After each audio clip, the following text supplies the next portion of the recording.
We are ready to kick it off with NieR Automata. Myth on comms, Tsugoii is running this beautiful, beautiful piece of a game. Take us away. Yo, what up, gamers?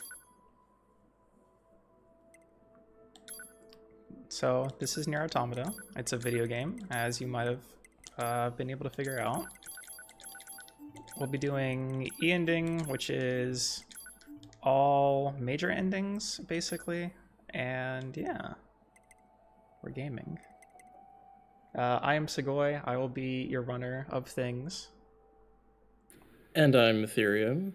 I will be your commentator of things. And together we will all be experiencing NieR Automata ending together. Yeah, so I guess with that out of the way, I'll go ahead and start if we're ready.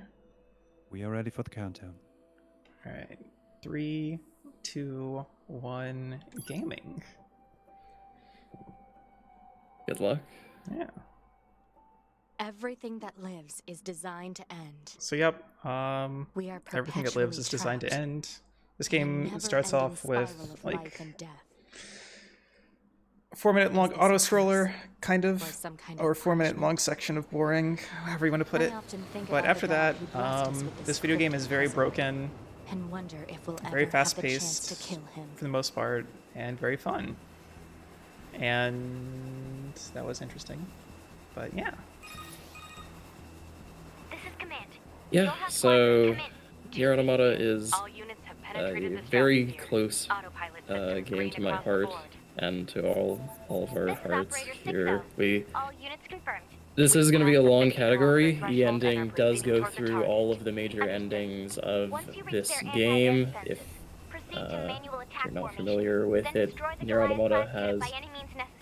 Well, we'll get to the combat, but at least for the most part, we are going to be changing up some of the gameplay sections here with shmup sections, hack and slash, sort of sword action, and something to point out for the duration of the run. If you guys have anything to point out in chat, we are reading chat, so feel free to let us keep us in the know for stuff like that.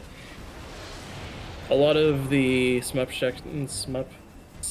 sections, we are just going to be clearing enemies, but you will also notice that Tsugoii is running with the blue mod. This blue mod in particular is as a compatibility and accessibility mod to make certain things easier to see with it, especially in the city ruins. A lot of us know how the colors are in the city ruins, but it is worth mentioning that you will see blue elements of the game throughout this playthrough. A lot of them will be new to me as well, so we'll get a few good laughs out of the blue mod here, mostly as like a accessibility thing. Yeah. Having some weird frame stuttering, so I think I'm gonna be brave in a second and try an alt tab out and stop my local recording. Yeah, your PC might be having a little bit of hurt. It's not, is the thing. Because I have my task manager open. This game is a very good PC port that definitely doesn't have any memory leaks whatsoever. I think. Definitely. Right. Are we running with chicken mod? No, we are not, sadly. Or, well, thankfully. But we are running with the community mod NAROP, NieR Automata Racing over IP mod. So, Yep. even though this isn't a race directly, we can still see other racers early in the morning here. I always basically have NAROP open, just because, you know, gotta make the game actually multiplayer. Even if you're playing a multiplayer game by yourself, you're still playing a multiplayer game, am I right? Exactly. Things are always better with friends, so...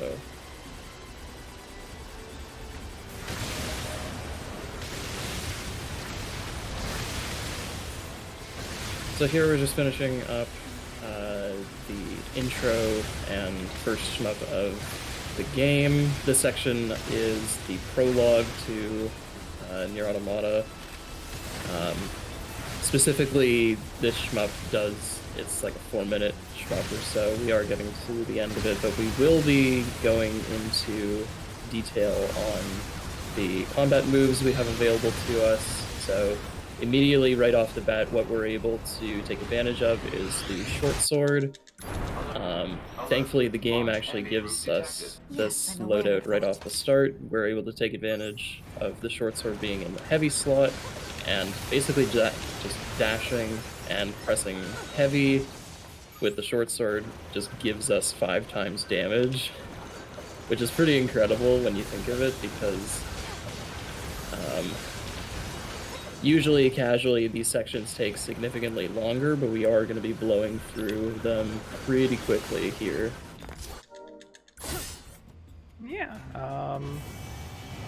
We know where all the enemy spawns are fixed, so we can do really cool stuff like throw your sword and wait for them to drop on top of you. Yeah, especially in prologue here, everything is pretty much fixed. Later on in the overworld, we will see more random spawns, but at least in the prologue here, it's very scripted, very optimized into the nose. Taking out marks 1 here very quickly.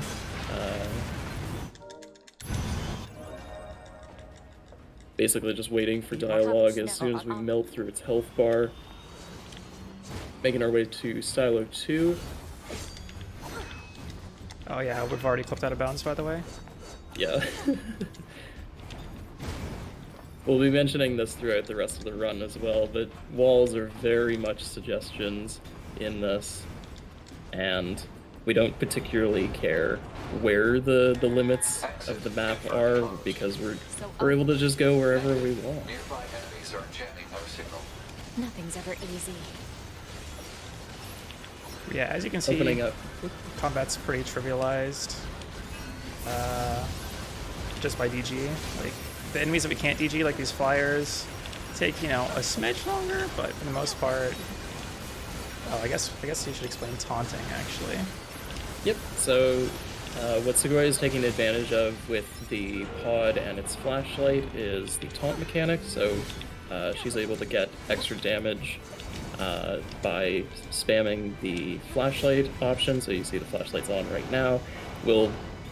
That significantly increases the damage output of our pod. You can also see the bridge skip here. Things happen very quickly in prologue, but you can see a lot of these sections we just glide right through, going over the bridge, getting out of bounds in the lava area, and going to Silo 3 here.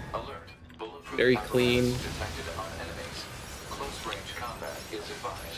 I know. Everything's gone pretty okay so far.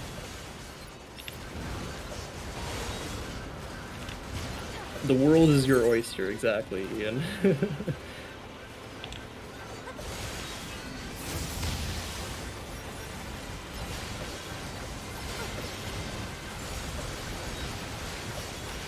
But, yep, making our way through Silo 3. These stubbies are always usually a bit of a problem with just getting in the way, because killing things as quickly as possible is basically what we're looking for in every one of these fights. I don't know, moved it somewhere? So I did try to go for some of the angle swag there. You can clip out of bounds in a lot of these sort of invisible walled sections, and we'll be seeing those later too. And you can basically just get out of bounds a couple different ways, just to get to the objective a little bit faster. Yeah, unfortunate I missed it, but whatever. It's pretty... Yeah, that would have been pretty swaggy. Yeah. There are other ways of getting like a half-second save, time save through here, but it's fine. We have plenty of time. No response from long-range communications. Doesn't matter. I'll just take a moment. So setting up for Marks 2 here, we are going to throw a DG as the boss is moving around the map. which takes down a majority of its health bar. We only need to get this thing to half health anyway, so we can just do that without buffs. Surprisingly, it's quite easy to take out Marks 2 just because of the damage glitch that we do. It has several ticks of 5 times damage that we can take advantage of. So basically just letting the sword spin and deal each of the damage ticks that it does, you're able to take down that boss pretty easily. There's no need to like rush through it and throw multiple DGs or anything. Just throw them out, let it glide. So this is the first RNG portion of a run. This is Angles. Angles is gonna do things. We're gonna get a short cutscene, and then Angles is gonna choose an attack. If he does an attack where he punches us, we're gonna lose like 25 seconds, and you just kind of cry on the inside. To get around this, I'm gonna like slow-mo, which is basically if you like charge a pod program and then cancel the charge with a pod fire, you can slow the world around 2B down. I'm reusing this because Angles will basically not be able to do the same attack twice, so we can knock out one of the possible punch options. That's the theory, at least. Although I do know that that does work in most cases, but at the same time, we are kind of at the mercy of RNG when it comes to what attacks this boss actually throws at us. Yep, so we got the other punch attack, which means we're already down 20 seconds. Isn't this fun? Isn't NieR Automata a good game? But, yep.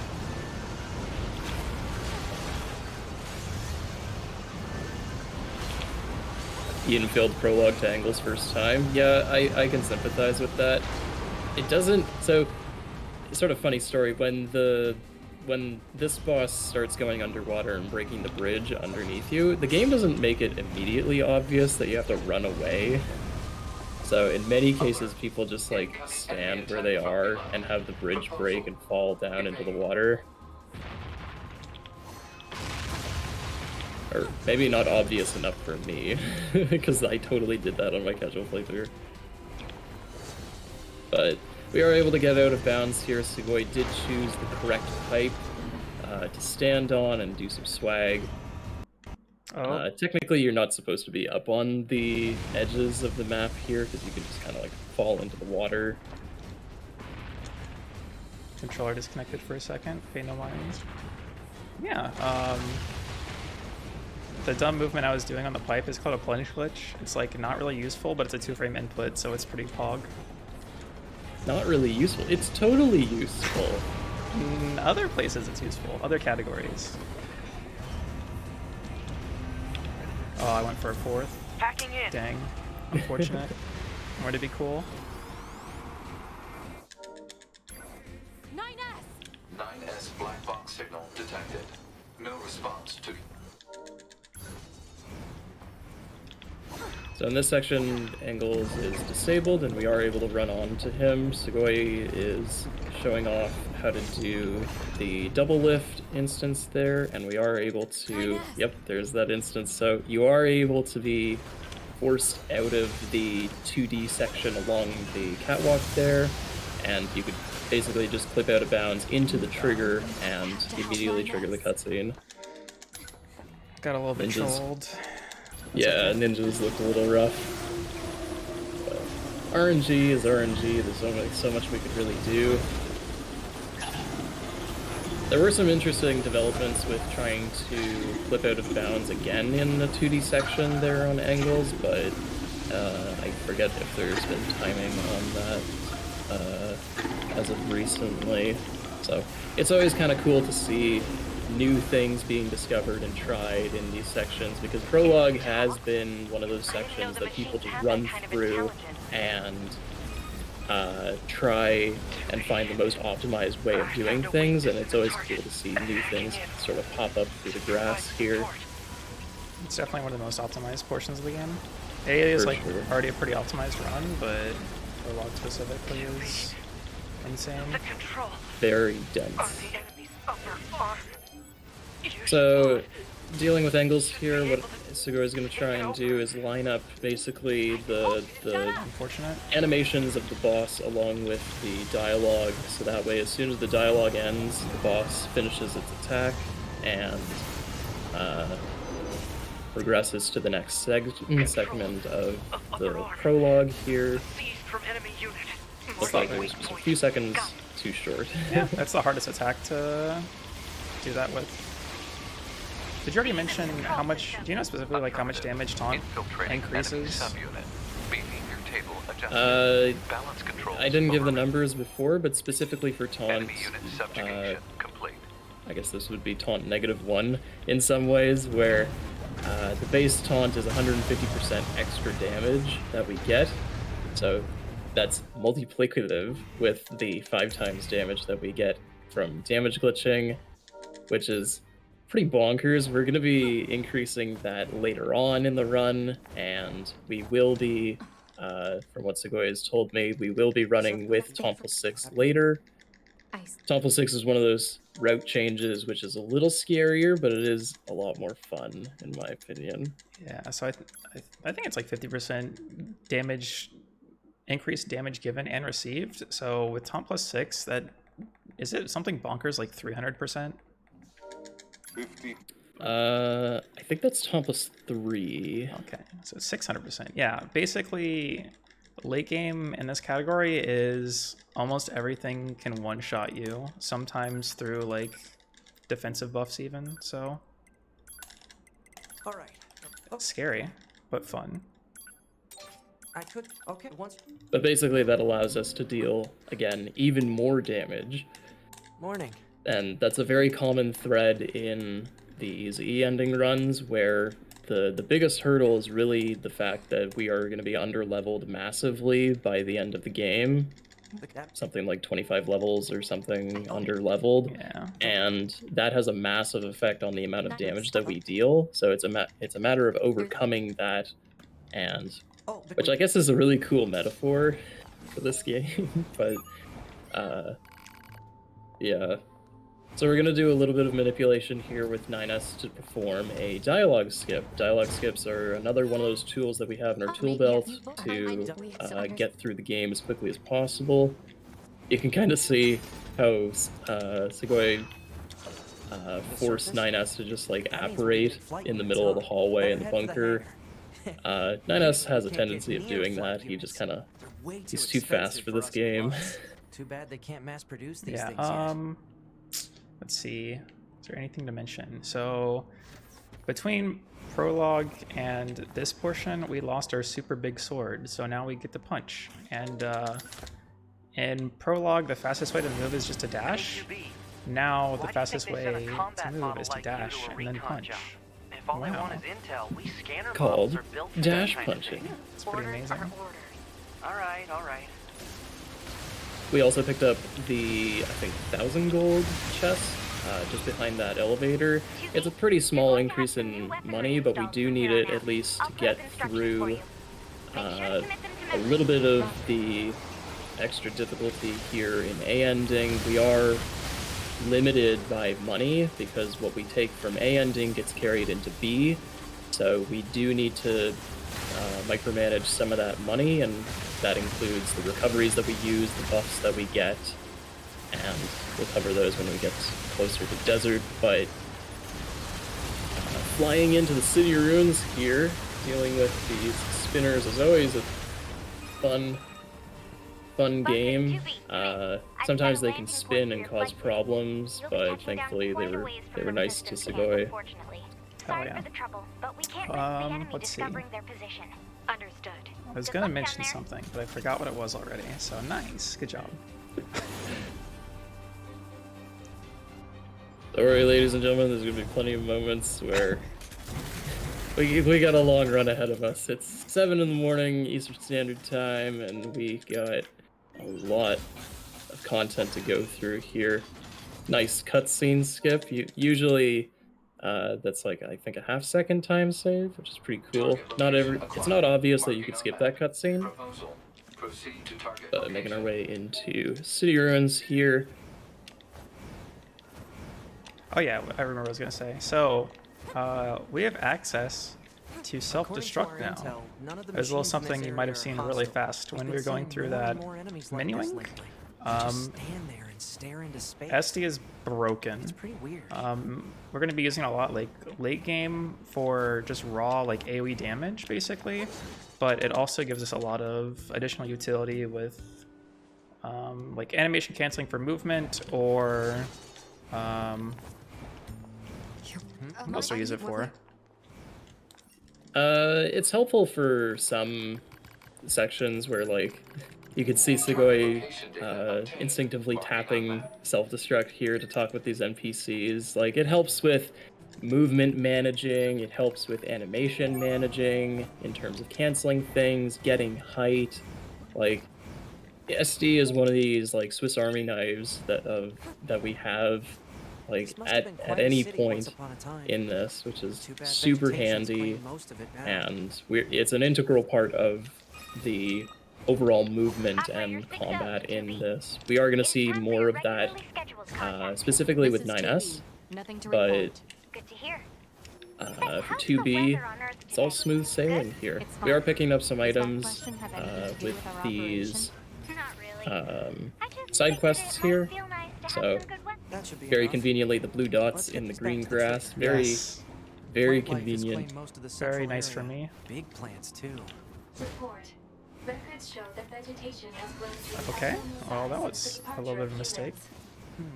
Wonder if there are any huge boars and such. You didn't aggro them, so you're good. Don't backdash. Don't backdash. Ah, that was okay. Yeah, specifically for these drops is the reason that I asked for somebody to make this mod. Because, yeah, yellow and green is difficult. Blue and green, much easier. Yeah, and overall, I think something that's been expressed by a lot of players is the City Ruins is sometimes maybe too drab, too, like, sun-dried in its colors, so definitely having something high-vis or high-visibility like that definitely helps, especially if, for the purposes of speed, it's a nice-to-have, and it's a good sort of indicator.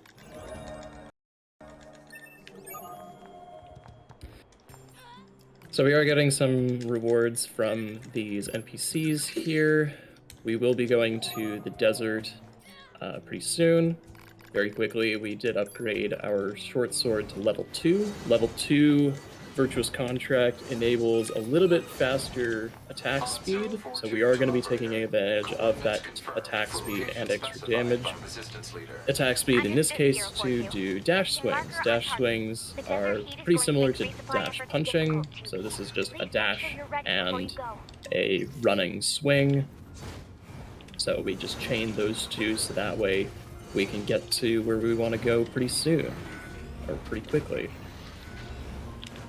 Yeah, I still will be using some dash punching, mostly for spacing. Because I think, isn't it something like technically they're the same movement speed, but one like carries you further or something like that? So I think that's the case. Yeah. But you can definitely tell, this is probably a really small thing to point out, but in terms of the spacing of things, it helps with changing it up sometimes, so you can also change the dash length for your dash swing, so that way if for some of the pathing and beelining here, you can really take advantage of getting exactly where you need to be and carrying the momentum through too. So here at the shop we are picking up one small recovery and a very small amount of medium recoveries and attack buffs. We also did pick up a sachet and a resilience chip. Resilience chip is quite important for the sake of maintaining what is it, super armor in some ways, where as long as our health is above 80%, we can, yep, right there, so as long as we have our health at full or over 80%, you don't get that knockback, whereas without resilience, you can get knocked back by any of these attacks. I think that was just because the enemy Range, low enough level. range attacks don't usually stagger, I don't think. Oh, true. Yeah. But in terms of like melee attacks, if Tsugoii got punched by one of these machines, then she would just go flying across the map. It'd be really unfortunate. Yeah. So in for the purposes of like keeping the cadence of damage glitch and eventually double damage glitch for both 2B, 9S, A2, those are it's a quite integral part to the combat. So we are getting a good mileage out of that one chip. So you did see us go out of bounds to skip over the desert discovery cutscene.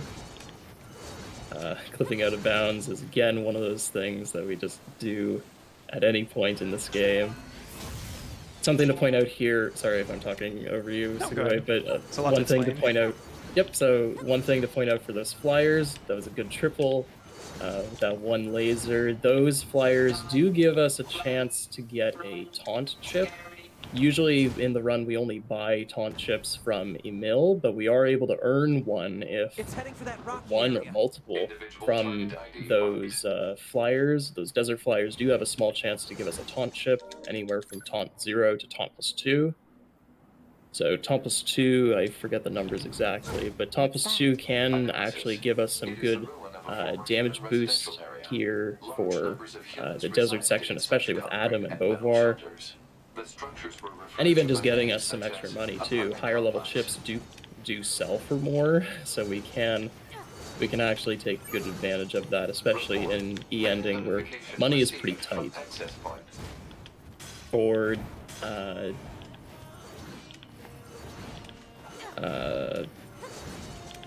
I'm blanking on the name.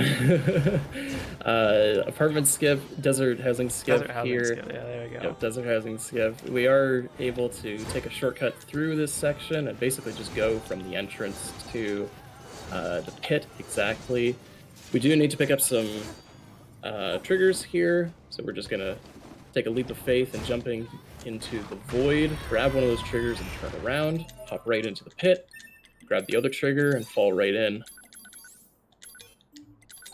So very quickly here, while Tsugoii goes through her menus. Okay. Oh, nice. So some taunt +0s, that will actually help for money later on in the game. So equipping a taunt +0 does increase her damage and effectiveness in this section specifically. Nice. So getting that early kill on that enemy does start the dialogue sooner, starts the fight significantly sooner, rather than waiting for dialogue to happen and kill that enemy, so we could make it to the boss slightly sooner. You did notice that... Oops, sorry. I think it saves like 6 seconds. It's just a small optimization. Yeah. But every second counts.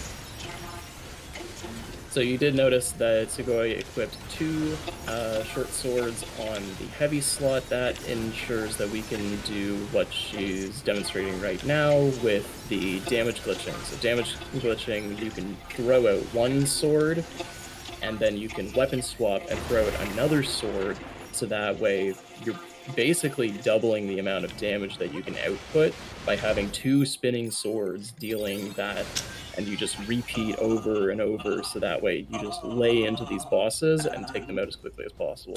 I hope I get lucky because I use my small recovery. I don't think we get sword dodge. Yeah. Messed up my spacing. That's okay. You can also pick up a small recovery in amusement park. Or just RNG it off Beauvoir. Yeah, I'm just gonna RNG it. So Adam has no pants. He will have pants later. Sarken doll.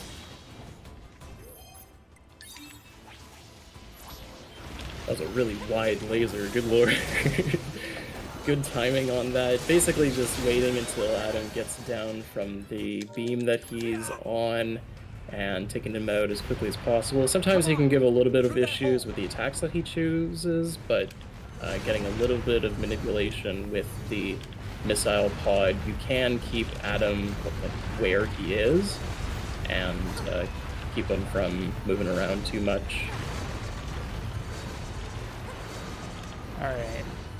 Do not forget the chest, Tsugoii. Yeah. It stopped.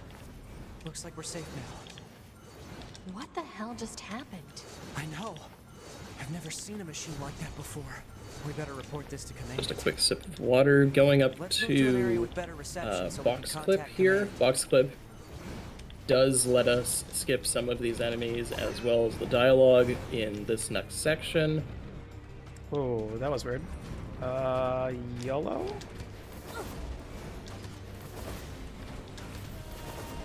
Okay. Box was not nice to me. Oop. Alright, whatever. No, actually, I don't know how to get there. Alright, whatever. That was weird, how the box, like, decided to stop letting me grab it. So, normally there's, like, good, easy spacing with this, but sometimes the game is just mean. Like it is right now. Yeah, Far so enough. sometimes the spacing for this box isn't exactly perfect. I think I might be too far now, actually. Yeah, that's way too far. Alright, whatever. We're just gonna go through it, I guess. Or not. Alright, we're actually pushing this all the way down. Wow. Enter. This has never happened before. You might be able to RNG one of the small Okay, gears, this but is that's a good. bit of a We should be risky able to reach move. command. You can go through. I'll just lose time for it. 9S I to think it's bunker. better Yeah. to probably just run. I read you, 9S. So Go this ahead. is a good demonstration of what we would be skipping. This dialogue We from just 2.0 encountered a pair of is humanoid machines. maybe 30 seconds or something. I forget exactly But I how have long, but it's combat data ready basically for upload. gonna last Understood. until we would Ready go to receive. through to the Hopefully we can get transporter. something out of it. The small gear chest that Tsugoii was trying to get, that is accessible from one of the underground tunnels, and basically by going out of bounds, we are able to get that small gear chest, and it is somewhat important for B ending, so that is something to keep in mind for later on in the run. The small gear, we do use the small gear, and I forget if there's another material in there too. Those materials we do use for helping us with the B Operator ending. to 9S. It lets you City skip a Ruins quest. quests. Yeah, Roger. basically. Yeah, I basically. also have an incoming message from the commander. Initiating So playback. it's a little bit of a time loss now, but it's also a bit of a time loss later, 9S. so long as We've lost contact Tsugoii with several Yorha units gets that were on their way the to the surface. materials Their that she black needs boxes for are the online, ending. So we presume they're still alive. Yeah, We've we'll see what tracked the happens. location of their signals. So I need all That's Yorha weird. units on I the wonder surface if it's to because I head stopped over pushing and B. I investigate. don't know. I'll have to go back End and look at it. transmission. Forehead. I heard something about that back at the resistance camp. Target location confirmed.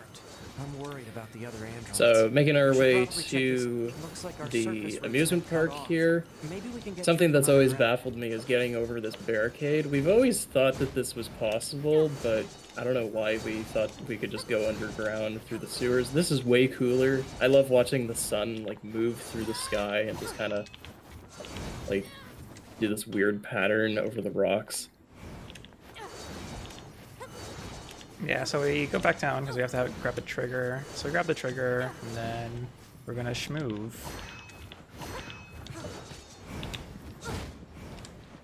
Is that like shmup move or?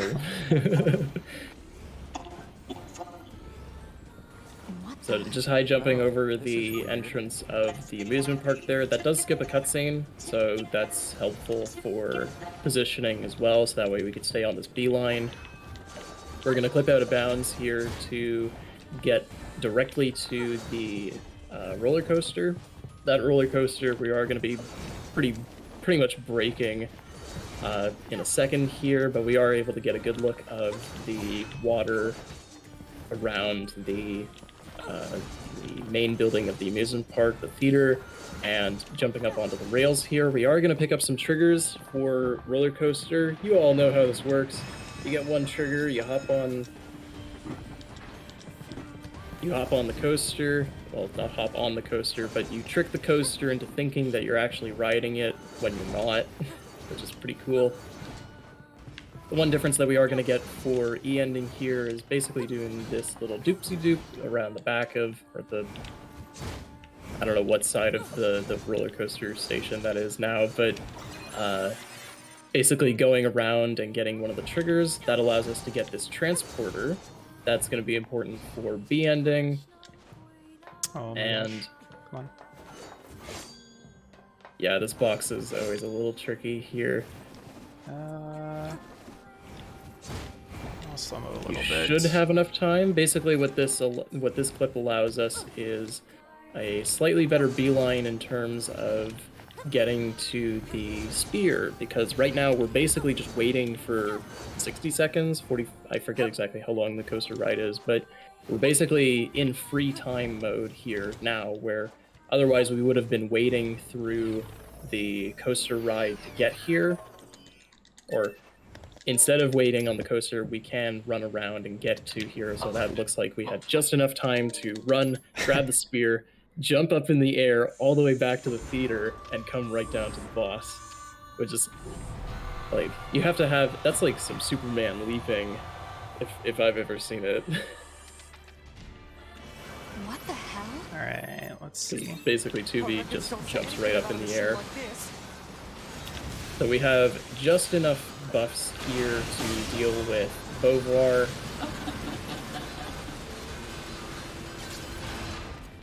Pretty decent attacks from Beauvoir. Basically, we just want to melt her as soon as she's available and bring her as close to the stage as possible to move to the next section here.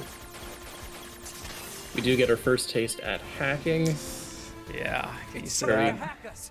very blue. Damage, it'll affect our bodies as well. It is very blue.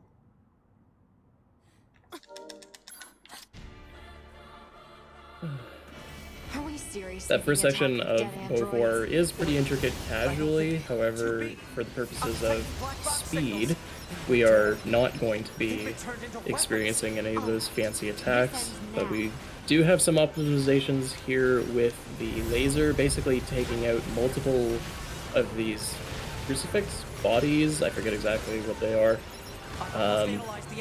Most of these bodies are pretty lined up in some ways, so we are able to get some pretty cool multi-kills on those lasers. It's always satisfying when you knock them all out. Can I get lucky, forehead? Nice.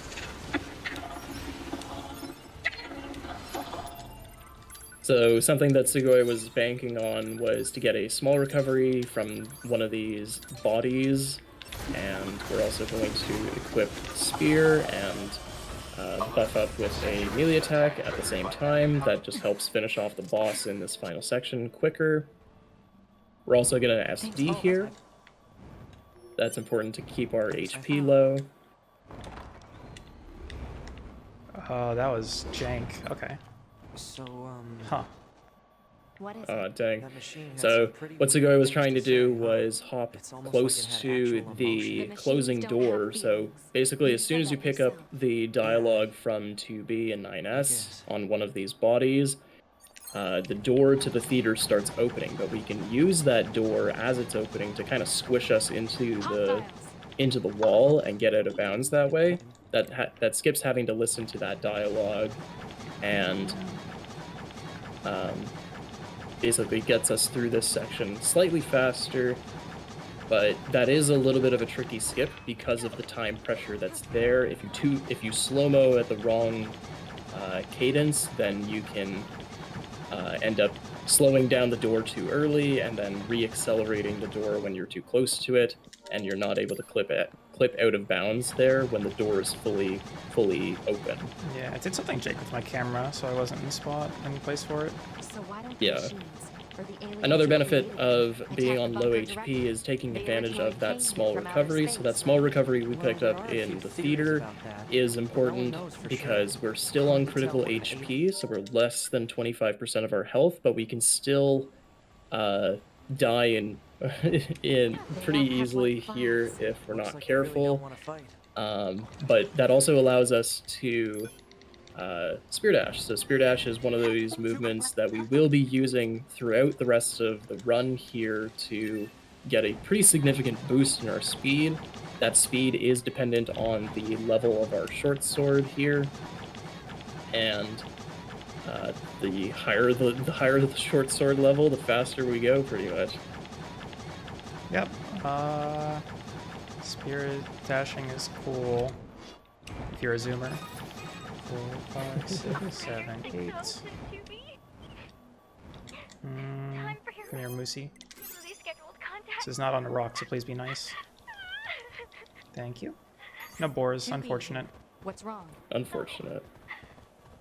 So Tsugoii did save in Pascal's village. That's important because we are going to be trying to line up some for a trick here in the city ruins just outside Resistance Camp. It's a little tricky, so it's a little, it's not exactly a science in some ways, but it is something that we kind of manipulate with the game. You leaving would be bad for me. It would affect mission efficiency. Alright, let's see. Yeah, I think that's good animal placement. Are you saying you need me to be? All Model B. So obviously the door is much more interesting to talk to than 6-0. And after speaking with an enemy here, we're just going to beeline back to our animal, and the door is going to set up for this. You just started trading. Now, do you believe we're not a threat? Your mouth can. He was supposed to turn around.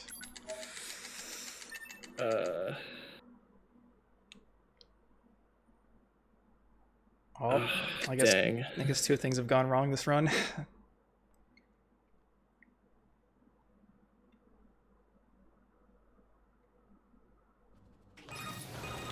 Oh, I guess I better grab that oil filter again. Wait, what's this dialogue?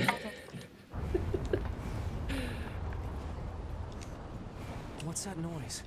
So Pascal seems to just not care anymore for the oil thing, and yeah. We're zooming again.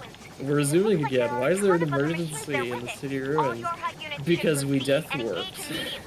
A Goliath. So this game has one of these functions where if you die, you can pick up your body again, but you still retain some of these quest items, and we are able to manipulate that to get around the world and take advantage of death displacement. I forgot. Alright, we're going back. Muscle memory is hard. Yep, so one thing to pick up here is the City Ruins NieR Tower transporter.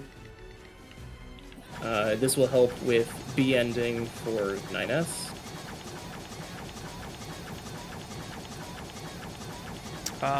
Oh yeah.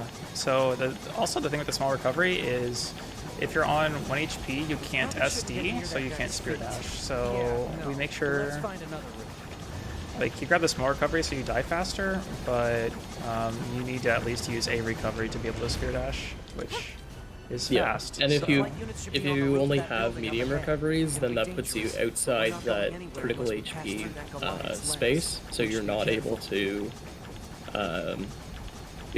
die as quickly, or you can still die quickly, but it's a little more involved with like slow-moing the animal and hoping they double hit you to overcome the critical HP notification.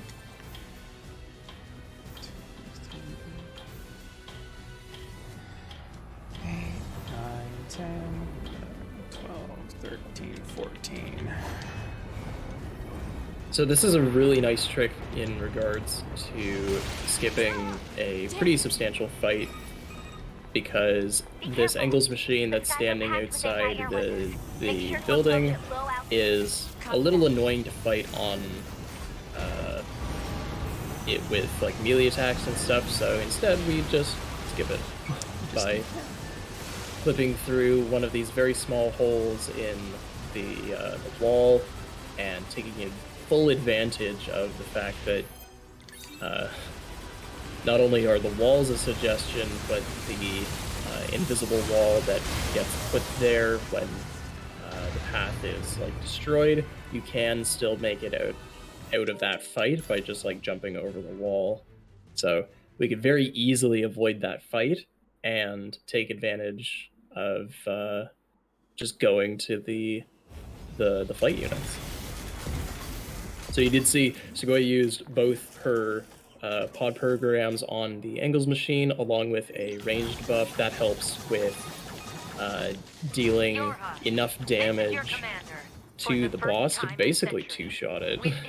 Like, it's a pretty nice thing, especially since melee attacking that boss just takes way too long, and the game doesn't make it immediately obvious that you can use those pod programs there. Guess we'll see once we get there. Yep, so we're doing If more we're lucky. new zoomer tech You're not that much for plans, I'm are you, scuffing 2B? movement on, so that's fun. Oh, no. This is one of the more recent discoveries in terms of major time saves. Usually we would be running underground to speak with the next boss here, but instead we're going to the amusement park because the amusement park is the best segment of this game. And obviously the stamp collector is the next best boy. Besides Bucket Boy. Yeah, besides Bucket Boy.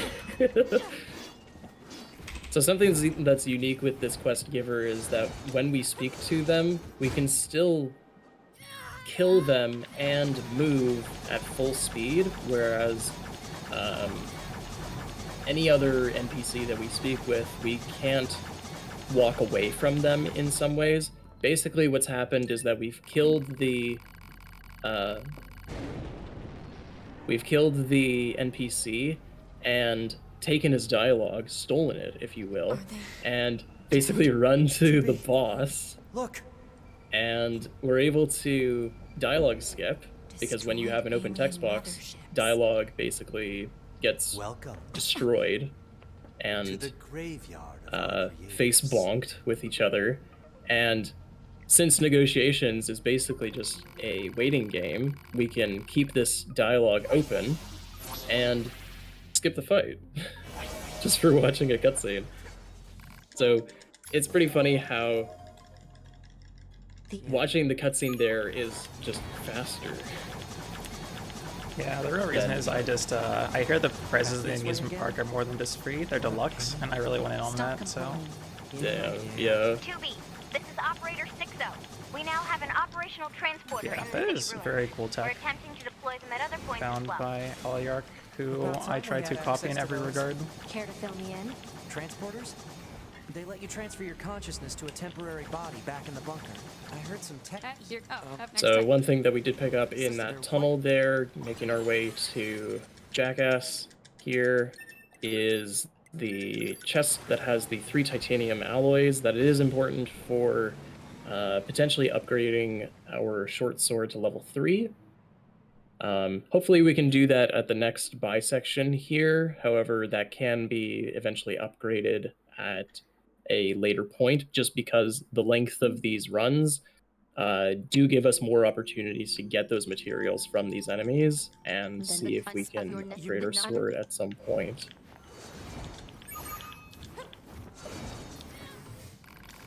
Oh, you pushed me, 9S. That's rude. Oh, Why don't we rest a little bit, 2B? yeah, sometimes 9S is rude in that way. He's just... You could say that he's a pushover.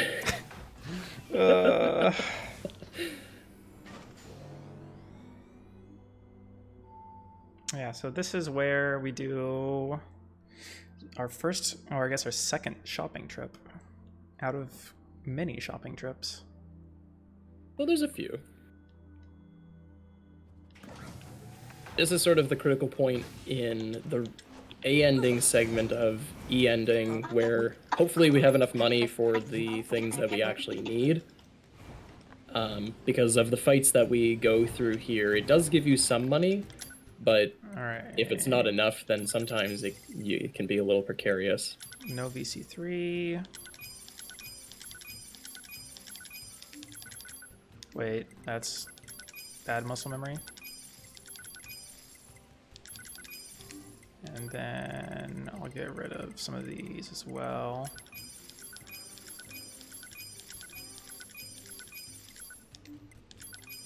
I'll keep a crit +1, I guess.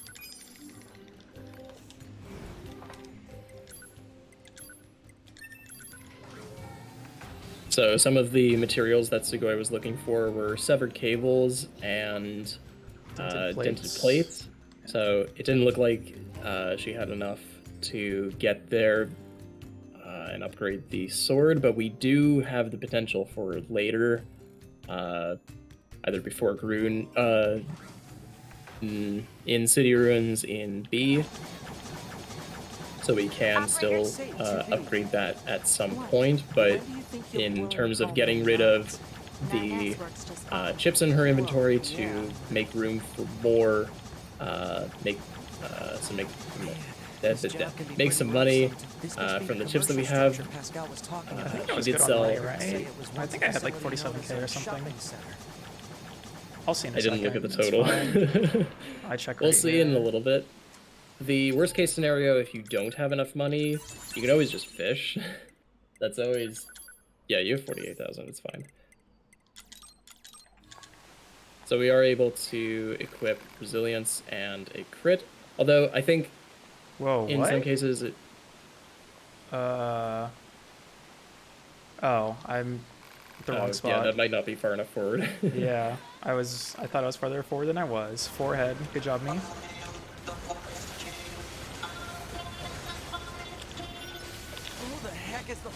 So Tsugoii did swap out the taunt chip that she had equipped earlier, or rather lost earlier, instead for a crit chip. That's a little bit of a debatable decision, just because for taunt, especially with how short of a duration we're using these chips for, sometimes taunt can actually be a little more reliable in that way. She did get a few taunt +0 chips, so getting that extra damage as like an overall bump is sometimes a little better than just the crits and the crit chips that we would get normally in Atom Pit.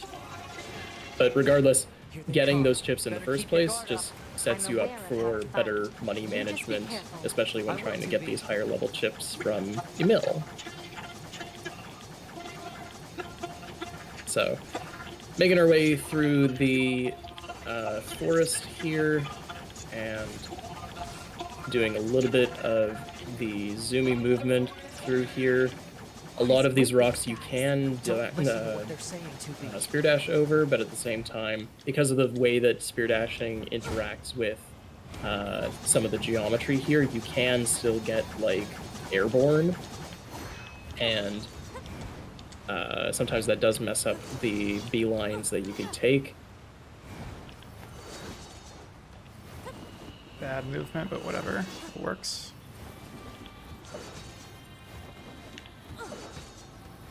Well, that's a little low. That's fine.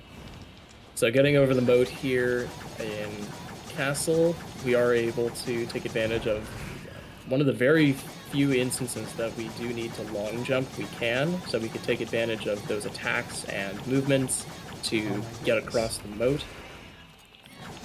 Oh wow, this tree root causing problems, and the moose too. This is not a zoomy run, but it's okay.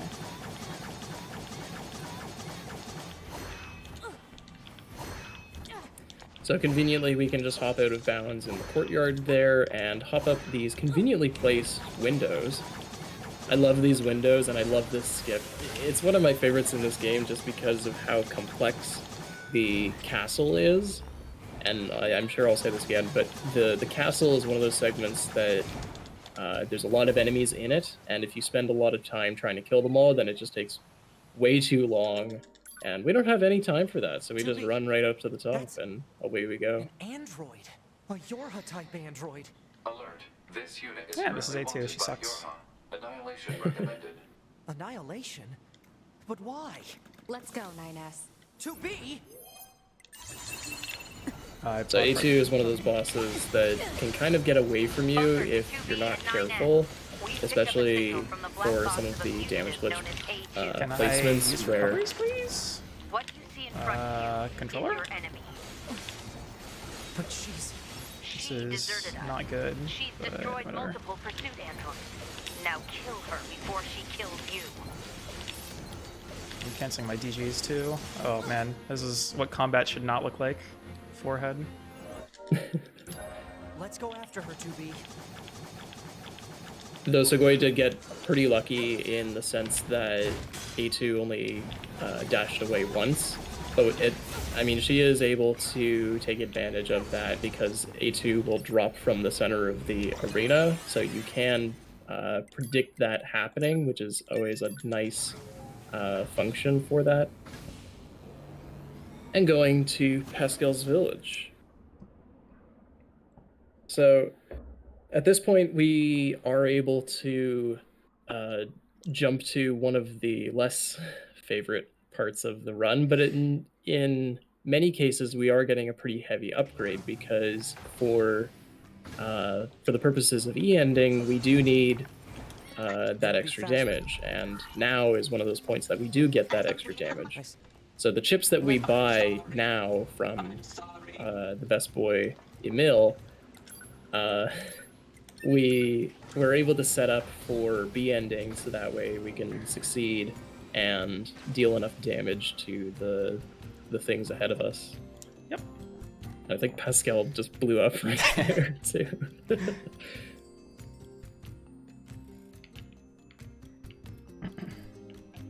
So there are different ways of getting to Emil here. Emil, you can technically make it to Emil here in the desert camp to like slow-mo to him while spirit actioning and still make it to Emil in time, but that is a little bit of a tricky strategy because you're getting to Emil earlier in his rounds or cycle in this area.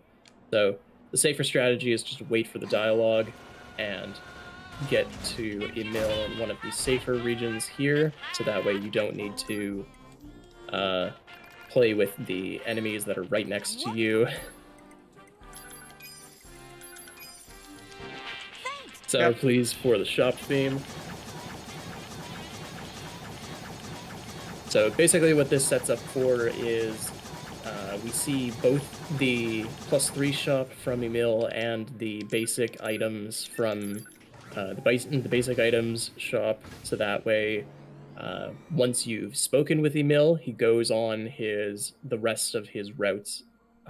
If we were to try and look for the resistance camp route Emil right away, we wouldn't be able to, because you need to initiate that by speaking to Emil first at the desert camp.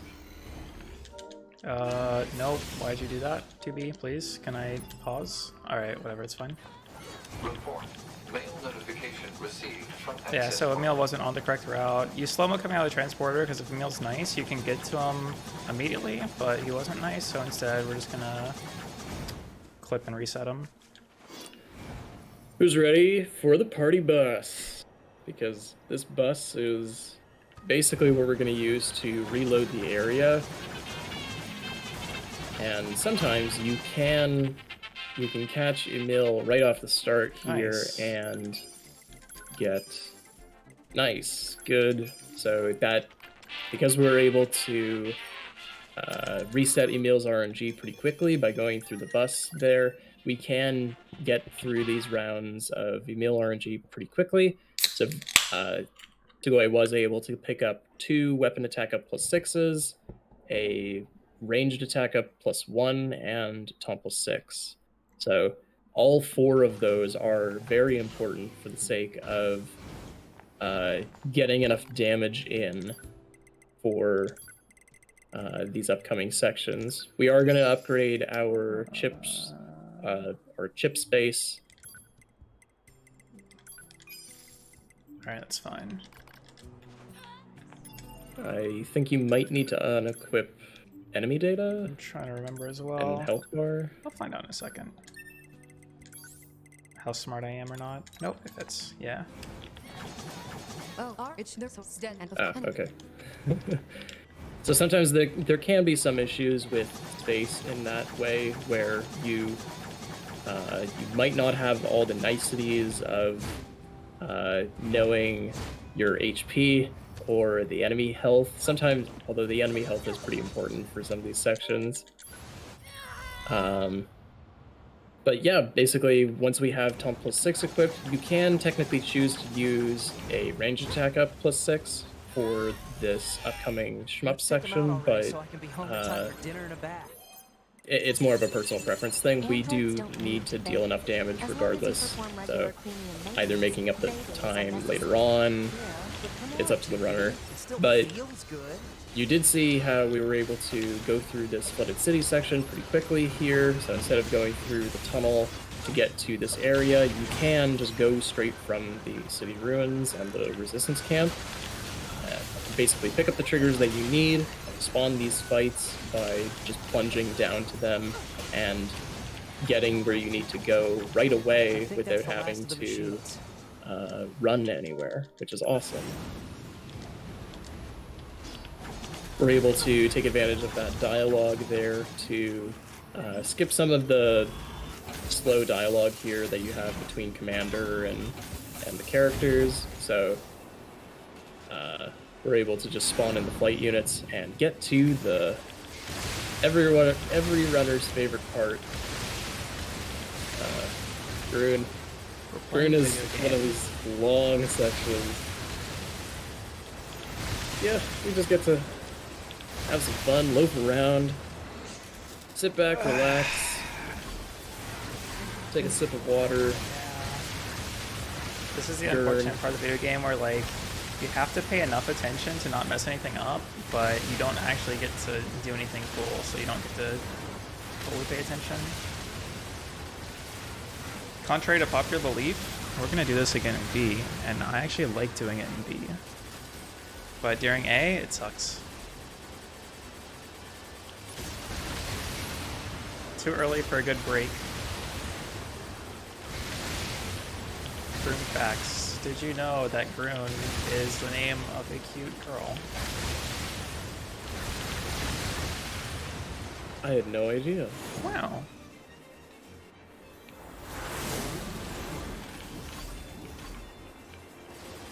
If you have any questions in chat, now is your time. Requesting support from any friendly units in range. We've come under heavy fire from the enemy. Oh my god, Muffin actually went there. Our taken damage and is unable to engage. We're currently resisting with all remaining support fighters, but we can't hold them off for long. I repeat, this is Carrier Blue Ridge 2. We need immediate backup from any available android forces. 17. Yes, more. I want it all over me, chat. Carl Theodor Ferdinand Grun. War ein Deutscher Journalist, Philosophy Philippines. Oh man, what is that word? Link Demokratischer Politiker. Yep, there we go. I'm picking up a large-scale enemy inbound. Looks to be 2.8 Pretty clicks much. southwest of us. Like Tsugoii was saying, in terms of paying slightly attention, we do come across some of these like mini bosses, and this is one of them. Goliath Flyer is one of those things that you basically just face melt with the pod programs, and because we don't have the pod program timer, you can kind of just time when the next pod program is available by how many melee attacks are in between. So once that's available, you can still deal damage to the boss, and... Oh yeah, why did some of those not hit? Enemy area I don't know. unit destroyed. Reverting back to area recon. Grun is fun. I'm still picking up a large enemy presence. Didn't I kill that already? What on? Thank you, Muffin, That for big, the we should be Grun able to facts. see it.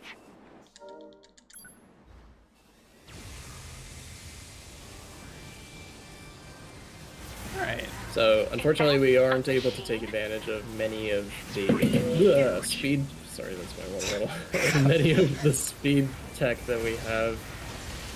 Shmups are one of those things that it's very unbroken, and it's very resilient to some of the techniques that we've tried applying to it. The real only thing that we can try and speed up in these sections is just how much damage we end up doing. Like, it's unfortunately just an auto-scroller, unless we're able to come up with some means of accelerating this. It's not exactly the most entertaining content. Yeah, so all this portion is auto-scroller. There'll be like mini bosses with Run that aren't auto-scrollers. If you do them correctly, it's an auto-scroller, but Run can troll you really hard, and then you cry. I only end up despawning these enemies when I'm on, like, when I know it's just casual Run, or it's like, I had bad email RNG, so I'm just gonna take it easy. Yeah. Just give your hands a bit of a rest. Although it is worth mentioning that these enemies do give some amount of XP, so like, it's kinda useful to kill them, but at the same time, it's nice to take a bit of a break at that same point. One DI, we will skip burn. Yes. One DI. Indeed. Agreed. There may be a DI when the strength of men may fail, but today is not that day.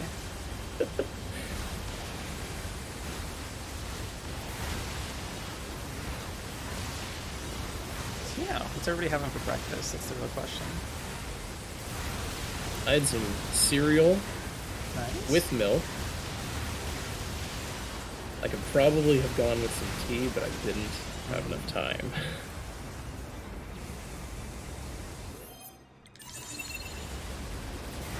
Alright. Okay. McDonald's? Oh my god. Don't get me started on McDonald's. Or day-old McDonald's, good lord. It's like 2 hits away. So that was unfortunate. That time wasn't Grun messing up, this one was me messing up. Sag. So yeah, you literally just hit, the way it should work is you just hit everything 5 times and then it blows up and you're good. Electromagnetic interference eliminated. Yo, Preparing what for up? satellite laser Axis strike. of Anarchy.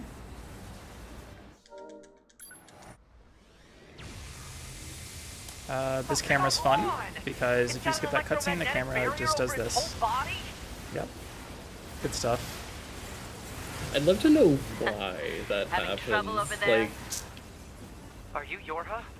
Hunter Squadron deploying out of North. it's kind of funny because, like, casually it's very pulled back. You can see everything, but it's very fun for the speedrun that it's like janky, where it's like, it's broken just enough to be like, yeah, dramatic camera, pretty much.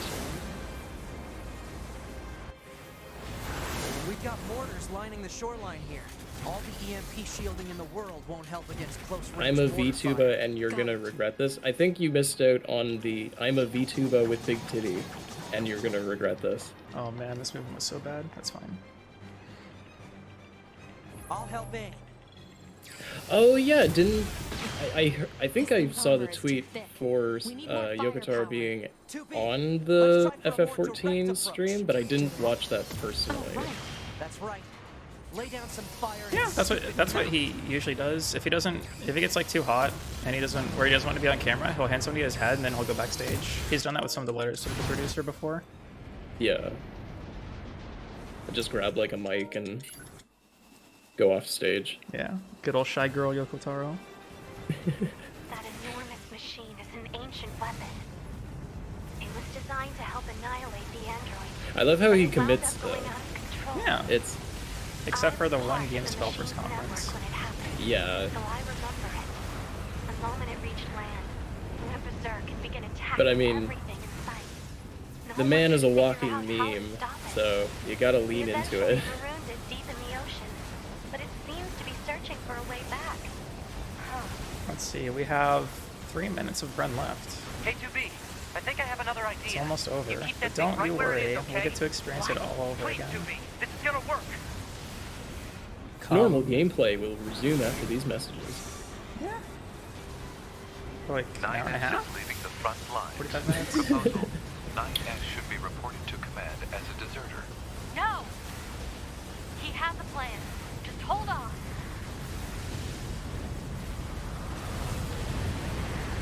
It's also really funny with the blue mod that Rune looks way more, 2B, I guess. I'm going to see if we can use those missiles back on the Like when shore. I think of an But I need EMP you to destroy shield, the EMP like unit on that thing blue is fast. what I think Otherwise, of. they're just going to go off course. Blue mod is very cool. Has a lot of unintended side effects. Yeah.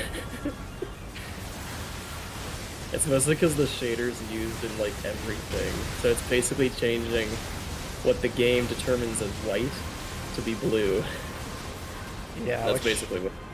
is slightly unfortunate for like taunting enemies, because the outline is like a light blue outline is way harder to see than red.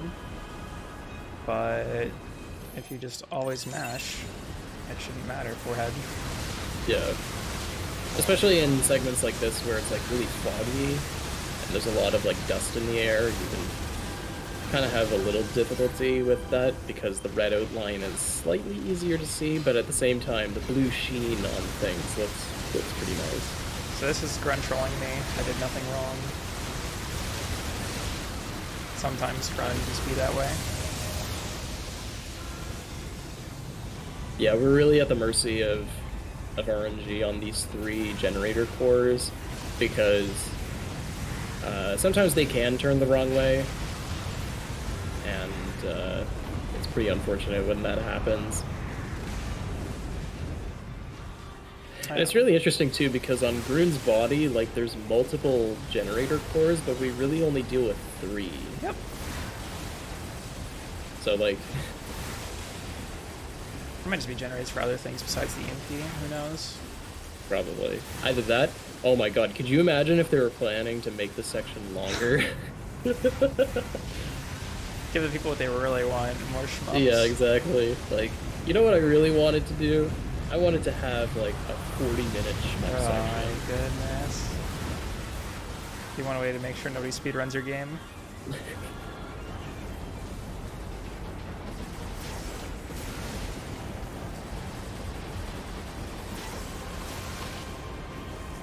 So heavy attacks are cool.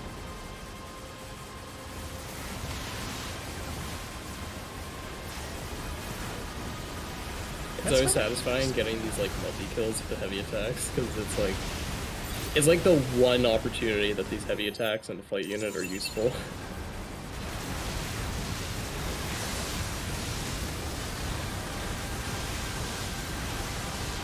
Please. Nope, trolled again.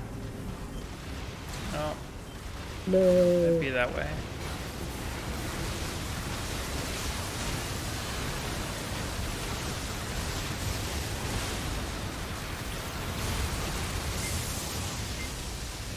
But especially when moving across these lasers that the generator cores shoot out, you can really take advantage of the resilience chip there, because even though you'll get hit, you can still melee attack or pod program and just take it out a little faster, because otherwise you would be knocked back and just sort of stunned if you were to get close to those things, which is usually a challenge casually, but I mean, it is what it is. We gotta go fast. We got places to go and do things, and lucky that we are back in normal gameplay again. So right off the bat, you did see a drown warp from Tsugoii. We're going to do another drown warp here. That's basically just jumping into the water at certain points in the map, so that way we can get pulled back onto the land and progress slightly faster than we would otherwise. Yeah, it's a change if you have VC2, you do both drown warps. If you have VC3, you only do the first one. So, because we were unfortunate in not getting VC3, we do 2 of them.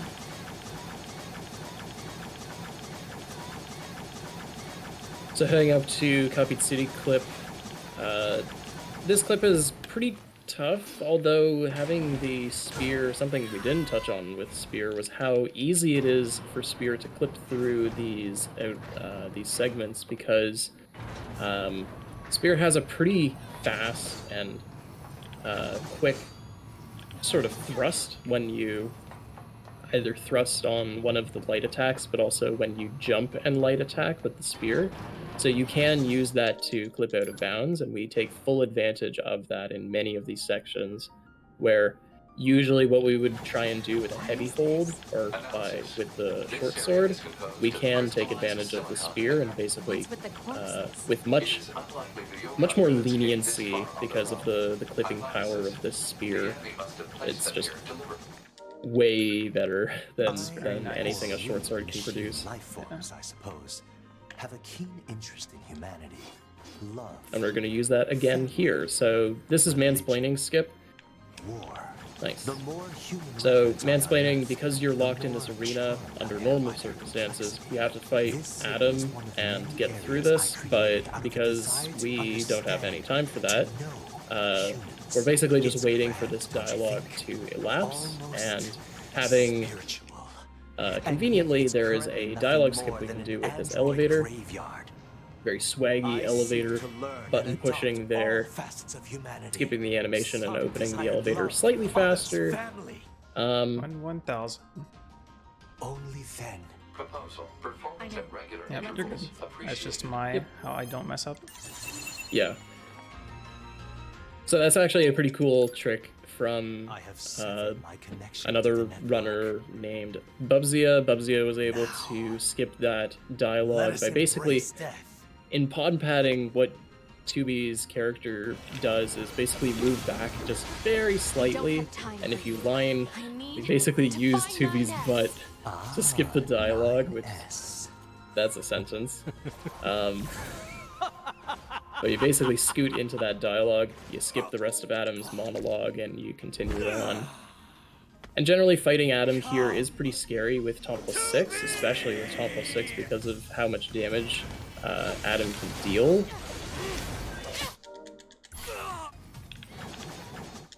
Who's at it? I think you actually evaded that. That was weird. Yeah. Like you dashed back and it didn't hit you. I totally thought that was gonna hit you.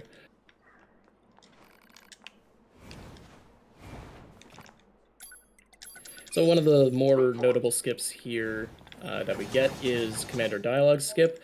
There's a very long dialogue here that we would be listening to from Commander and 2B, and we basically skip that by talking to the computer girl that's right next to an enemy.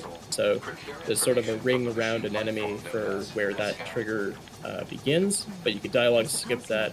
All of that dialogue goes away, and you could just go on your merry way interacting with the shop girls, Devil and Popola. We picked up some skill salves from them. Those skill salves will be very important for later on in C ending. And yeah, once you read the mail, you can just go to the factory and away you go. Apparently, they're seeking to form an alliance of some kind. Tsugoii did get lucky there with some of these enemies. I don't know why there's enemies on this overpass here, but like, you can get unlucky if they get too close to you, or if 2B decides, like, you know what, now's a good time to attack these enemies, where, because spear dashing is technically an attack, you do have to be careful of, like, nearby enemies just basically magnetizing 2B to them, just because of the way that auto lock on and auto attack lock on works in this game. Still, you should probably be careful.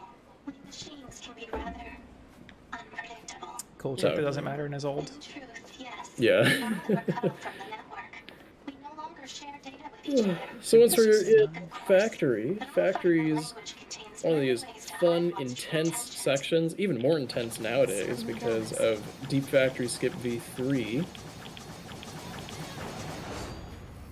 Which, yeah, we'll be going for. We'll see what happens.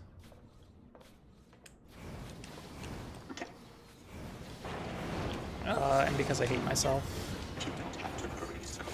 Oh, okay. Let's try one more time.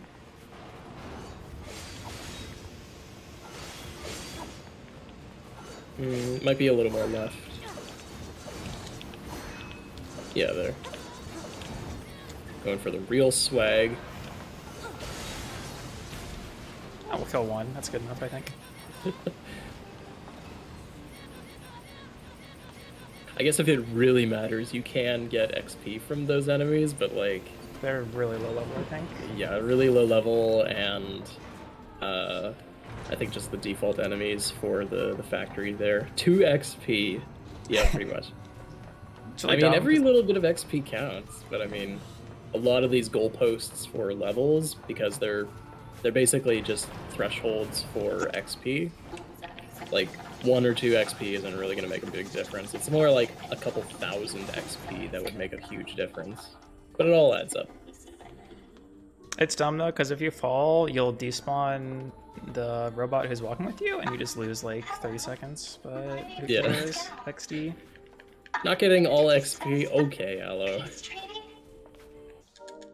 I am gonna shut up for just a second here so I can let Tsugoii focus. Damn it! I was right.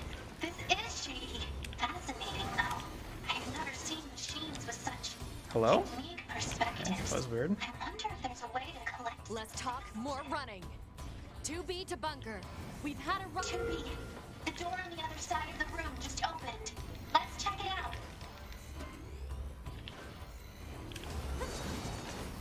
Nope. Alright. Oh, that's fine. Yeah, is a really... Pascal? Hello? That's a really hard trick you can do. Unfortunately, I got stuck on the edge of something, so did not get to do the very, very cool trick. Instead, I only get to do the cool trick. Yeah. So what Tsugoii going to try and do is just the Deep Factory version 2. Trying to get Pascal in the elevator on his own is pretty tough, because in order to do version 3, you can basically be outside the elevator and trigger these sections significantly faster, so that way you don't need to spend your time clipping back out of bounds and doing unnecessary things just to get these triggers.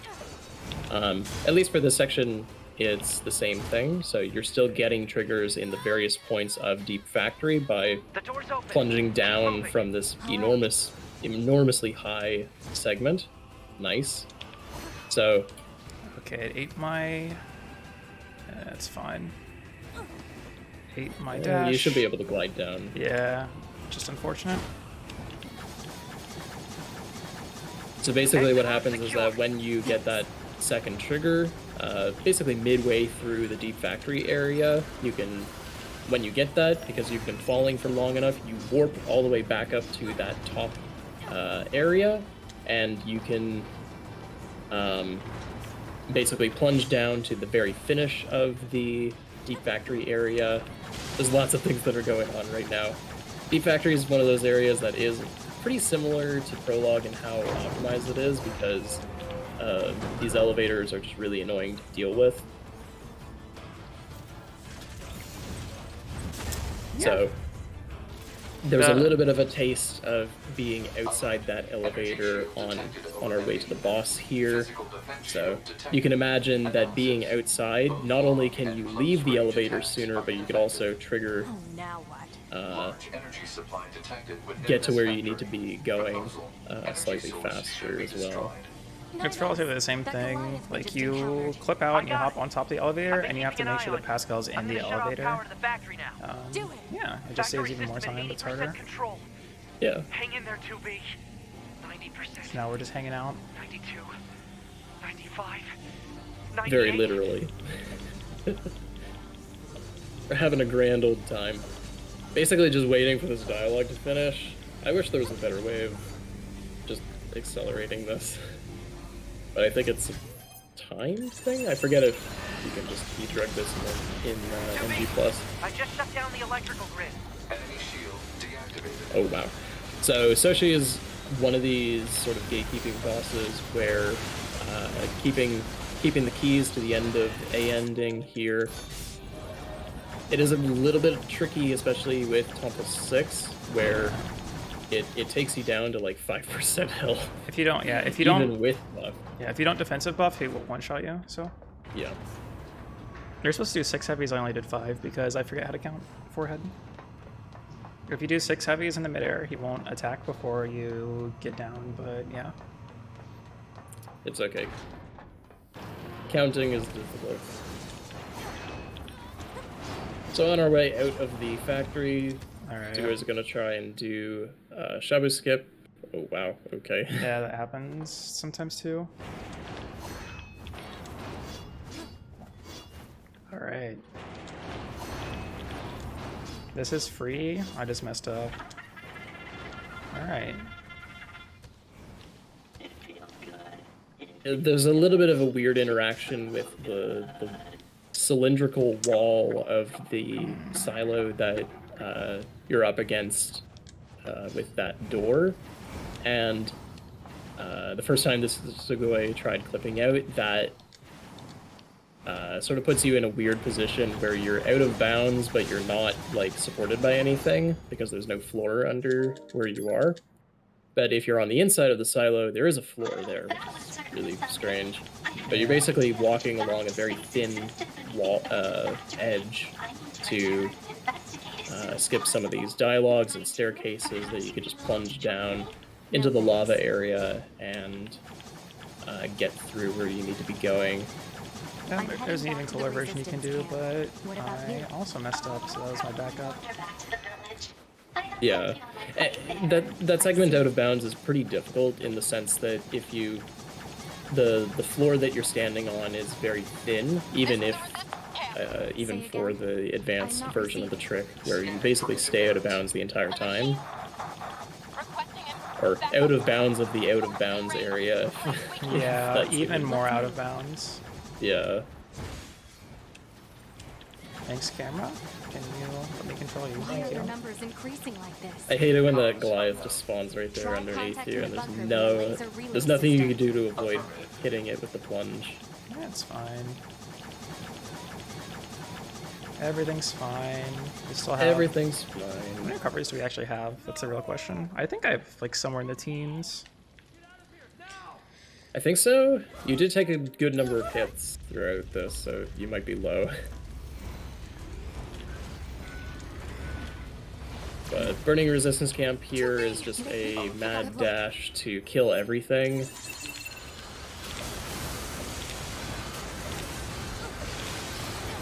Yeah, mid-teens for the number of recoveries. nding, especially for recovery management, is super important because we have a very limited amount of resources in that way. So having to be careful and very sparing with your recoveries is important because in a regular nding run that just stops at nding, you don't need to worry about maintaining that and keeping that up for a prolonged period of time. Whereas in this, we do need to maintain things like money, things like recoveries and buffs throughout the runs. That way we can still like maintain that. 12 should be enough to finish out Bokushi here, provided that Bokushi's nice. Looks like some good attacks out of Bokushi. Oh, I got knocked down now. The Goliath-class enemy screen has summoned the local machine life forms. Proposal: destroy the Goliath. Don't. So there's a bit of a weird manip with Bokushi. Sorry if I'm talking over you again, but so for some reason Bokushi has a strange habit of like, even though the boss is thresholded, the boss will just kind of keep doing attacks, but attacking the boss in the butt or from behind basically ensures that Bokushi will automatically transition to the next phase of the fight. And starting Core 1.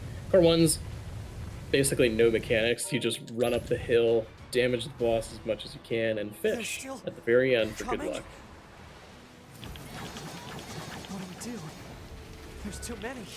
And that's really helped because for Tom plus 6, you are able to take advantage of that. I forget, I think with Tom plus 6 you would be able to self-destruct. Do you? Maybe If I remember correctly, I think you can self-destruct that Core 1 boss. Which goes to show the amount of damage that you can deal with Tom plus 6 and self-destruct, so long as you're buffed. Because basically melting that entire boss's HP in one go is so much better than just having to damage glitch it. Trying to hold them off, but with these weapons, there's only so much we can do. Let's take these guys out first. I just want to, yeah, I have it in my notes for one that you can do that. Core 2 here is a little bit difficult in that same way, but you could still damage glitch it. Trying to get the fast cycle on that boss is very easy, just because of the damage output that we have is so much greater than a regular A ending run, where things die significantly quicker. And we'll see that with Eve here too.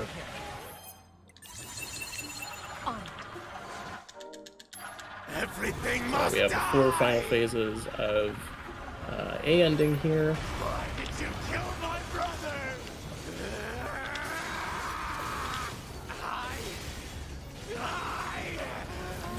Alright, there we go.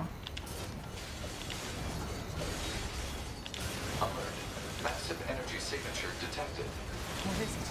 The energy seems to be coming from a large number of... So again, Eve, similar to his brother Adam, he deals a crazy amount of damage to you at the same time because of Tomple 6. So Tomple 6 has that effect that even though we deal way more damage to these bosses, the bosses can take us down very quickly too. And this phase 2 skip is super free just because of that extra damage we deal. Because the boss is trying to heal, we can just overcome that healing capacity with our damage and skip that second phase very quickly. Moving on to phase 3 here. Phase 3 is pretty scary, but also not at the same time. So long as you taunt Eve at the right time, those attacks can deal a pretty significant amount of damage to you, especially while using Tomple 6, and if you're buffed, it can be still pretty scary. But like, you could see Eve's health bar is just being destroyed here. GG. That was actually GG, and that closes out A ending. That was actually really good Eve fight. It's okay. Nice. I can always reload my backup data from the bunker. Yeah, the fight's scary. If you don't have defensive buffs on, you'll get one shot.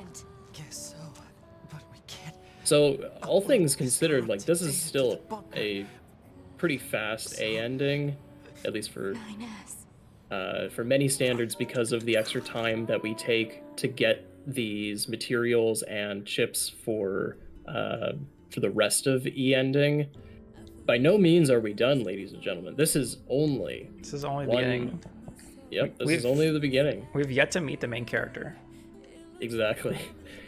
You could, if you will, say that this entire segment was the prologue. So, next we're gonna play as a character called 9S. We don't like 9S. We don't want to hear 9S talk. So, we're gonna make 9S into a mouse.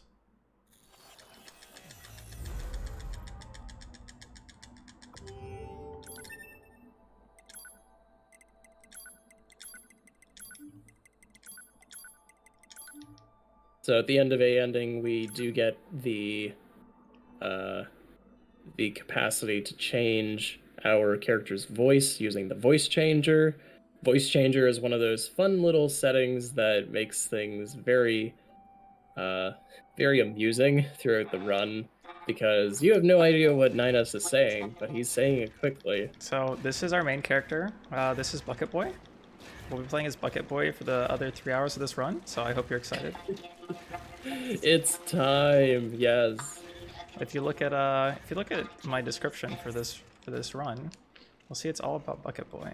That's because that's the truth. E is all about Bucket Boy.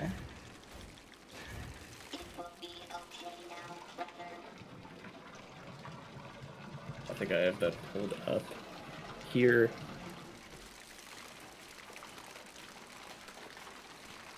Witness the emotional masterpiece that is Bucket Boy.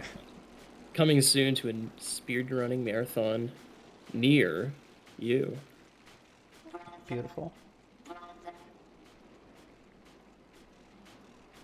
It's all about family, you know?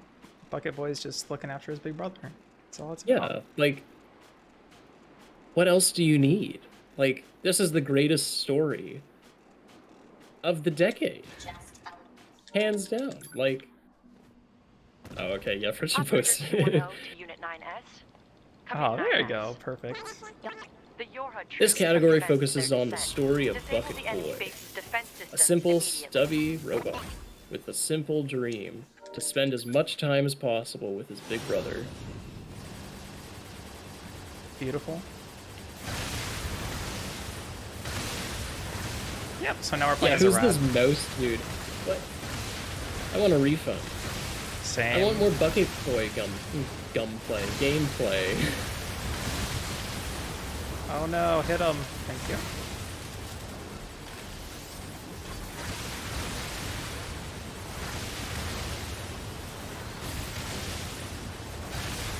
So, lovingly named Nine Mouse. 9S is very much a techno album at this point. With the amount of chips and quirks that 9S has, I think this is the most appropriate voice. So, sorry, Kyle, but I think this rendition I prefer. Yeah, he stops talking faster, so I like it more. The target is now accessible. One affirmation. Not because of speedruns, but just because, yeah, 9S is Yeah, a not character. because of the delivery or the character development or anything, but because of Well, because of the character development, yes. yeah, but I mean, not because it's like bad or anything. Like it's by far amazing, and like everything about it is good. But I mean, it's just slow, and we don't really want anything to do with slowness in these runs. We want to go fast. So, making our way through the prologue, or otherwise known as brologue, section here. A lot of it is just shmup and shooting things, because that's what 9S does best. 9S is a hacker, so I hope you enjoy these hacking minigames. Yeah. I'm definitely enjoying it because of the blue. Yeah. The blue. I just love it when the blue boxes break. I don't think I missed any.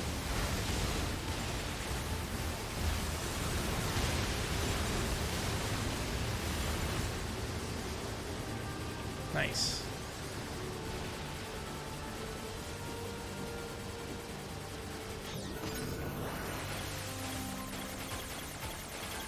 So something that Tsugoii is taking full advantage of is the fact that when you are hacking one of these nodes, you can still move and turn the camera. It's just a matter of how many fingers you have on the controller, where you can turn the camera, hold hack, and move the character while you're still hacking it. So you can progress to the next segment of the prologue just ever so slightly faster.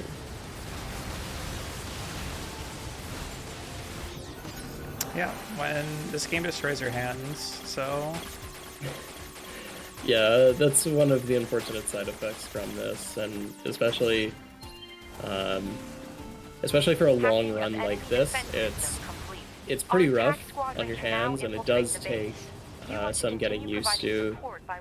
So, for anyone who is interested in trying an E-ending run, take it in strides. It's okay to take breaks. Not every run is a marathon run, but at least for now, we're going to try and go through this as quickly as possible. I wouldn't really necessarily say to smell the roses, but quickly smell the roses.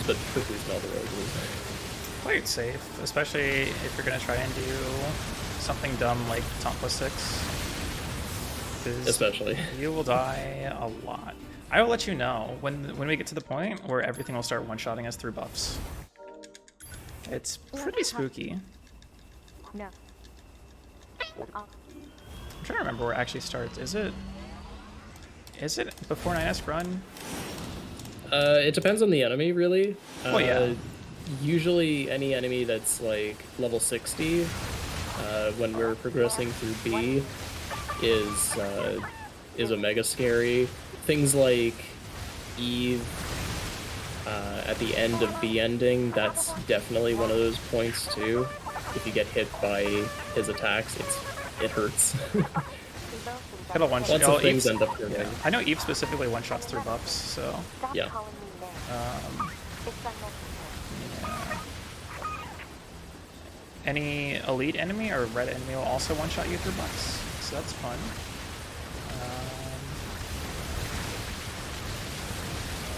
Yeah.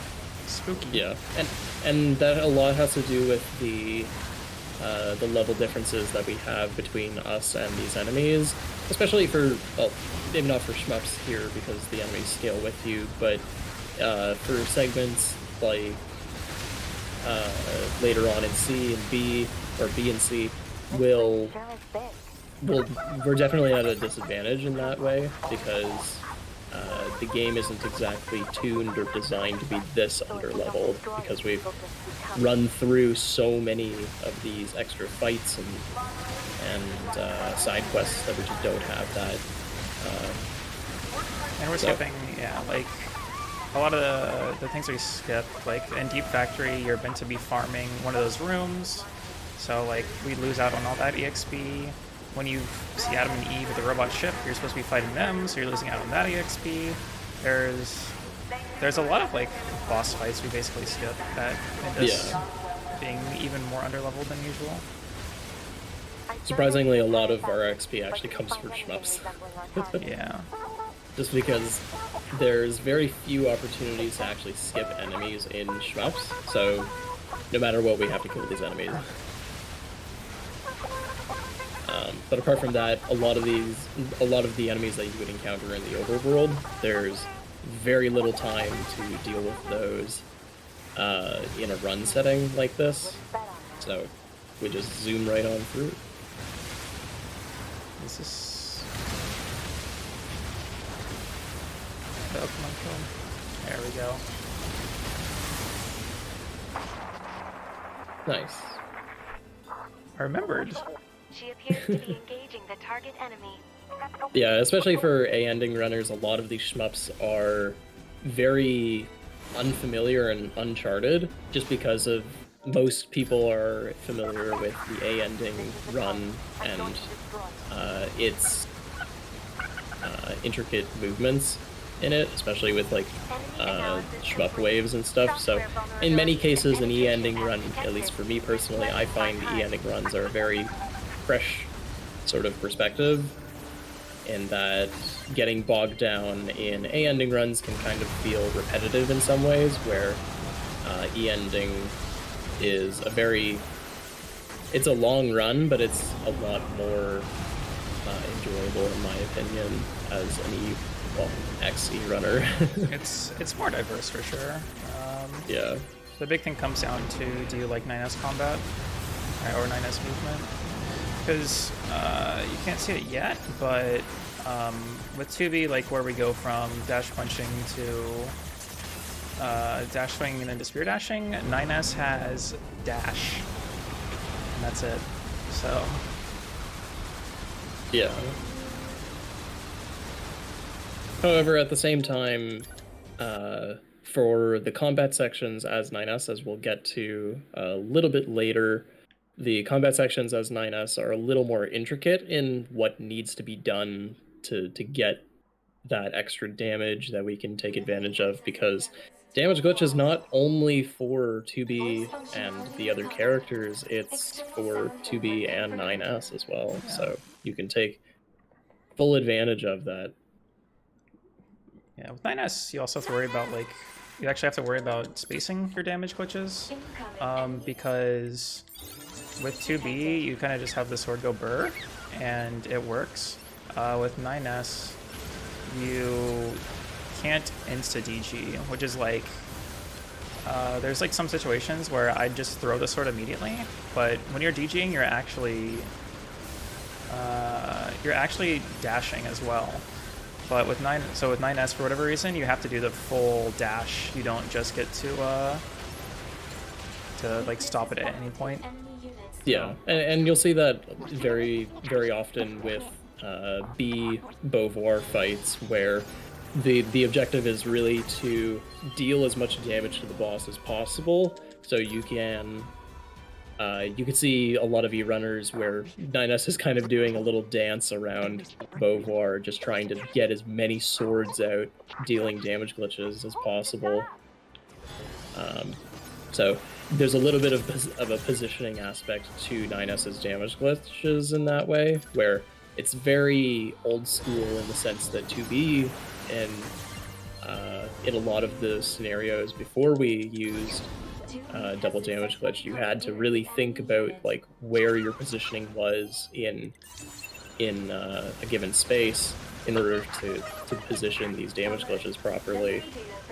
So there's a little more strategy in that way for 9S's damage glitches, which some people like, some people don't like. A lot of people prefer the speed and the overall firepower that 2B has, but I mean 9S can still pack a punch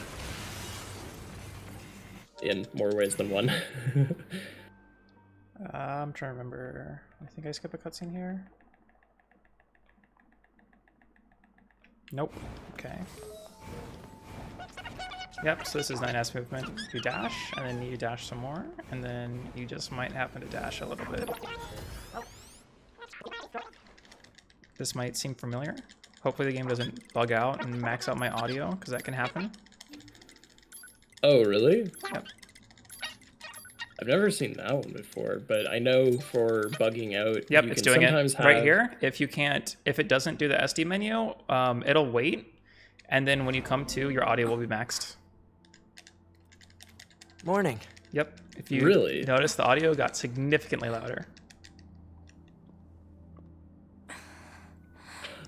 Oh, okay, that's weird. Yep. Okay, because many runners actually run with just maxed in-game volume settings, so sometimes if your audio is a little different, maybe that resets it in some way. I've never seen that before, actually. Yeah, it happens to me relatively commonly. Which means 9S gets louder? Yeah, unfortunately. So I will take the time to turn them down. I've never seen that before. That's so weird. Yeah, it sucks because it loses you time. Just like the SD menu not going. Oh, I forgot to do that. Whatever. It loses you time because the SD, like the cutscene, like takes longer, and I'm not about to have everybody listen to 9S turned up all the way. Yeah, and I mean at the same time, that segment in particular where you're watching that settings configuration again, it can happen that you could save time, but it's like if I've never seen it deal with the audio settings like that before. Yeah, it's a That's thing. interesting. It's a thing. Yeah. Lots of weird crap in this game. Everything is broken. Thankfully, there's some. Yeah, the thing that's like kind of nice about this game is a lot of times I don't mind weird stuff like that if I know about it because I learned something new. But like, I think I did that too early. Yeah. Like when the game just crashes or like does other really bad like run ending stuff for no reason, there's nothing you can avoid. That's what sucks. Because Square Enix makes good ports. This is very slow. How many recovers we have? 4 poggers. Yeah, you have plenty. In many cases, you can end up in a situation where you just don't have enough recoveries in this segment because we really only buy more recoveries at Pascal's Village? Forest. Yeah, Pascal's Village, which in some cases is very far away, but at the same time, in the context of an E-ending run, it's not that far. Yeah, it doesn't matter, especially because you'll get one-shot by Beauvoir anyway. Yeah.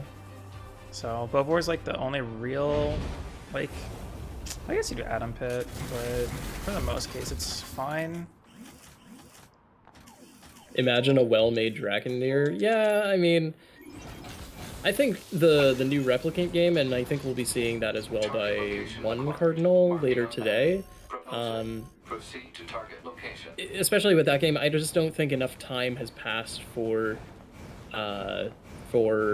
new skips and discoveries to be made. I mean, that's kind of the gist behind speedrunning a game, is that it's a collaborative effort amongst like a couple hundred people who eventually pick up the game and say, hey, like, you know, maybe we could do this differently, and then that ends up breaking something, and either as an oversight of the developers or as just ingenuity from the runners, like it's a matter of just finding those things. I almost messed up. So. Oh, let's see if I have to do this quest or not. See if I got lucky forehead.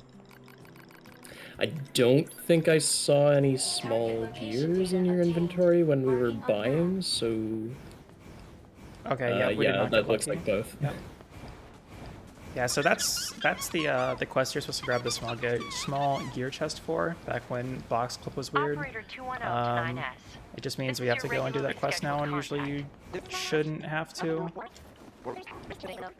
Yeah, so for 9S's segment here, we in some cases you could just do this one running out quest and run right back to the resistance camp, but in this case we will be doing both. Actually, I don't know if this is the correct route or not, but I'm gonna do it anyway. Yeah, it's not exactly a science as 9S, just because of his inability to plunge. And that's something that 9S doesn't have, which is... I kind of wish 9S had a plunge, other than just a straight down attack. So one of the attacks that we do take advantage of as 2B, and that I thought was really cool when I first heard of it, after playing casually, is this plunge attack that goes like on a 45-degree angle down, and we can take advantage of plunges to clip out of bounds in certain places,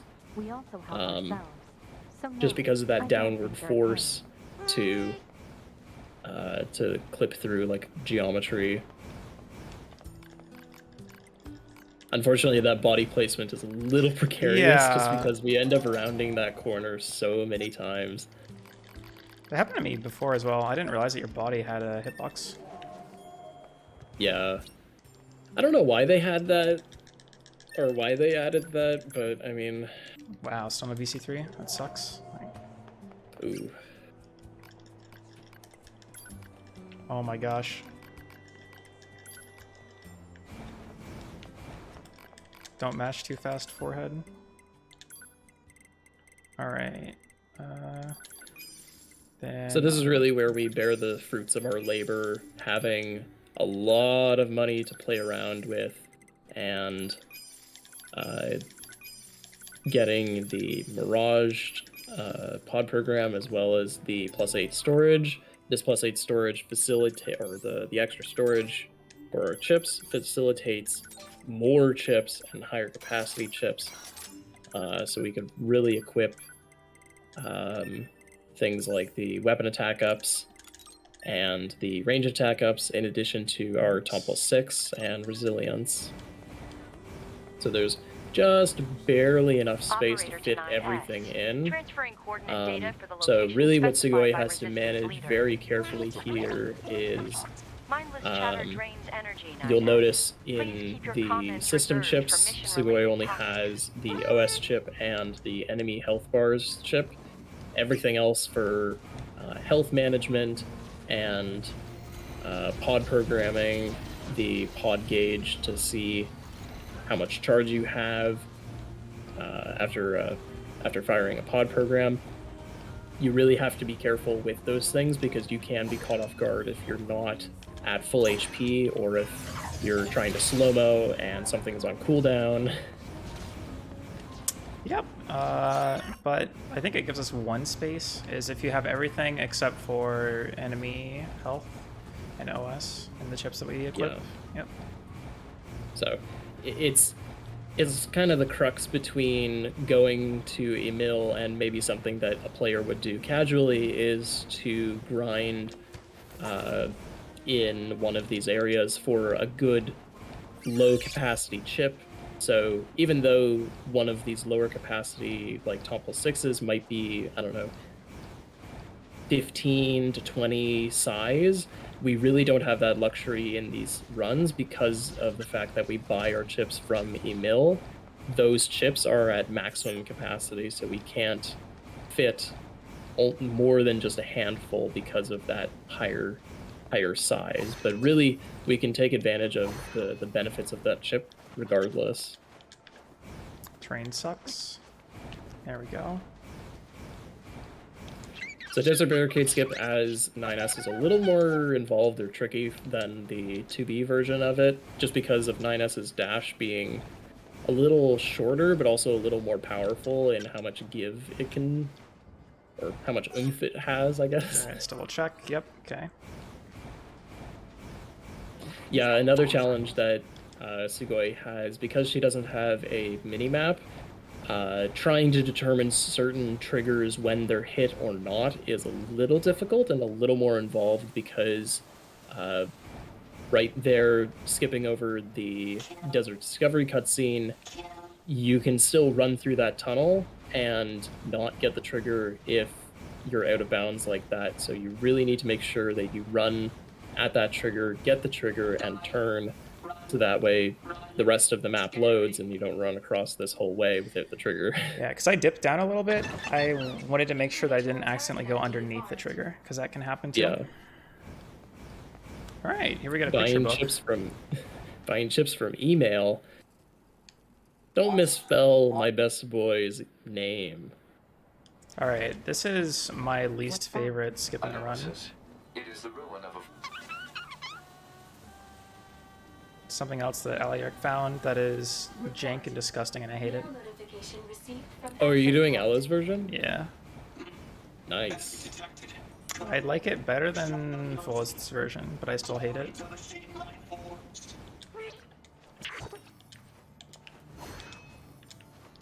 Come on, let me jump. Thank you.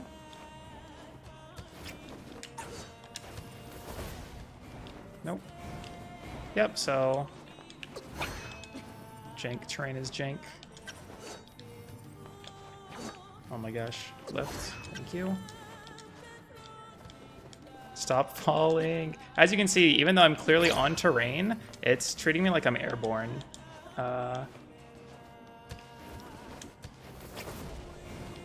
Really? Thought that was good.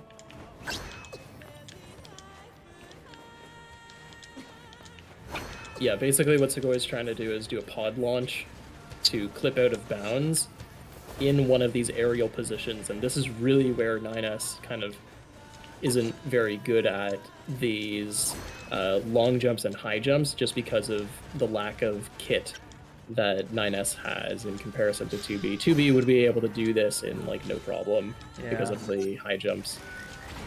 Please let me do any sort of movement video game. I'd greatly appreciate it.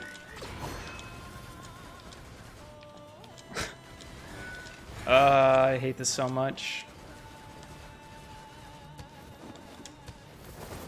Please, thank you. Alright, cool. Nice. That trick sucks. The alternative to Alo's version there is a similar version to 2B Desert Housing Skip, where you're clipping into that wall and again doing a pod launch to clip through one of these invisible walls, just because of the lack of kit that 9S has. So again, for Atom Pit, we're gonna grab one of these triggers. As 9S, it's a little scarier for just reaching the trigger in one jump, so Tsugoii's gonna do 2 jumps, which is perfectly valid. What is this? She still gets the triggers that she needs, and these enemies she can dispatch pretty quickly, especially with a buff. And so you can see some of the movement that Tsugoii does to damage glitch as 9S. You're able to damage glitch on this character by jump, dash, and then light attack, which is slightly different from 2B's dash heavy attack. But as we mentioned before, the positioning ability that 9S has is slightly better in the case of when enemies are attacking 9S, you can still position and damage glitch to them.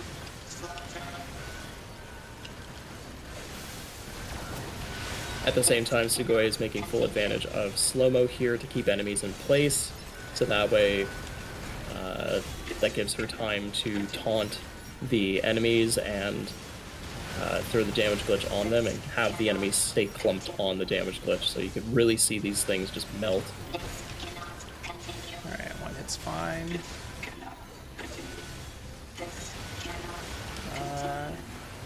I don't know how many recoveries you have, but... It's fine. But again, we're just waiting for the dialogue to pass.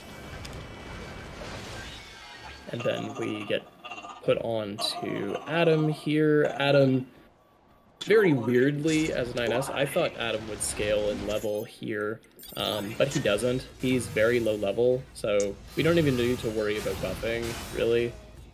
Getting trolled. Yeah, good lord. So, Adam's able to just be melted through here with both our pod fire and damage glitches. We still need to be careful in some ways because I think those ranged attacks do a little bit of damage, but realistically, Adam doesn't really pose much of a problem. Yeah, not really. Oh.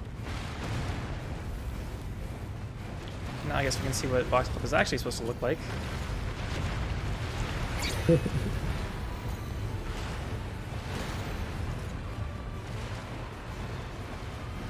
And we're also making good use of that slow-mo to get across these platforms because the Atom Pit is falling apart. Those platforms sink, and as we're running across them, so if you slow-mo when you're running across those, they sink slightly slower, so you could still just continue to dash chain, or in the case of 2B earlier, you could still just dash swing across. Just like that. Should be that easy, but, you know, things happen.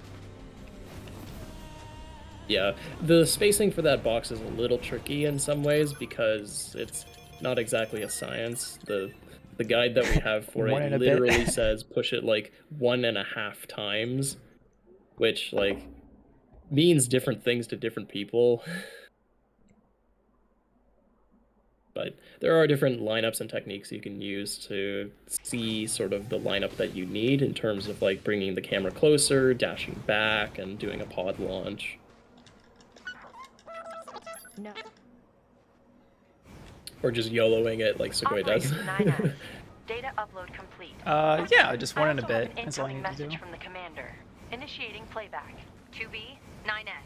We've lost contact with several Yorha units that were on their way to the surface. Their black boxes are online.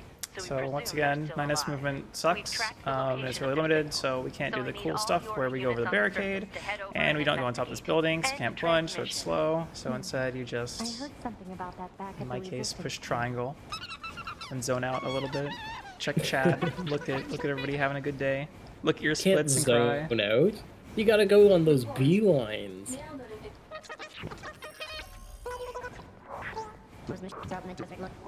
But 9S gets to go through the sewer here, very nice SD to avoid the ladder, just go through things a little faster. We do need to pick up one of these triggers in the tube here, up the ladder, so that's one of the things that 9S does have to go through. 2B, like we saw before, just goes right over. 9S doesn't really have that kind of kit.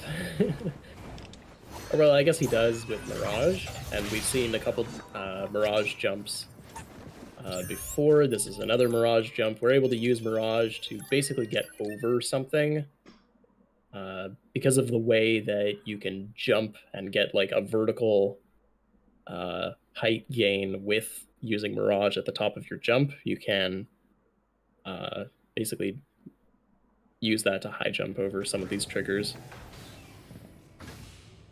We need a way through. Yep. Plan 9S. Is that a Caleb reference, Ian? Dash! Dash! Dash! I So think Blue Metal would be familiar with that. avoiding some more, yeah, basically like we grabbed that transporter way earlier so that we can save warp like we did, which like not only gives us, you know, time save and loadless, but it also avoids like another cutscene that would take like I don't know, like 8 seconds or something. Not a huge time. Yeah. But this is how you can kind of demonstrate like 9S, because even though I'm like, even if I blink the DG correctly, you're still either going to be doing the full dash, either forwards or backwards. So, some different combat. You gotta use your noggin for like positioning and stuff. It's a lot more cerebral than some of the 2B gameplay, where a lot of the cases it's just damage glitch, everything. Yeah, 2B is way more about like BPM, I guess. 9S is a lot about like not dying, especially in different strokes for different folks. What if you don't want to use your noggin? I mean, Aloe, I certainly hope you would be using your noggin, because That's why you don't Aloe being one of another top runner as well. World record holder in the short categories. Yeah. Aloe, when are you gonna run E? Or have you run E? I don't even remember. What the hell? Aloe has in fact run E.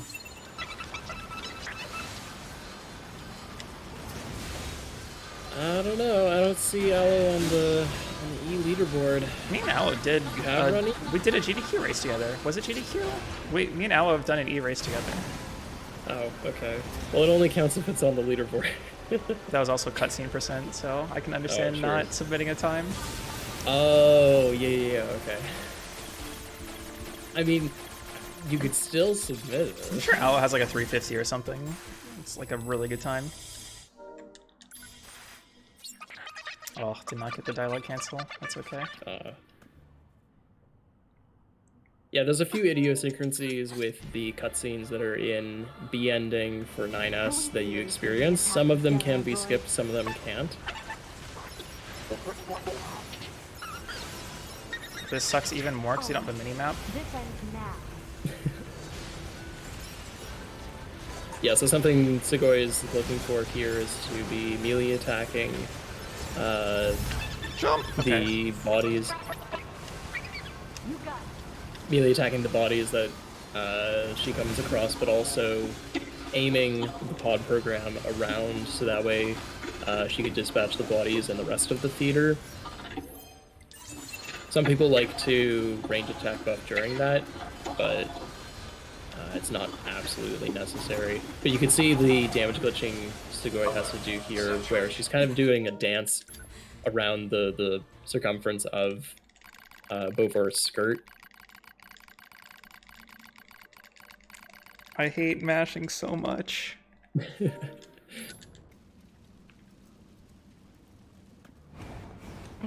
Alright, I've never gotten this before, so we'll see if this happens. Nope, that trick sucks. Tsugoii's gonna... Aw, dang. I've literally never gotten it, so it's okay. I don't mind that one. The machines don't have feelings.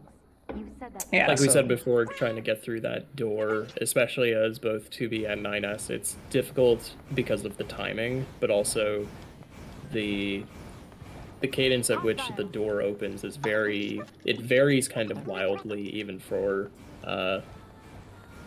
advanced runners. It's more the movement tech you have. So like the few clips we do as 9S, you do using just his dashing. Whereas with 2B we have spear lights, and like spear lights are good for clipping, and 9S dashing sucks. So that's what it is more for me, I think. It's like just dash it, because I think even people like Aliark are just like, yeah, just dash at the door, forehead. It's like, all right, cool, thanks. I mean, it does work. Forehead, yeah. So why don't the machines, or the aliens who created them, Attack the bunker directly. They originally came here from outer space, right? Oh yeah, we have picture books. Do you want to explain picture books before we get to the one coming up?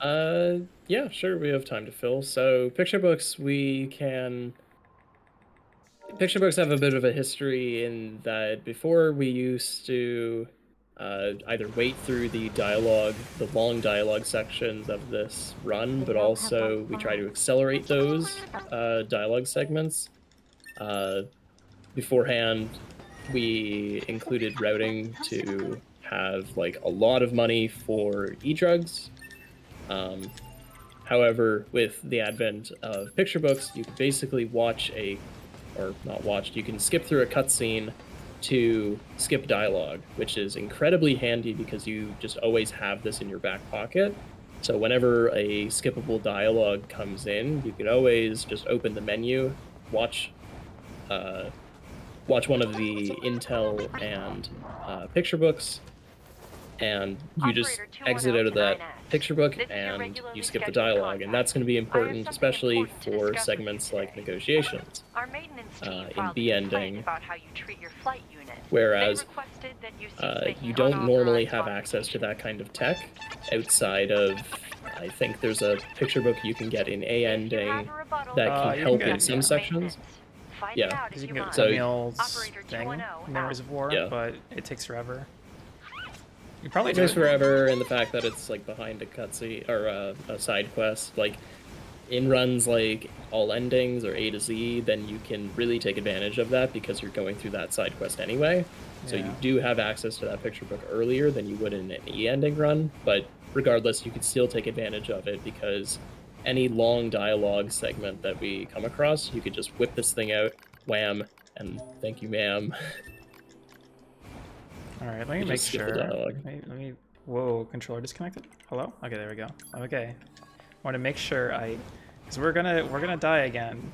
So I want to make sure I don't have my chips equipped because that would. Now do you believe we're not a threat? I don't want to do that. I suppose that's technically accurate. All right, cool. That works.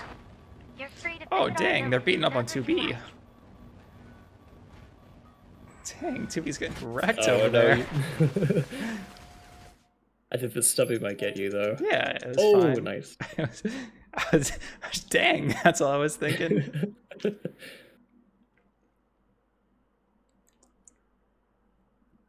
right, let's see if we can get this dialogue cancel. It sucks. Nice. I'm sorry.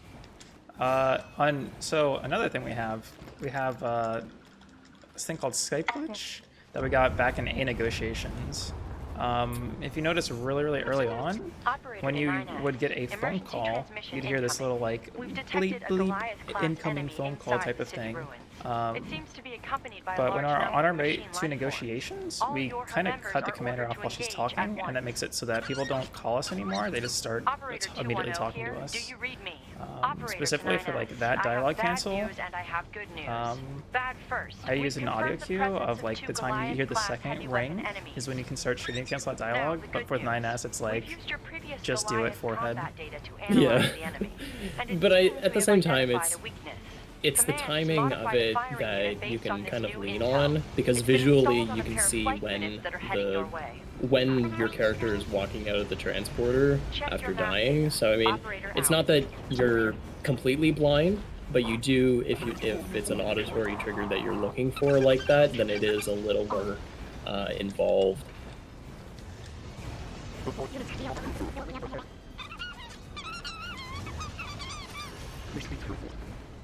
So going through the city angles section here, a lot of this is pretty stress-free, just because we honestly don't need to fight anything apart from the city angles and the flight unit here. We'll get to why negotiations is special as well. But it's pretty smooth sailing from here on out, nothing too stressful. We do have the angles hole again to deal with, but as 9S, it's also pretty nice. Nope. I have to get a double lift, right? Yep, so a double lift and a mirage at the top. Okay.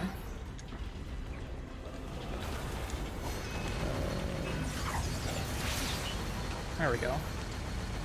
Yeah, for that as well, because when I do that in A, I have my mini-map, and that's how I do my lineup. With, you know, obviously I have no mini-map anymore, so it makes it another one of those tricks. It's like, yeah, just do it, forehead.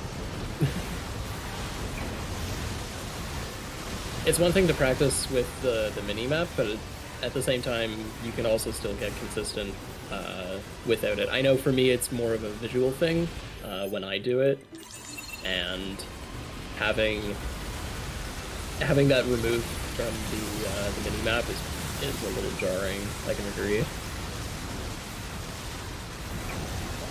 Please and it always hits me at this point.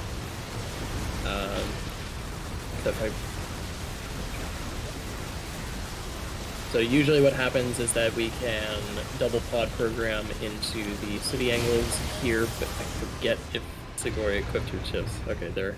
Oh, I didn't equip my chips, you're right. That's why it took so long. Yeah, that's usually when it's like an oh shit moment, because it's just go all the way through here.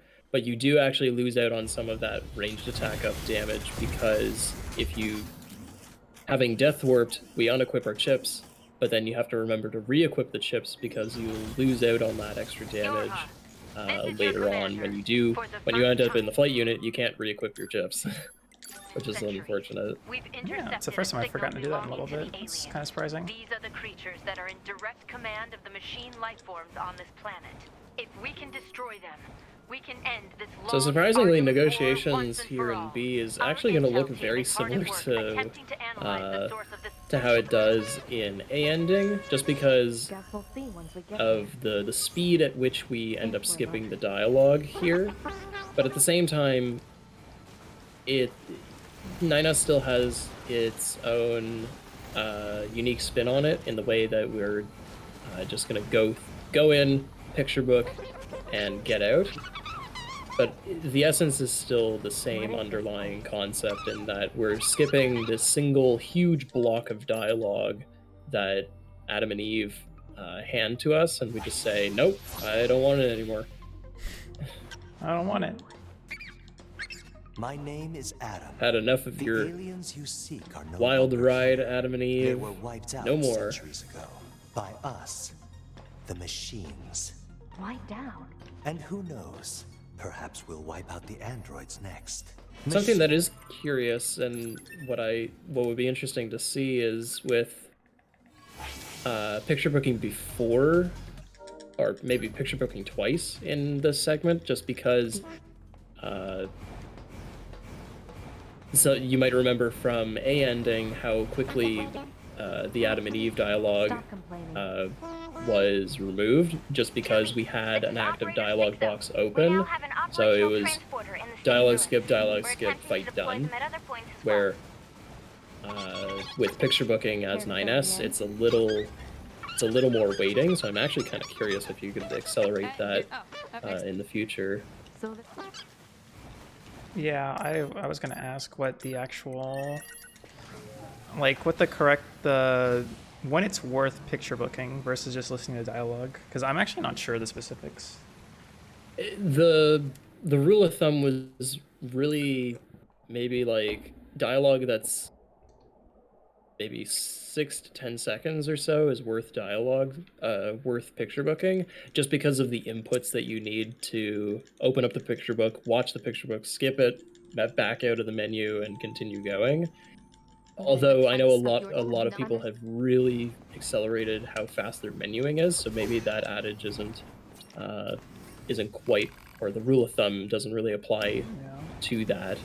It really depends on how fast your menuing is. I'll rest if I feel like it. All right, it's almost time for... Oh no, we still have 4 hours to do. Thank goodness, it's not time quite yet. But now we can stop being worried, because this is where we do our buys. So yeah, our 3 recoveries that we have done us well to get us this far.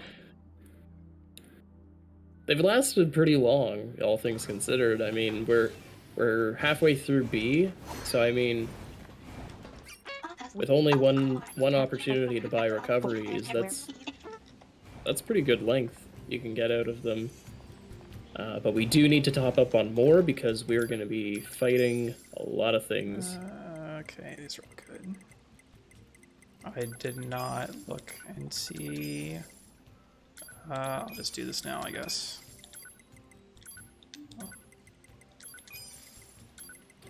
Oh, that's interesting. You can buy Kierman Epson Volt cells here. Yeah. I actually never noticed. Right, I because still you don't can have eliminate that buy and EC3? see. Holy shit. This is bad luck. Check again. Hold on. Maybe you don't have enough money. I think you have Oh, enough materials. forehead. Whatever, I'll do it before Grun. You're right. Because I think I only had 3K. Can somebody clip that? I'm clipping that right now. I just want to double check. Yeah, because I think you need like what, 4.5K or something like that. I think so. It might have been the 99 medium recoveries that got you. 9S works just fine. Yeah, you have. Yeah, it's 5,000 gold that you need. Alright, so yeah, I'll just do it before Grun. Yep. You have enough dented plates and materials, so you're all good. I think it's because I bought like 50 recoveries instead of 40 that I usually buy. Yeah. I know for the buys and C ending, you can kind of go a little ham with how many recoveries you need, because at this point we don't necessarily need 99. But it is comfy having like that huge buffer, but it is quite expensive in that way.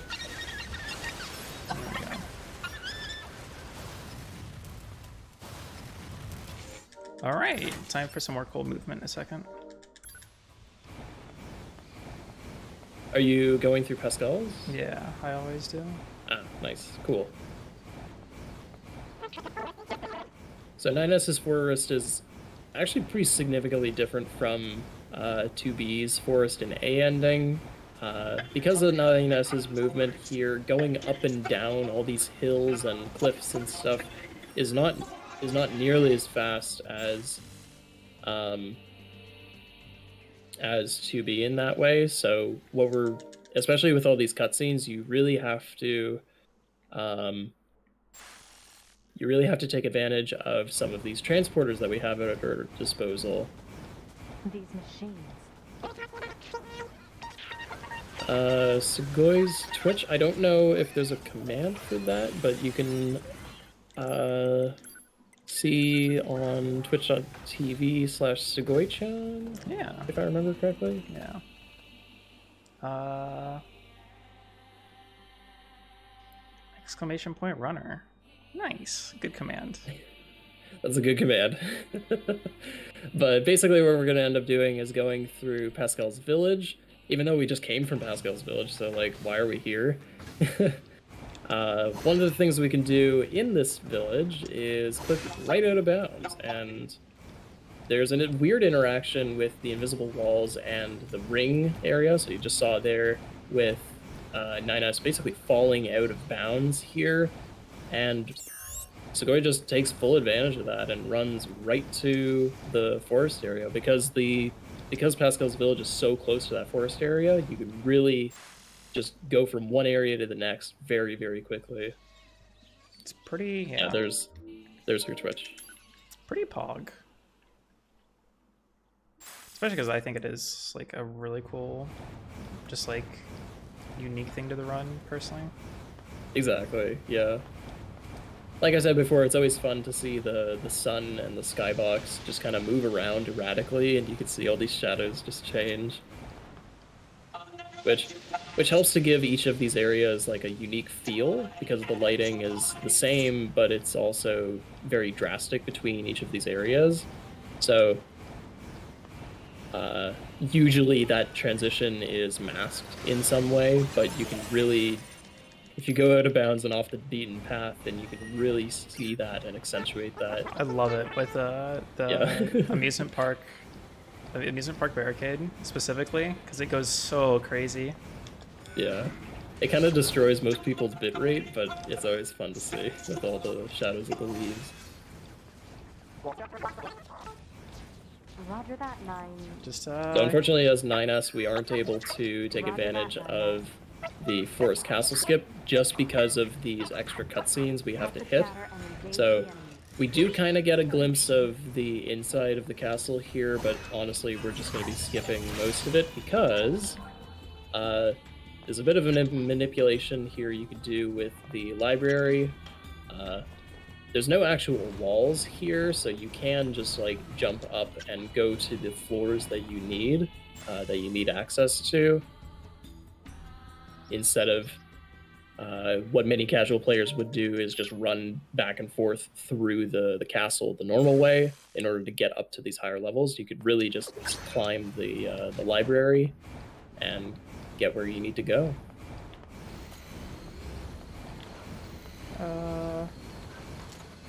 Just gonna do this actually.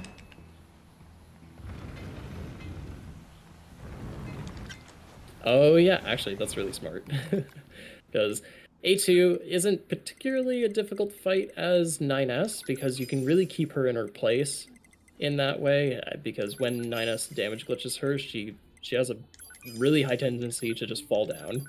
So you could really damage glitch and lay into her. There we go. So now Tsugoii has an upgraded sword that allows the sword to not only attack faster, but also attack faster with more damage too. So that enables other things as well. So things like faster spear dashing on 2B.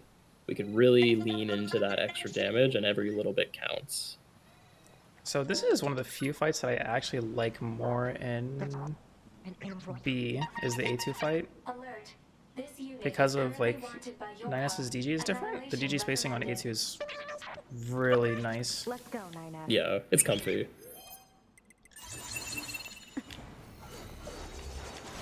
Forehead.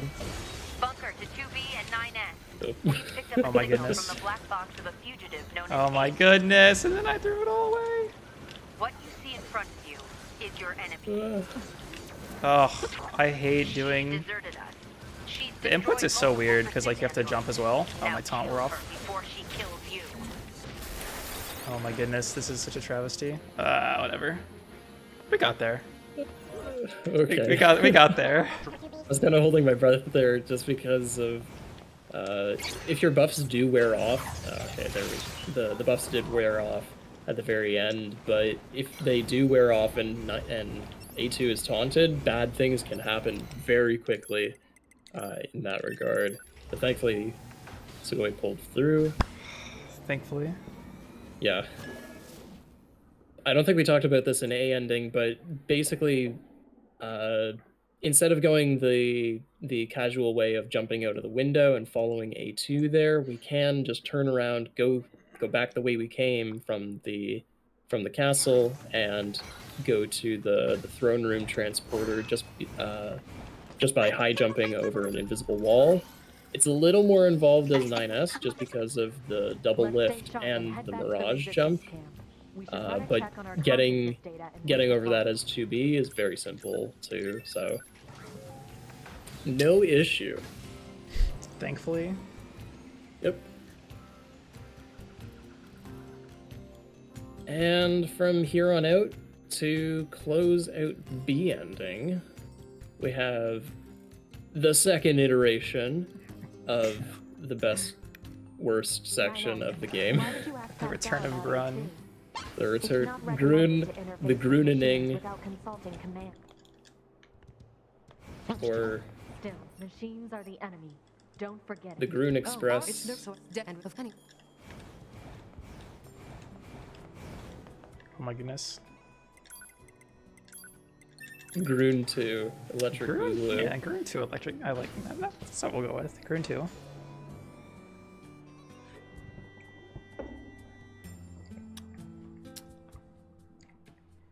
A little over half an hour until my bathroom break. Nice.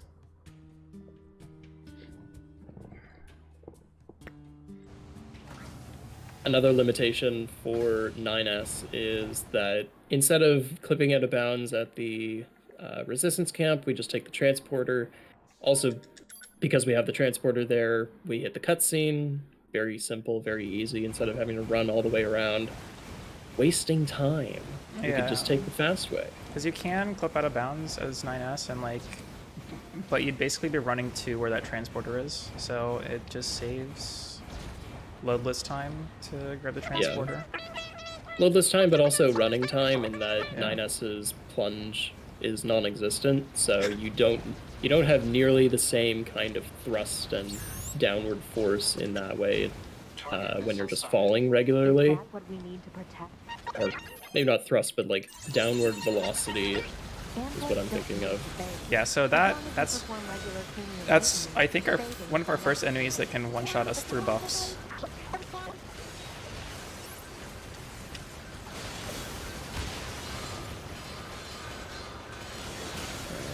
Making short work of the shore fight enemies here. I always love dealing with that that medium flyer just because of the taunt chips that we have. So long as that enemy is taunted, you can just dispatch it super quickly. All these enemies just melt when you have this much damage with damage glitching and the buffs that we get. All of these things are multiplicative, so we end up dealing like 800%, if I remember correctly, somewhere around there, with all these extra add-ons of damage glitching, buffs, taunt, weapon attack up. Like, there's a lot of things that end up multiplying together that we can get a crazy amount of damage. Yep, Green 2 Electric Boogaloo. We'll see if Rune's nicer during B or not. Thank you, Friendship, for donating a new mug.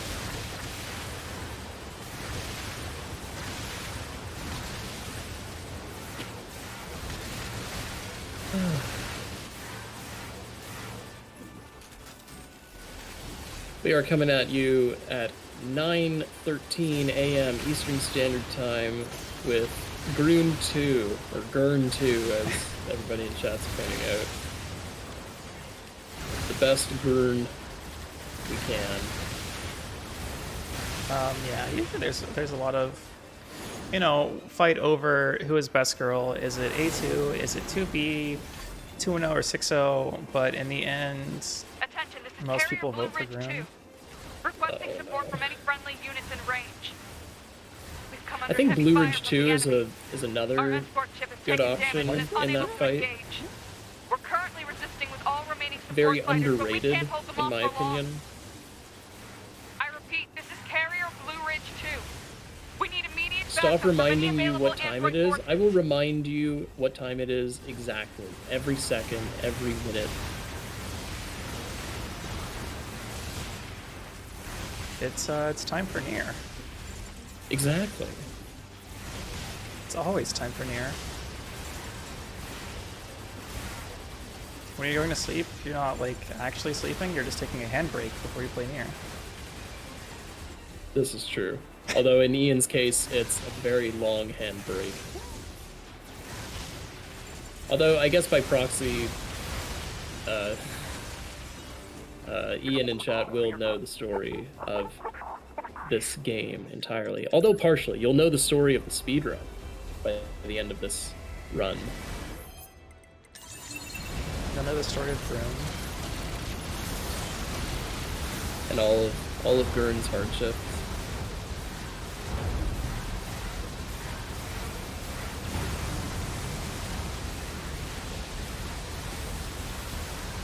So one of the things that we can take advantage of here, and I think we picked up some skill salves earlier on in nding, you can take advantage of those skill salves here as 9S because we're effectively just waiting for those pod programs to charge up after dishing them out to the Goliath flyer here. Very easy, very low stress. Well, I just learned I should be skill salving there, so that's fun. Yeah. It's really only applicable if you have enough skill salve, because yeah, some of the money in nding is a little fluctuating in that. Sometimes you end up with way more than enough money, sometimes you don't. But like I was saying, Grun is the bringer of no stress. There's no stress whatsoever in Grun's segments. Stage a direct satellite laser strike on the hostile. We need you to destroy the enemy EMP generator so we can lock onto the target. Yeah, especially because the coordinates to your map now. What's it called? This is kind of truly like where you finally get your deviation from A, which is nice. If you remember back in A ending, at a certain point in Grun, 9S went and fucked off. And then he was gone until, basically until boss rush. So now we actually get to experience that bit, which will be nice. Arguably much, well, I wouldn't really say much more interesting, but it's interesting as well. But there's a lot of dialogue. Yeah. I'll have to do my best to mash. Enemy data obtained. Ian, when are you running E ending? At this point, we're giving the full tutorial. I think at this point, it's worthwhile that you just pick up this game, because being a speedrun, we are basically spoiling everything in the story. If you haven't played NieR Automata before, we would highly recommend it. We may or may not be biased in that. You've got time. Like, honestly, I don't think spoiling anything before C really matters. Or, like, before the start of C. I don't really care. But from the start of C onwards is where stuff is really cool. If you ever want to be super lazy, I have a cutscene % run that I've done that I think I have highlighted on my channel, or at least linked. That cutscene % was with which marathon, if I remember? I don't remember, but that was what I did with that one.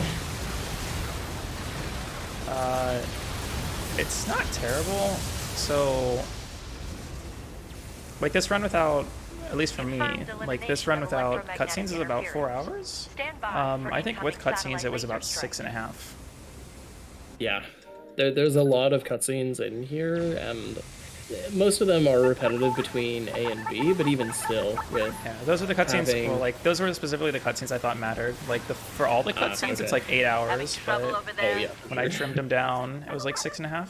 Hunter Squadron deploying out of North 12C Defense HQ. Could have spoiled the email side quest. Yeah, but I mean, AKA the only real link between OG NieR and NieR Automata.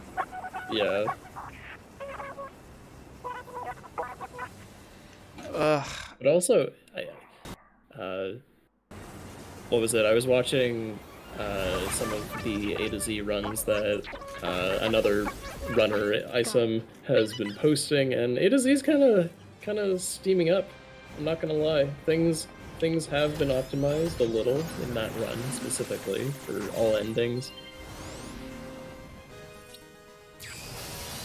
So, if you ever want to experience more than just... My controller stop disconnecting. That'd be great. Is it on battery, or...? No, it's just the wire is old, I think. Or the contact's going bad.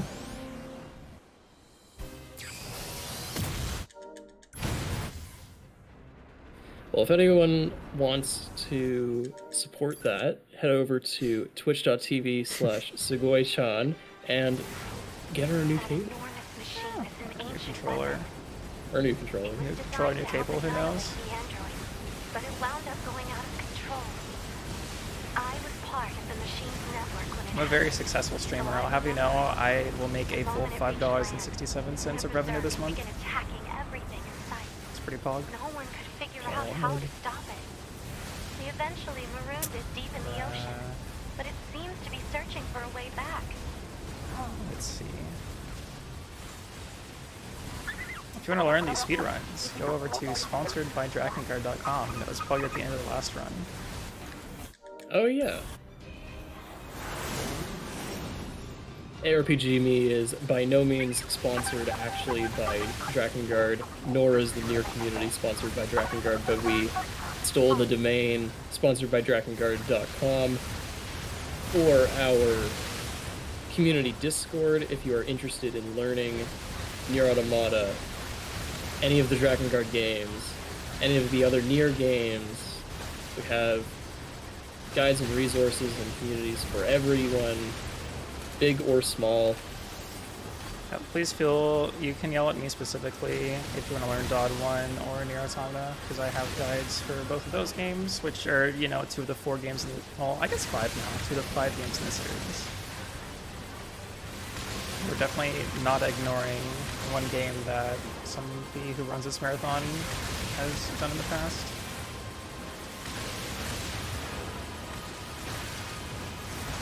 Wrong button. Unfortunate.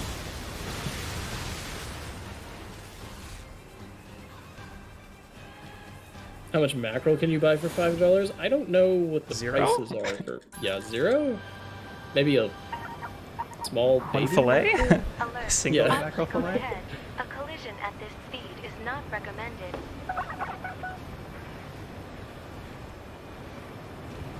Alright, so this is what 9S did when 9S went fucked off. I'm trying to remember. We got the missile. Then he died. And then he didn't die. Oh, this part. Okay. This is where we get to say hello to Cursortron again. Oh yeah, something. So this is actually very important for this section. So something that we have taken advantage of for some of the movement, especially as 2B and 9S, is sort of vectoring your movement. So that's like moving on the diagonal of a triangle. So instead of going directly straight, you're kind of moving at a 45-degree angle. And in some of the movements here, you can actually end up moving faster than if you were to just move forward or to the side in one direction. So you're really combining that extra speed and movement to move slightly faster than you would otherwise, and you really see that with the hacking cursor in this case, because in the sections that you do end up moving diagonally, you can just zoom right on through because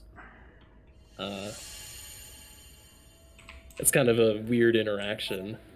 Yeah, I've done it, or I do it with Podspins as well, but that's a lot less precise because it's more me going like, yeah, this seems about 45. Whereas with like hacking and cursor, you can, you know, just hold, you know, 2 buttons and it's free. Yeah.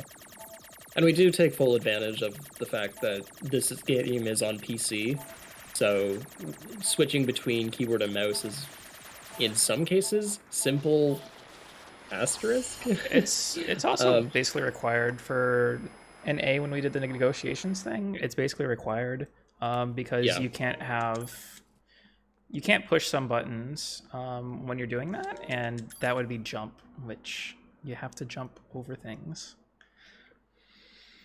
Yeah, especially for that trick in particular, because keyboard and mouse, you can... Advancing dialogue and jumping with the character are separated from each other, which is different from being on controller. And so, if I remember correctly, you can still technically use a keyboard by plugging it into a console. However, it's a lot less functional. Alright, let's see if I can do this. Nope. Sag. Right here, if you... I think it's like just if you wait and then hack forehead, you can get like in this state where you will be instantly hacking instead of having to like slowly fill up the bar. Yeah. Specifically, I think it's from, like, you stand on the leftmost hacking pad and you wait until the rightmost hacking pad appears. That's when you begin hacking, and you're able to get into a weird state where you will always instantly hack something so long as you're holding the hack button. So you could just walk right across the 3 pads there and just hack right away. So if you notice, like right here, like if I hold this, I'm holding W and I'm holding W and D. I guess it's a little bit harder to tell. But like right there, you can see the speed increase by vectoring the angle. You can also see it during the factory Soshi hack in a few minutes too. Detected. Just because of the way that the camera is, and it also depends on which way the W direction is really considered relative to the camera. So in some cases it does work, but in other cases it kind of works against the player, where the angle that this vectored direction gives you is just kind of awkward to deal with, so you kind of have to like zigzag across. Detected. Access locked to Council of Humanities. You could also bind your jump to something that isn't A or B. Yeah, it's just a little more involved. I know some runners do it that way, but it's just something that's a little, maybe a little more advanced or not as easy to deal with in that case. Move. Especially since in many cases your keyboard is right in front of you. Humanity and Project Yorha Records Index. Alert. We are not authorized to access this data. However, at the same time, this game has some difficulty recognizing and differentiating between keyboard and mouse inputs, whereas differentiating between keyboard inputs and gamepad inputs. So I mean, yeah, like you say, Aloe, it's kind of bad. But it really depends on how comfortable you are with the controls like that, because honestly, in this game, you can customize that however you want, to an extent. But like, something that a lot of games that don't really do, but although some do, is to allow you, the player, to remap things, and that's something that this game really does somewhat well. But it allows you to at least create a control scheme that's comfortable for you and comfortable for the techniques that you want to do, because in many cases what happens is that these casual players who are new to the speedrun end up changing their control schemes to something completely different than what they played with casually. So it really depends on the techniques that you're wanting to use, and being able to have that freedom is kind of nice. I know there's certain other games that like just don't let you do that, and it's kind of frustrating. Like the Replicant remake. Exactly. Although I don't have any first-hand experience for that, but if you're on PC, you can still do it with big picture mode, but which is like, at least anytime you see Cursor-tron, like especially in A, I have W bound to touchpad, so like that's when I'm utilizing that. But yeah, on a console, that's bad, which is why I have yet to even get the time skip on Replicant remake. Alright, so this is Deep Factory. Yeah, we glossed over a lot. So basically what Tsugoii is going to do is try and manipulate some of the enemies that are ahead of her. Could have been worse. Whoop. Yeah, don't mash too much. What was that? I just mashed too much, I guess. Actually, that's really lucky. How the heck? I have it happen to me a lot. Oh, because it replaced you. Okay, it didn't kill the machine that you're operating. It just replaced you. Yeah, thankfully. Okay. Kinda sucked. But basically taking advantage of the enemies that are in this area, you can kind of cheat the system and hack one of the enemies that are off screen and just sort of skip ahead a little, or change the machine that you're controlling, so that way you can... Oh, that's actually... Yeah, it's actually a pretty good strategy. It's safe.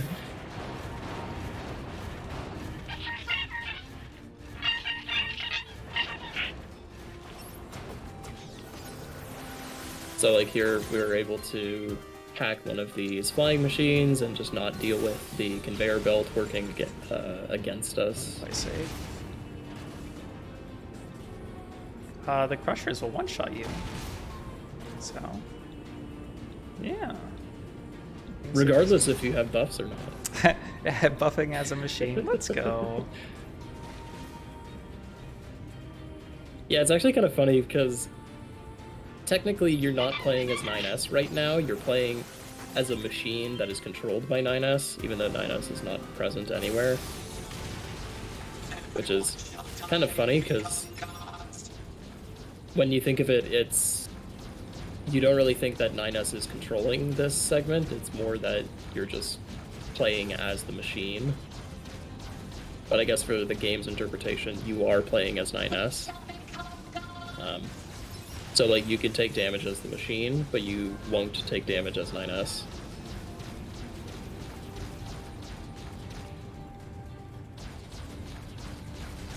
Yep.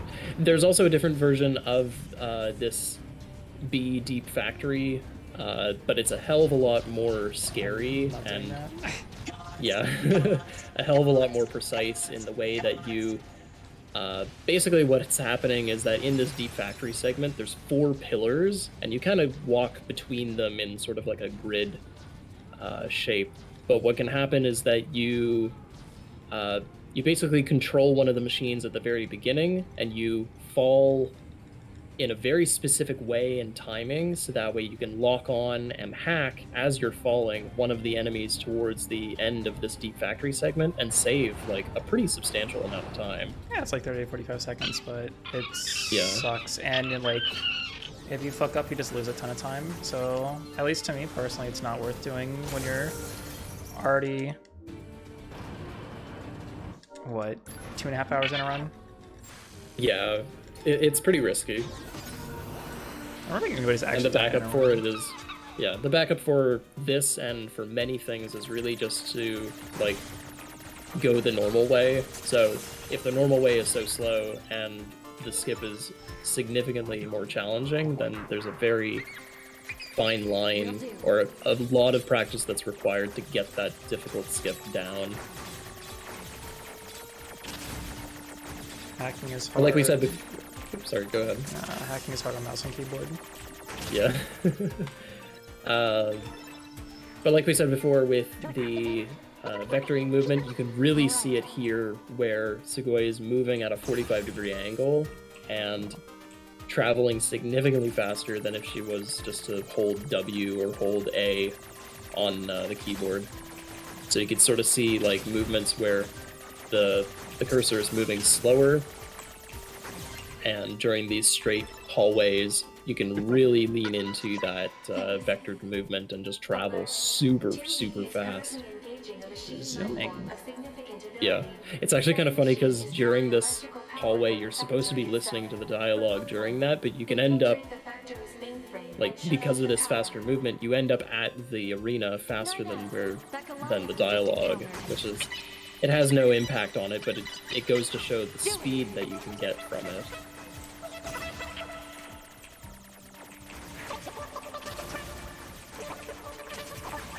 But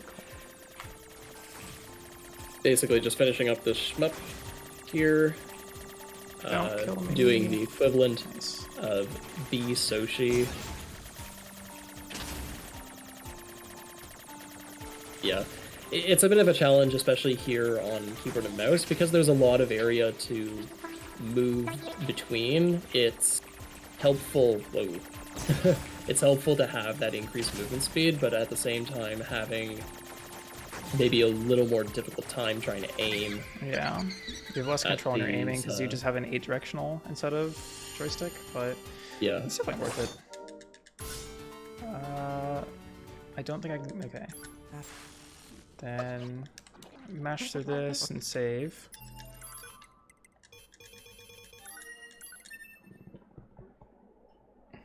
Yep, so Commander's asking 9S to meet her downstairs in the main ring, and instead of running there, you can just save load, and we take full advantage of that, having Because the bunker only has 9F. one load-in spot, we I'm can sorry.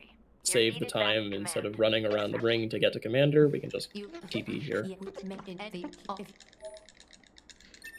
Also, shout out to... I have to shout this out every time I see Commander. Shavu, one of the older runners for these longer categories, having Commander basically fall out of the bunker. Yeah, it's happened to me before too.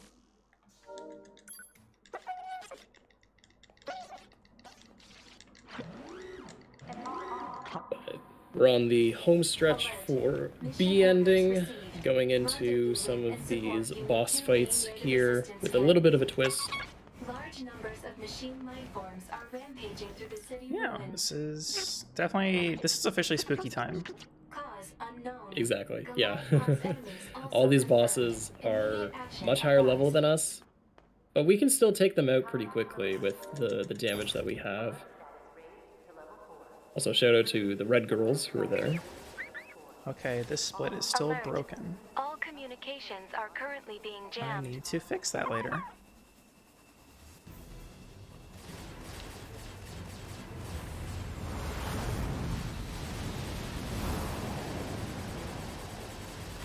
Yeah, the red girls. I'm sad that my headcanon is not true. After I did some Yorha Girls novella reading, watching, whatever you want to call it. What was the headcanon? Or was that... My headcanon was that, like, you only see one after you kill Adam, and then you see the other one after you kill Eve, so I was thinking it was like a reincarnation of Adam and Eve, but they've, like, existed before the events of NieR Automata even take place, so my yeah. headcanon's wrong. Don't make it lewd, Ian. I'm fine. Let's take this bastard down. There's a novella. Yeah, so SD one-shotting things. Yep. So that's something that 9S and 9S is able to do that with Tom plus 3 as well. But with Tom plus 6, because we deal so much damage, we're able to do that as 2B as well. 2B? Having 2B, can you hear me? having that much damage as a burst, and again, we've said this before with self-destruct. Self-destruct has that burst of damage that you really can't get anywhere else, and because self-destruct is considered as a melee attack, it's enhanced even further because of the buffs that we have, because of the chips that we have for weapon attack up. Like, it's another tool that we have, especially for an AoE attack, that damage glitching sometimes just can't get that job done with dispatching a bunch of enemies that are all around us, or even like a boss like that where it's just we need to deal as much damage as in short of a possible time as we can. Yeah, slow bud. It's very important to be as safe as you can here. Yeah. Because even though these enemies are, well, those enemies that we're fighting at the fence, those are just basic enemies, but they can still prove a problem if more than one hit you at the same time and you don't have enough time to hit the recovery. So. Oh, it's with that enemy as well, but I'll take it. For me, the B ending is all about just... Or, like, the actual B-boss rush is just like, please don't die, please don't die, please don't die, please don't die. Some would call it a rush, but... that was weird. I couldn't pause. But it did let you skip, that's interesting.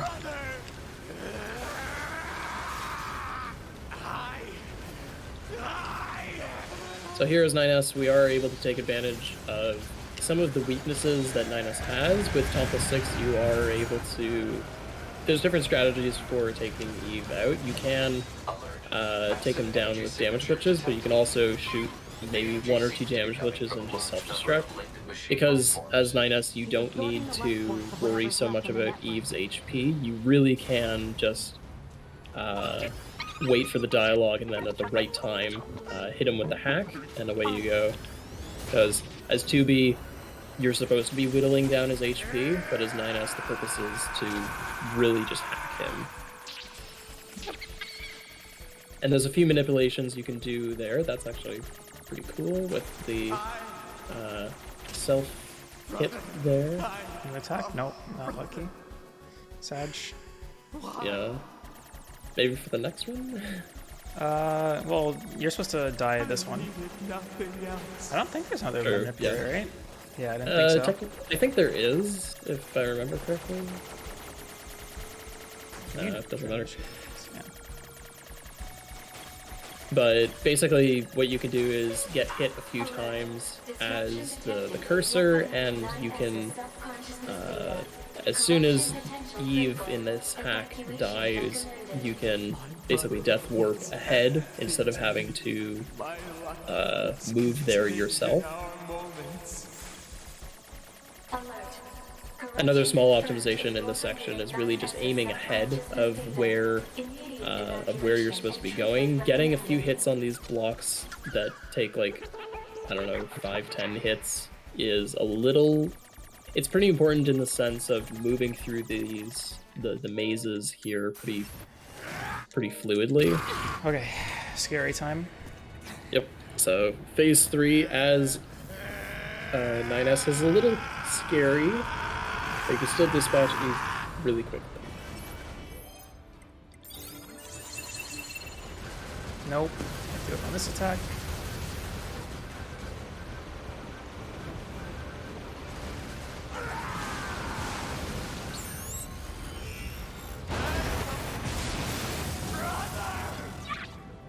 Yep, so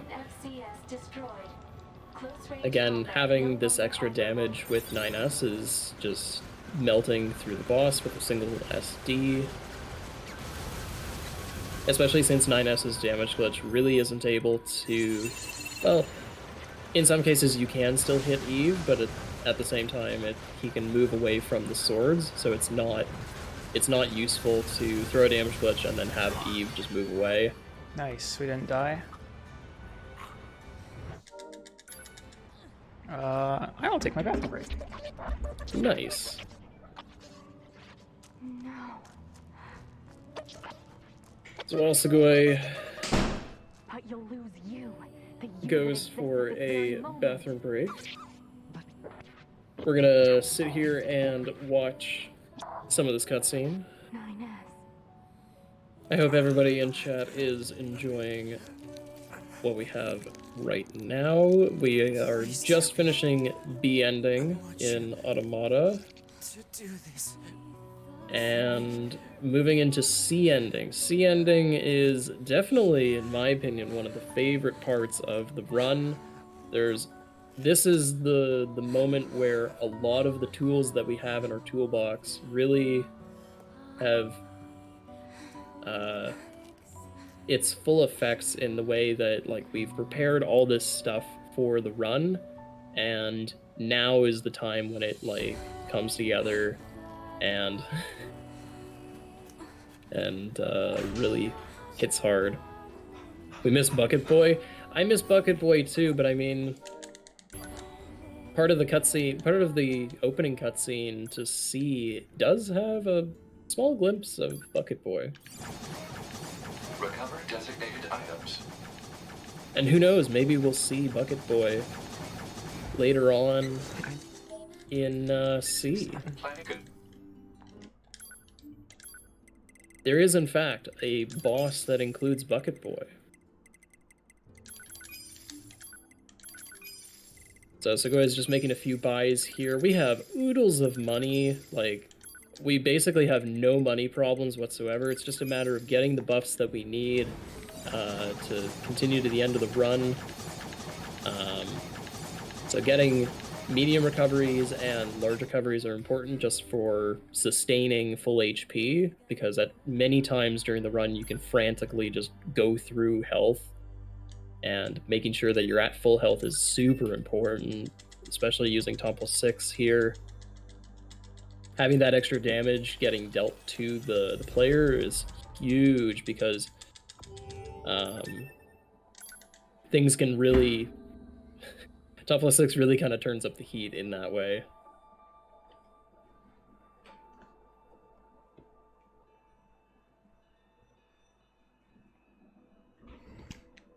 Alright, we're back. We're gaming. Confirmed. Nice. Welcome back, gamer. We also get to listen to 2B. Yeah, to be spear dashing is also something. Yep, spear dashing with voice changer, which always cracks me up because it's such a weird sound in comparison to 9S's. Before I could convince myself to tell 2B the truth, We're all my about final weird major sounds, and operation had begun. Still, I think I've said this before, but my headcanon is always that not how the battle would end. using voice changer is like compressing the data that 2B and 9S are communicating to each other, so it's like computer language. I like or it. machine code as like an auditory thing. Do you understand? Alright, so we've officially started playing a video game. As you could tell, we got a preview message, which means that this is where the video game actually starts. Good job, 9S. Once again, what we've been playing so far is just the prologue. This is the real game. And I guess like that are receiving signals from the we haven't really touched on any lore, They should be but located in elevated areas basically with good we signal killed Adam and Eve, and that's enough to make your hubby like, yo, you know what would be really cool? Why don't we just like actually try to go to war with the machines? So Again. yeah, so Now, 9S I mean, is- 15th try is the charm, right? 12? But yeah. So 9S is prepping for the invasion. Prologue, brologue, crologue. I mean, C is the actual game. Dolog. You're forgetting Yolog. I don't know what sound EOL would make. Yolog? Just Christmas? Alright.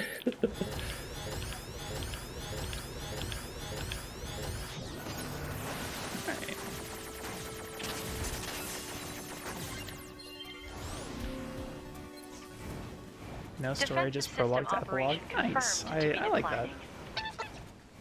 Can you aggro? Thank you.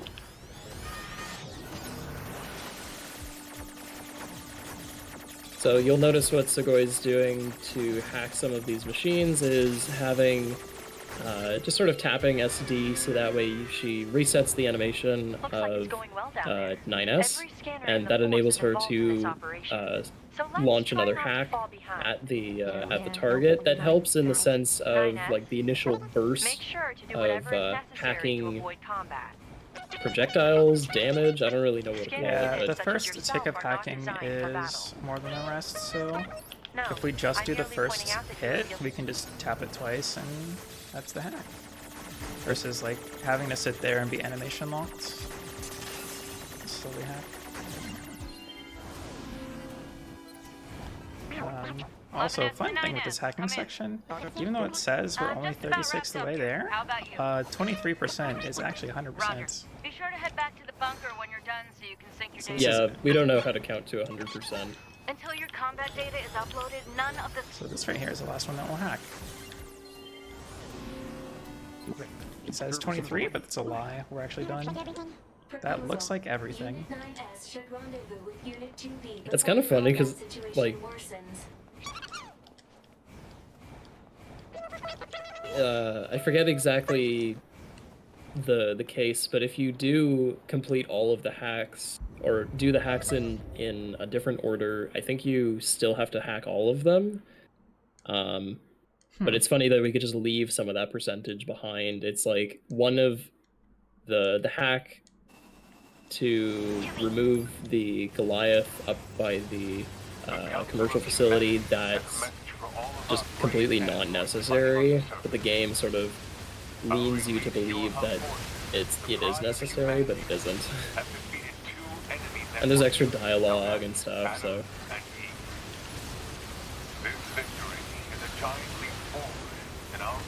So this is... Ooh. Yeah, That's a little unfortunate with the spin, yeah.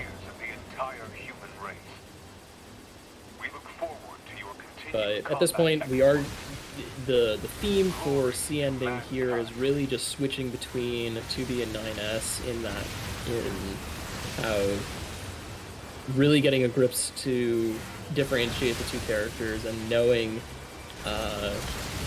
who you're playing as, but also which damage glitch you need to be doing at any given point. Not really applicable for a shmup section, but especially during the regular gameplay, it's important to remember that I can't damage glitch the same way that I can as 9S if I'm playing as 2B. So it's important to keep that in mind, especially when things really start to heat up, and they will. Roger, and thanks. Especially during the war section. This war section, as I like to call it, is pretty scary because there are selective enemies in this section that not only are just tanky, but also just hit really hard, like that level 60 medium biped that almost heated Tsugoii. He wasn't buffed at least, so it was fine. Or taunted, I mean. A lot of the fear just comes from the fact that these enemies are taunted. He wasn't even taunted. Okay. Okay, interesting. Dang. We got one shot through buffs when the enemy wasn't taunted. Interesting. Today I learned. Yeah, and that's one of the scary sections that we come across here, especially during the war. This is very common for many runners where it just the combat's tough, man. Like, we're being worn down it's by a difficult. fierce enemy That was a attack. legitimate death. I learned something today. Roger, and thanks. That's not my body. That's my body.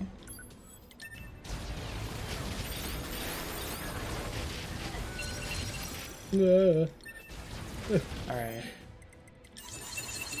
Kind of in the thick of it right now. I will focus you from now on, Mr. Level 57 enemy.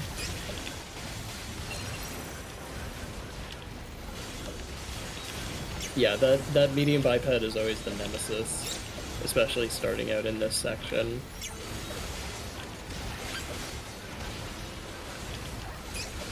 Yeah, I was hoping I could ignore him if he wasn't taunted, but the answer to that is no.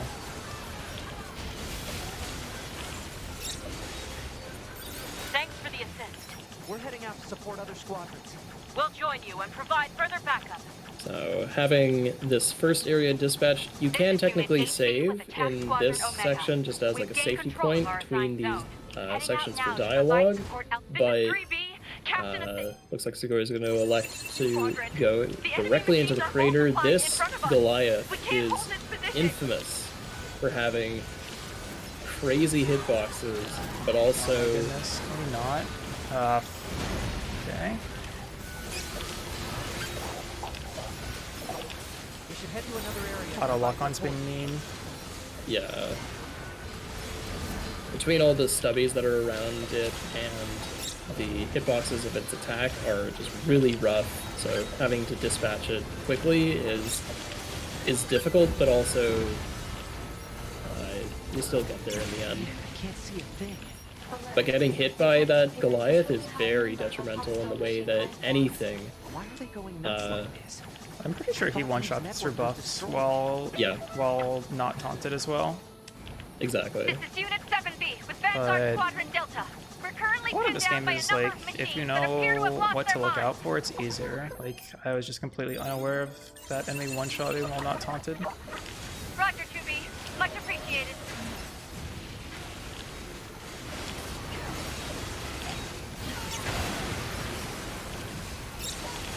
This is always fun with the axe medium bipeds, just because they like to kind of clump together in some ways, so you can really cut through them pretty quickly. Thanks for the assist. We're heading out to support the next squad. Understood. We'll join you there and lend a hand. So it wasn't that bad of a death, though. 2B. This is the first wave, new enemies in the fairly region. early. They've got attack Squadron Omega surrounded and are giving them one hell of a fight. Alright, so because I hate myself, I'm gonna do some dangerous stuff here as well.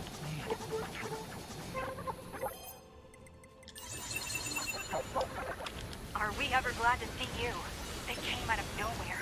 We were fighting for our damn lives.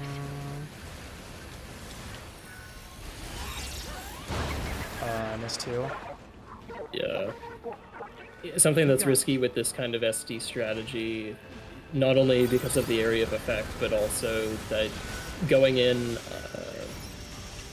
sort of and doing a Hail Mary is kind of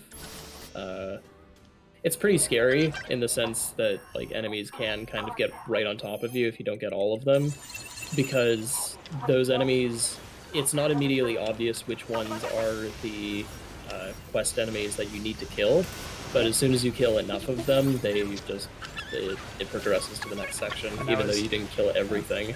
I was only one short, so that was really unfortunate. Yeah.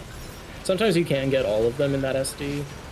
Likewise with this section as well, with the disabling or the debuffs that these machines give you. It is a bit of a risky strategy, so. One short again? Man, this is unfortunate. Don't destroy me, please. Oh, he's just standing and waiting, good lord.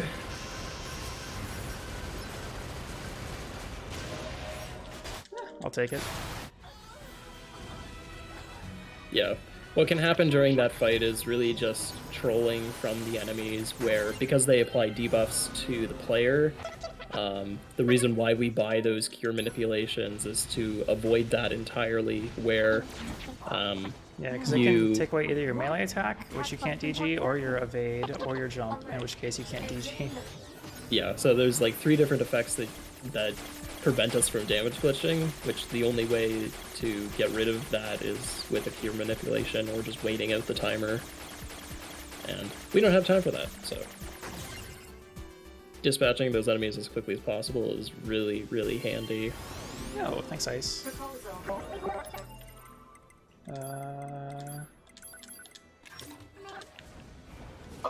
Why? Okay, wrong way.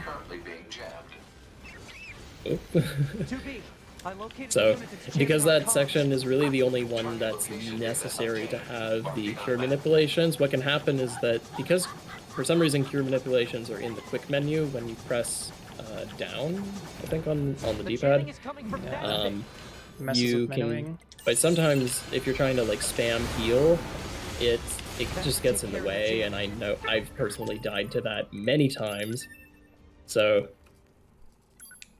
just getting rid of them and out of the inventory is just best.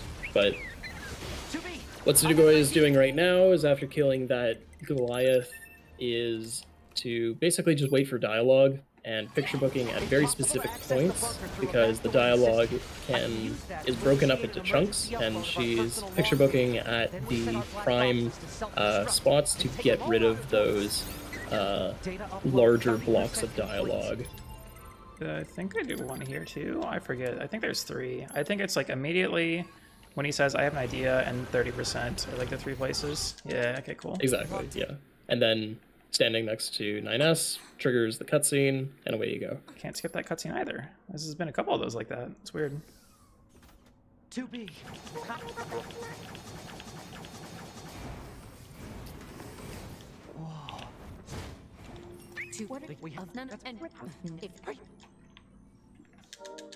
So now that we've made it into the bunker, everybody's having a party here, and they all want a piece of 2B.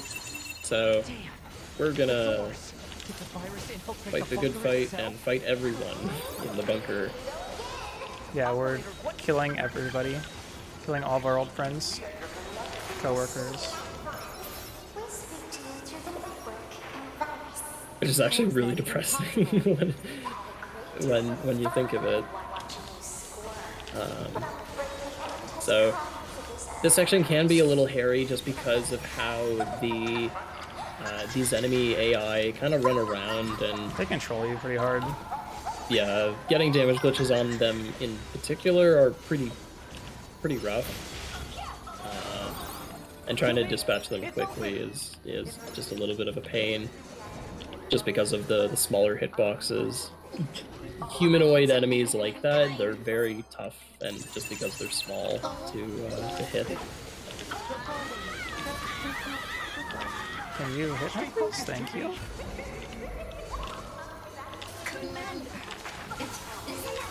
So once the power goes out in the bunker here, it's just a matter of getting through these enemies as quickly as possible. Realistically,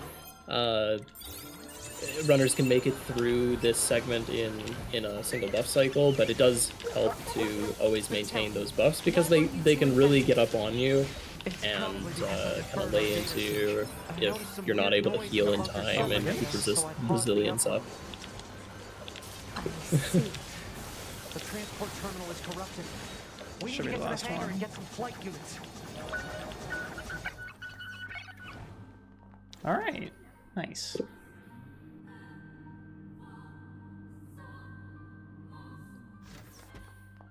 So unfortunately, we do end up skipping one of the best cutscenes in this game. Yeah, agreed. Yeah, so anyway, everybody's dead. Oh, did the stream die? Oh. F5 maybe? For me? If that's fine. If the stream's alive for you, then that's fine. Yeah, it's alive for me in Okay, DLC. cool. I think it just hiccuped. Okay, yeah. As long as it's good for everybody else. I just in chat. That's all I need. All right. So hello to what is this, like a 30-second RNG potential time save, time loss. Back at the end of the ending, for whatever reason, Ninus is like, you know what's cool? I'm gonna give you some drugs. Nope, you're not lucky. And the drugs have like a random buff and debuffs, and one of those like speeds up dialogue, but we didn't get that right one, so it doesn't matter. Yeah, e-drugs are one of those things that it really benefits from having more than just one, because you can use them concurrently, and if you get the wrong effect or wrong RNG, you can just use another one. But because we don't have that luxury, it's really just a Hail Mary as to whether or not if we do get the right effect, because faster dialogue basically just progresses the section faster, and taking full advantage of that with the E-drug effect. Critical damage to flight. I see a lot more drugs in longer categories like A through Z or Hundo. Exactly, yeah. Because there is a quest to get the E-drugs yourself, but that not only does that cost a lot of money, which affects the routing, but it also changes some of the strategies in these fights where, in scenarios like this, where you're in a flight unit and you can't open up a picture book, you can E-drug instead, so manipulating that dialogue is pretty important. Alright, there's my first safety save.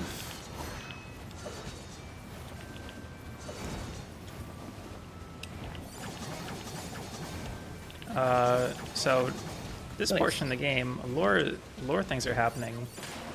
Normally 2B gets infected by a virus, and you have to like slowly crawl your way a very large portion of this map, but instead we can go out of our way, avoid the trigger that gives it to us, and just run to where we need to go anyway. Or spear dash in this case. It's pretty funny because the trigger for this is basically a very thin paper wall that we can just avoid by doing a long jump around the side. And for some reason, I don't know why the devs didn't think to make that bigger, but oh well. I mean, when the devs don't want games broken, you end up with games like Replicant Remake, and yeah, that's true. Yeah, that's a decision. Yeah. Although there is sort of a safety in place after, I think it's 2 minutes or so, 2B does succumb to the virus anyway, but by that time we can reach our destination. So as soon as, and we'll see this happen in just a second, as soon as that timer is up, 2B will have reached all of the checkpoints in the progression for the virus. So we'll enjoy 2Bs, but one last time. Dude. Alert. Here's 2B. I hope you enjoyed with her. I guess that's a blowout. Kaboom! I always love timing an SD with that explosion, just because it's a huge explosion. So yeah.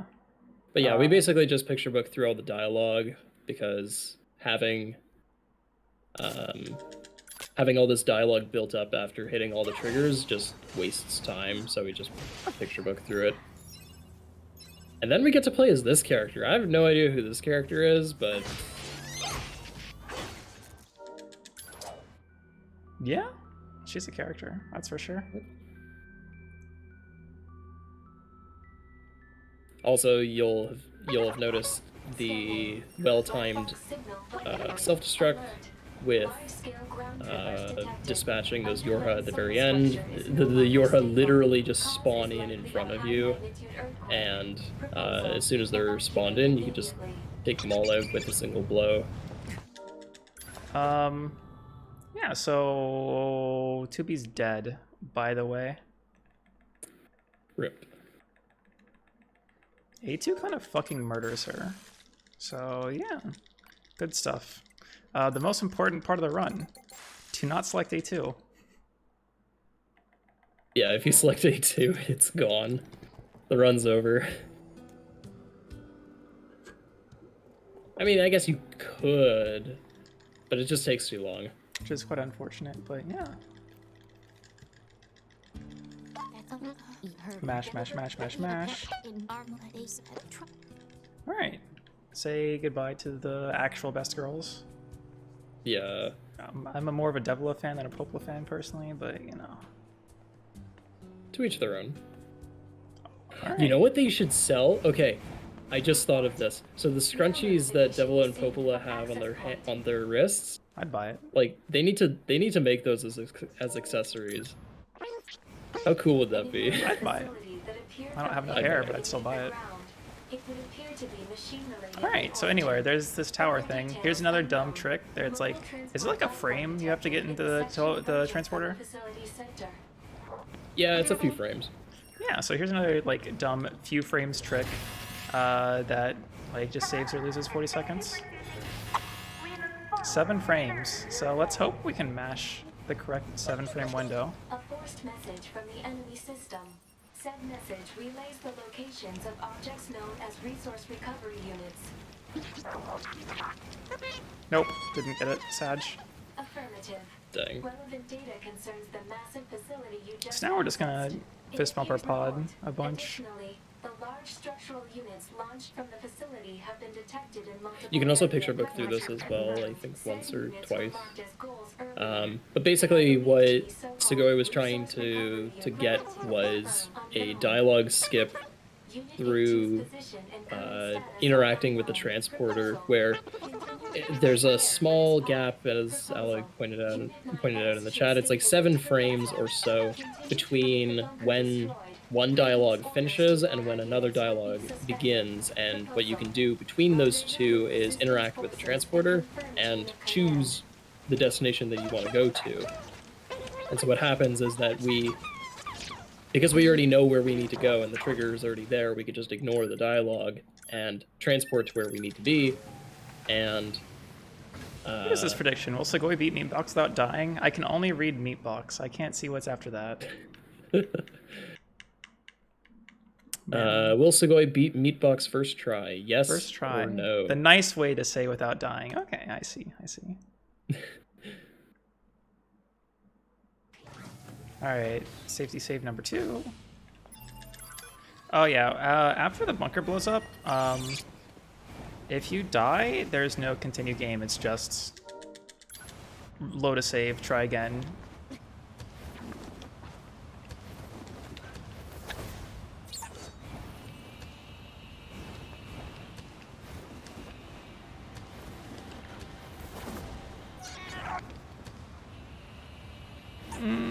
Okay, just enough. I messed that up, that's fine. So yeah, this is a box of meat. It may look metal, but it's actually made of meat. Writing is an ancient language known as angelic. It reads, meat box. Hey, guess what? There's enemies inside here that will one-shot you through buffs. Who would have thought? Believers rise up. Exactly. Alright. Analysis. Many useless parts unrelated to So machine Meatbox is one of those functionality segments of this game that really kind of like, this is full steam ahead combat. We just got to make it through the Meatbox itself in order to progress. So each of these waves are static. There's no randomness here except for the behavior of the enemies. But you can really kind of cut through these as quickly as we can. It's not terribly scary in some of these enemies, but you still have to be on your toes, especially with like this horseman. Those get dispatched very quickly. That camera was so weird.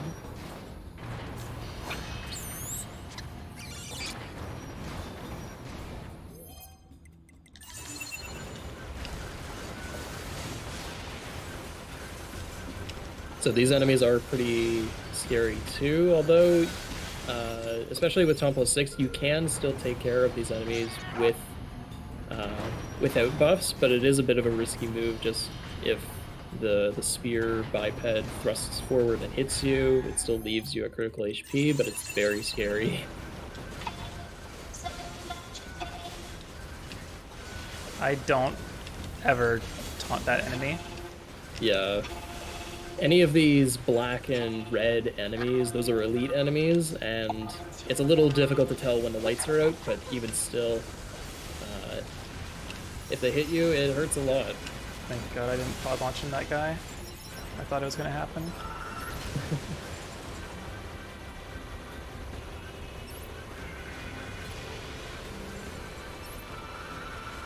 think there's one more? No, that's it.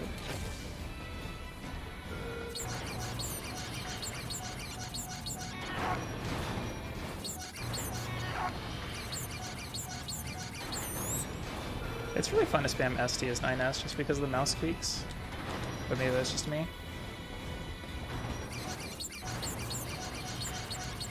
Alright.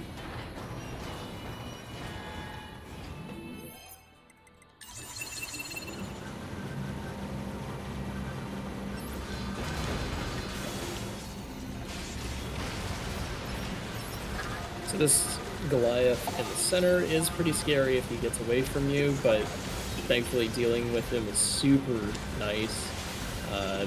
Just dropping down on top of our damage glitch as he spawns in. The ring of enemies around here are pretty easy to deal with, although because these elite enemies actually don't get knocked back from our pod fire, the standard enemies actually kind of do, so it's a little hairy in that kind of way, just because the enemies can kind of get away from your damage glitches. These spinners are a little difficult to deal with because the threat of having their explodey parts disconnect is still there. But thankfully the damage that we have can really cut through them. If you can hit them, which is the hard part. Yeah. They do end up backing away from you, and Podfire really pushes them back, too. Speculation.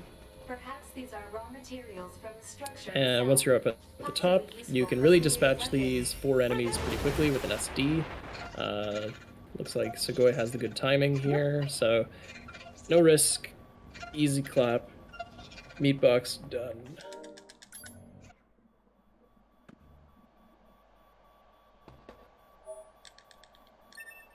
Prediction result is yes. Good. Thank you, chat. We did it. Is there another cutscene or there's MASH? Just MASH. Why did the points go to me? Oh, wait. Oh, to me and 9 others, okay. It's because you did the most points. That's how it works. Well, no, I don't have that many points. Anyway, we're gonna choose 9S again because we just really want to go through all of 9S's sections. I mean, it's not always Who wouldn't want to play as 9S, am I right? Yeah, like, playing as 9S is really the highlight of this run, you know? Like,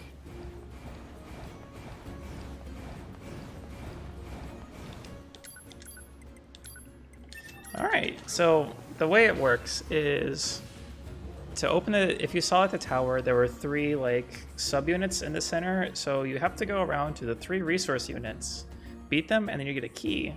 And so we just beat the meat box, so we're gonna go use the meat box, what's it called, key to unlock one of these resource units. one of the forest access keys. It's like, it's pretty good practice to deposit these in, because there's like a limited amount of time that it can stay in your inventory. So you want to use it right away.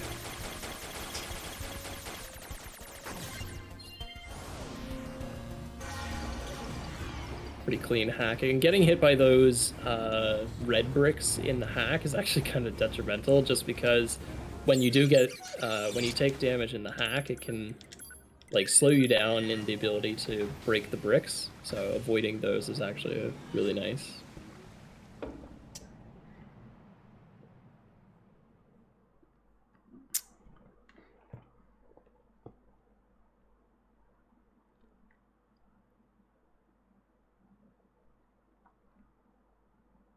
Yeah, so anyway, we just beat Meatbox, so we're gonna go ahead and use that forest key in order to unlock one of the subunits.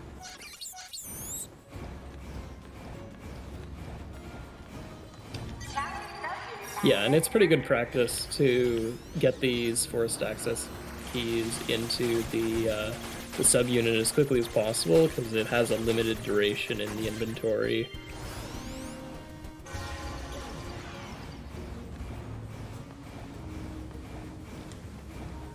I also find it funny there's like a blue band around the edge of the tower.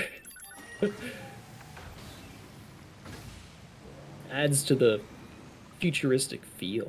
Good aesthetic. Yeah.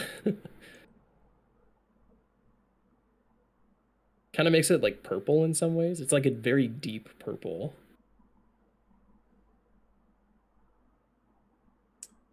So anyway, we just beat Meatbox, so we're going to use the Forest Resource Unit key in order to unlock one of these subunits.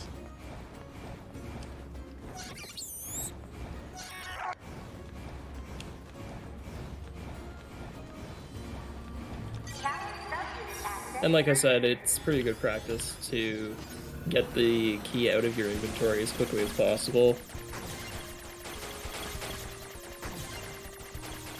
There's no reason to go and get the other keys, because we could just use the same key 3 times. Yeah, so... yeah. We did it. We beat all... we unlocked all the subunits. Look at us go. Wow. We spent so much time in Soulbox, Godbox, like, this is really paying off to the amount of effort that we've put in to progressing the story. Yeah, saving Pascal. The village isn't burned, so we're protecting the environment. Hey, I've never thought of this before. Yeah, so for whatever reason, the way the game basically works, it's like, what? Because... yeah, like, there's a weird interaction with using the key and reloading the area and like saving, and or not saving, but like transporting back to a different location, where the game doesn't remove the key from your inventory in that way, but you're still able to interact with and use the key on the other subunits.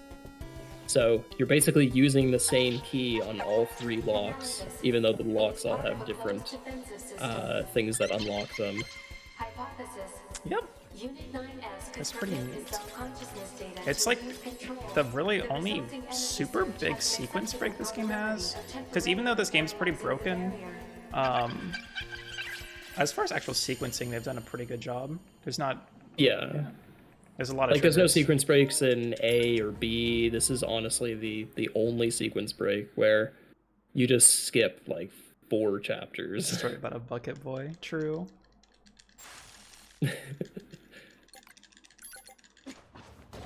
Unfortunately, Tsugoii skipped the cutscene that had Bucket Boy in it at the very end. Oh yeah, Vor. I forgot. I was going to. We also skipped the Bucket Boy and August boss fight. Yeah, and not Soulbox, Godbox? I think that's Godbox. Yep, that's Godbox. So yeah, this is the tower. It's pretty cool. Tower music is some of the best music in this game. I always love it. Yeah, I like this area a lot. You've chosen to visit the tower today. Don't forget about the special prize for the guest who unlocks the last. All right. Wow, those are some real poll results there. Who made that? Oh, May is a mod, of course. So going into the 2B room here. Oh, nice. So conveniently, all the 2Bs are spawned around in a ring around 9S, and the best way of dispatching them is just to self-destruct, rather than having to fight all of them running around frantically.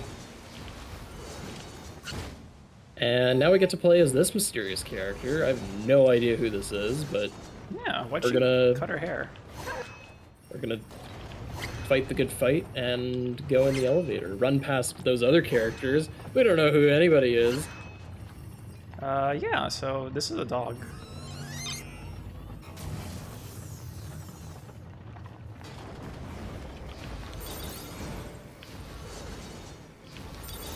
This is B-mode dash swinging. It's really weird and I'm very bad at it because you really only do it like 2 places. Yeah, there's a little bit of a limited use case for B-mode dash swinging. Even more so just because what B-mode does is that it drains your HP, but you'll also notice that Tsugoii doesn't have an HP bar. That HP bar is just hidden. So she doesn't exactly know how much HP she really has, but it's a matter of just the HP will drain at the same rate, and you can usually fit in like two B-mode dash swings for every like recovery or 2 that you use. Yeah, I spam every 2 dash swings. I spam recoveries. So yeah, that it's still good. Yeah, it works. So once we enter into the library and hit that cutscene, we aren't in B-mode anymore. That's one of the interactions that B-mode has with these cutscenes. Once B-mode, once you hit the cutscene, it just drops B-mode, which is helpful because we don't really want to be in B-mode right now, since we're just hacking. Fortunately, we skipped Peachy. I skipped Myth's favorite cutscene, unfortunately. Are you, okay.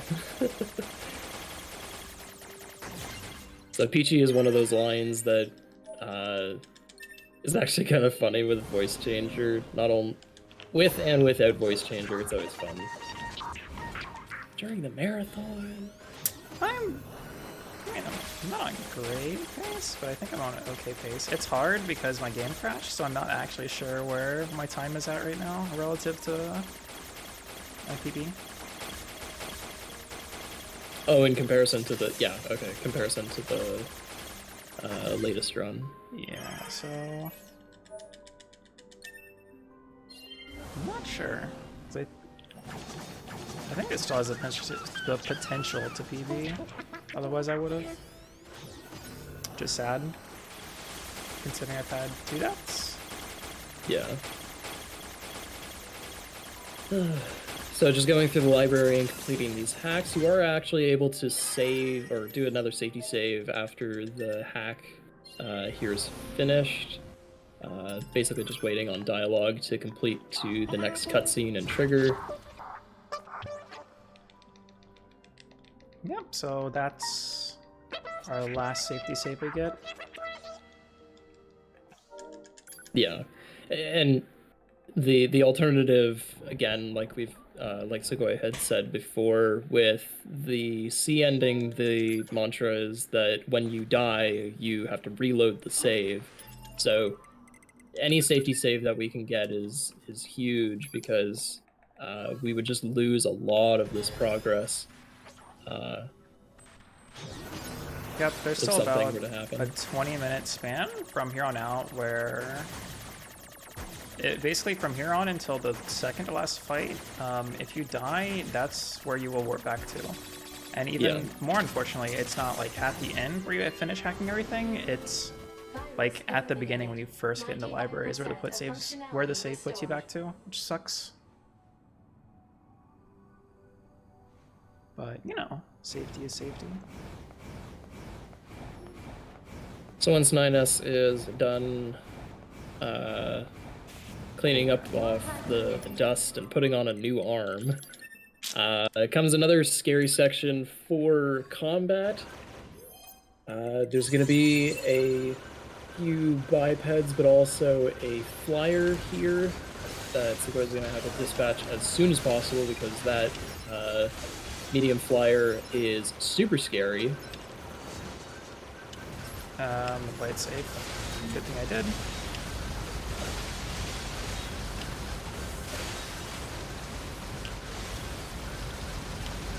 Alright, this is unfortunate, but just gonna take our time and be safe.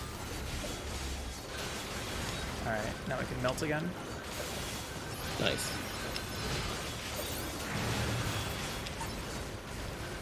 Can you die, please?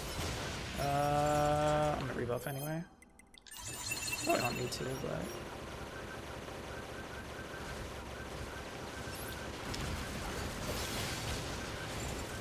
These bipeds can still be pretty scary if they get up on top of you, especially, I think Tsugoii is going to try and go for the SD. Yeah, well, if they cooperate?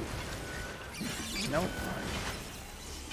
So sometimes what can happen is that these enemies clump together, and you can try and SD them. There, nice. So they all, instead of having to fight each one with a damage glitch, you can really just self-destruct and get all of them, or at least a majority of them. This is... Yep, so still speedy, but not as speedy as it could be. Yeah. Running up to these flight units in 9S's boy shorts.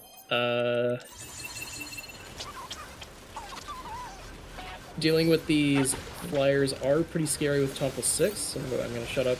Oh, they don't one-shot you, it's fine. Yeah, it can still be kind of scary with more than one. We're gonna rebuff to be a baby.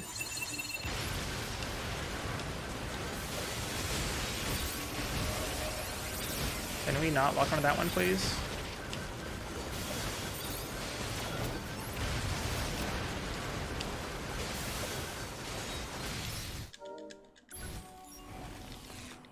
Alright. Nice. You got lucky with the one that went for the laser attack and just sort of came out from like way off to the side, because what can happen is that those flyers can really group up on you and they all do melee attacks. It's so scary. Camera, you suck. So now we're introduced to Koshi and trying to escape the library here. Technically this can be done while the boss is still like alive, but it's much riskier because you really only have one shot to deal with it before the boss basically insta-kills you. Yeah, that clip sucks, but we got it. It didn't really save that much time, but it's really cool. It's intricate because like you can't when you're in that trophy room, you can only slow walk, so you're not able to attack or heavy hold from within the room. So you really have to do that hairpin turn with the heavy hold in order to get in.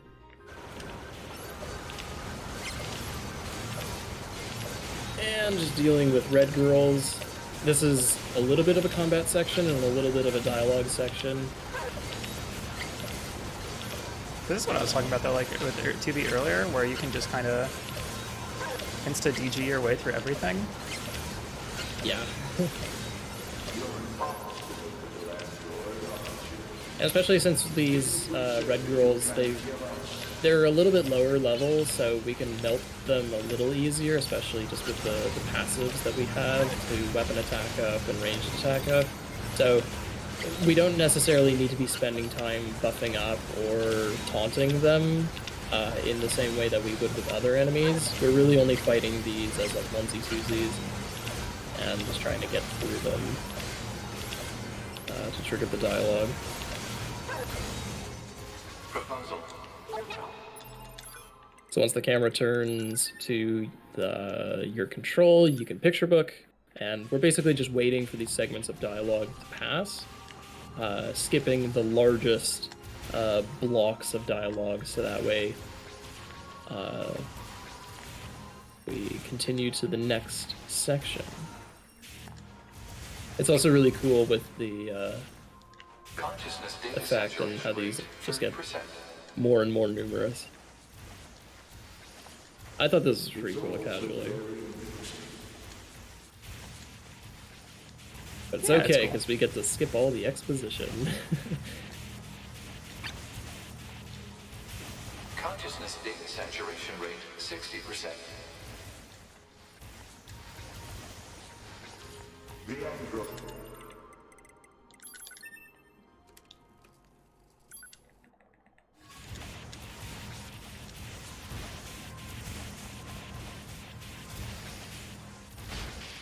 Oh no, I took damage.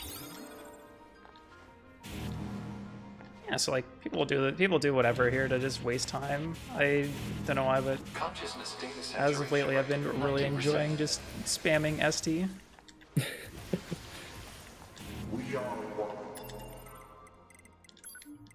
What do you call this move? Is this the doggy hop, or? I don't know. Consciousness data saturation rate 100%. Hypothesis: the enemy's consciousness has begun to fracture.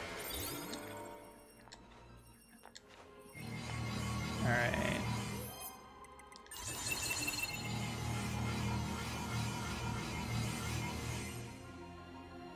Actually, something that's worth mentioning is something you can do in a lot of the fights that happen like immediately after cutscenes.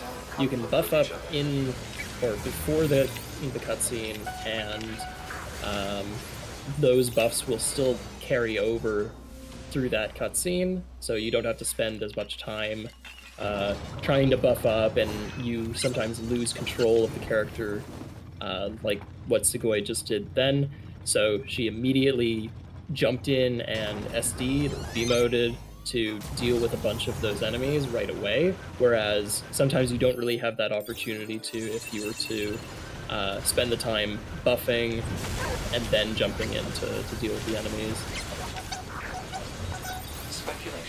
So now that we're on the elevator is one of my favorite sections of this game, just because of the flip-flopping between the characters is interesting, and ooh boy, especially since we get to really flex the capabilities of A2's B mode. B mode is one of the safest states you can be in this game, which is kind of counterintuitive because you cannot get one shot. You'll only be staggered. You won't actually just get full 8. Yeah, it's nice. Oh wait, I gotta skip this one. The interesting part about this too is you start having to gain control of characters so much that you actually can keep buffs through certain portions. It's interesting. Yeah. Like, there's a really weird dynamic that happens between A2 and 9S in this section. It's interesting. It's fun to go through, especially since at this point you're so close to the mountaintop in finishing, and that like there's a lot going on all at the same time. It's enjoyable. So for each of these 9S sections, it's a combination between waiting for dealing enough damage and for dialogue to happen. Unfortunately, we aren't able to skip with the picture book the dialogue in 9S's section just because he's in a flight unit. So having, in some cases, there are faster ways of doing. Whoa, that's some blue clouds. So you can accelerate some of these sections with other means like the drugs, but because we don't have access to those in this routing, it's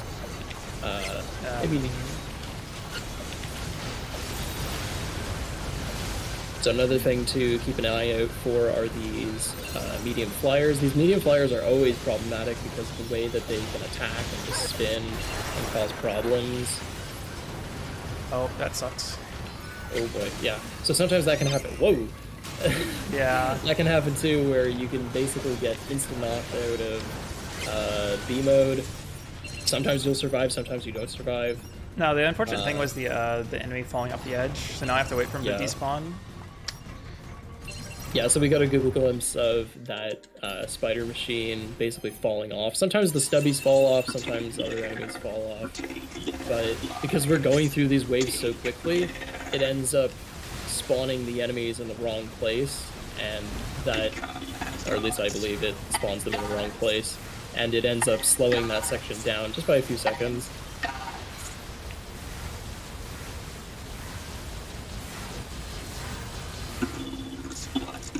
So like in all the other cases, once we threshold the boss, it's really just waiting for dialogue. So it's a good, nice little respite for hands between all these A2 combat sections. Those blue clouds are so cool.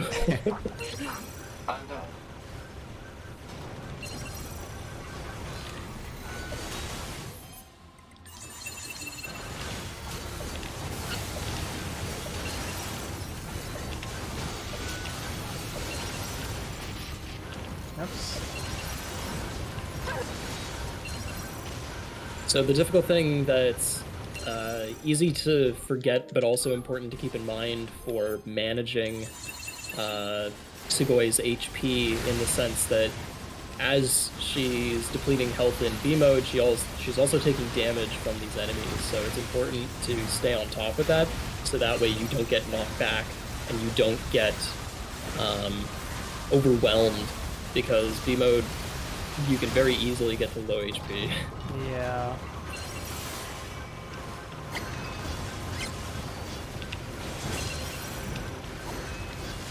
And I think with Chomp plus 6, you can destroy all of these tentacles to have the boss come up faster. This is something that I think NG Plus takes advantage of as well, where instead of waiting for the boss to take its time to come back up from under the platform, you just force it up after killing all of these tentacles. I forget exactly how long, but it feels like 30 seconds or so.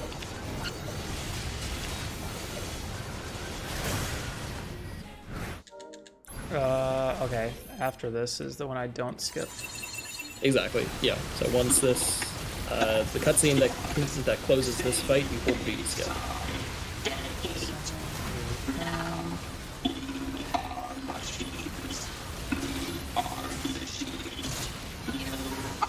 Alright.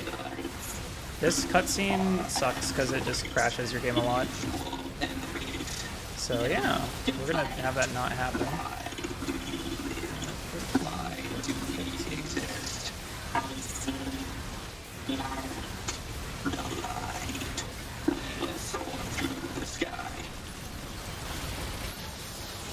Alright, be real careful about it.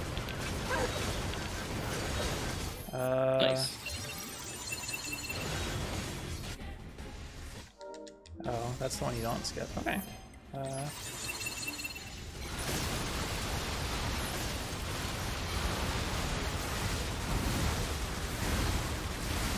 So like I said before, these sections are between waiting for dialogue, but also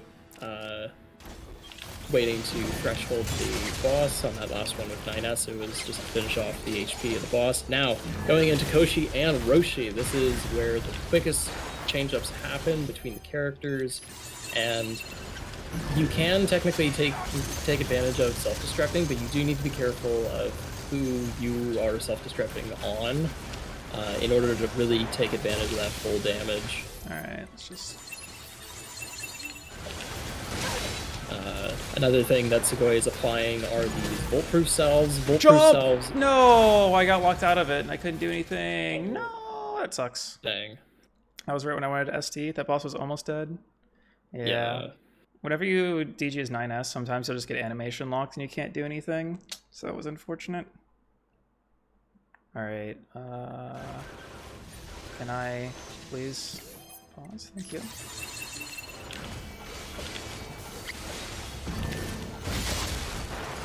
So one difference about this fight is that Tsugoii actually doesn't need to worry about getting her chips back, because there's no body system anymore with this, so Really? because she's checkpointed, it just doesn't matter. I was above the ground, but whatever. Yeah.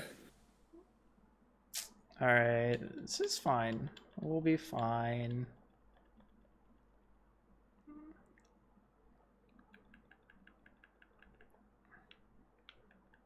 This fight sucks.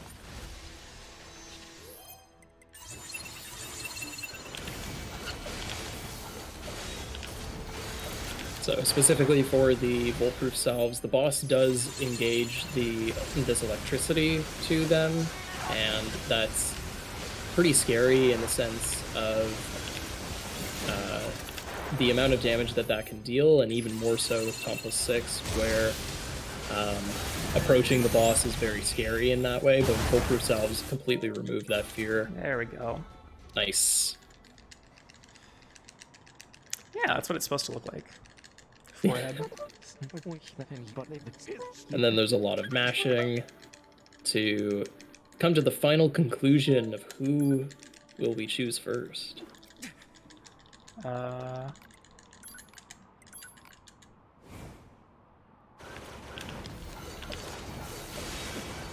So the order between these two doesn't necessarily matter, but we usually choose A2 first. Yeah, specifically... Taking care of 9S is no problem. Specifically for me, I choose 9S because... Or I choose A2 first because once we finish this ending, we'll unlock the debug menu, which is on R2 and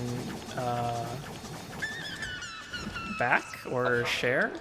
And for me, that is exactly how I do DDG combat, because R2 is my heavy attack and my back is flashlight.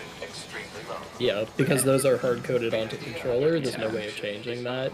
So it depends on the control scheme for each runner, I know. But generally, for the splits and stuff, it doesn't necessarily matter who you choose, it comes to the same conclusion, but for the purposes of this, it does get in the way sometimes with that debug menu. But it's basically Spear Dash to the finish here, and we're all good. And that is C ending. How long is Final Shmup? 8 minutes? Yeah, 8-9 minutes. That's a minute of difference Probably. is a lot. I think that might be faster RTA than your PB. I mean, I have my splits open. I'm trying to guess where I'm at now. Hello? My controller disconnected. Oh my god, why?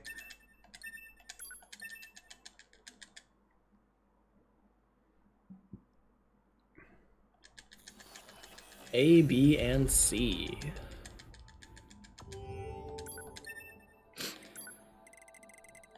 So having completed C, we do have access to chapter select, so we're just going to chapter select to 1709, which is the fight for 9S and A2.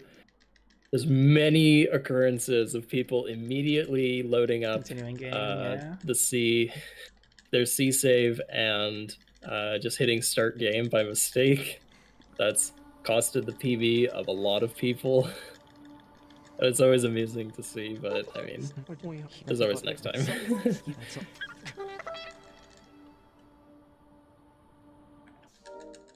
But instead as the alternative choice, we're going to choose 9S to finish off A2 here.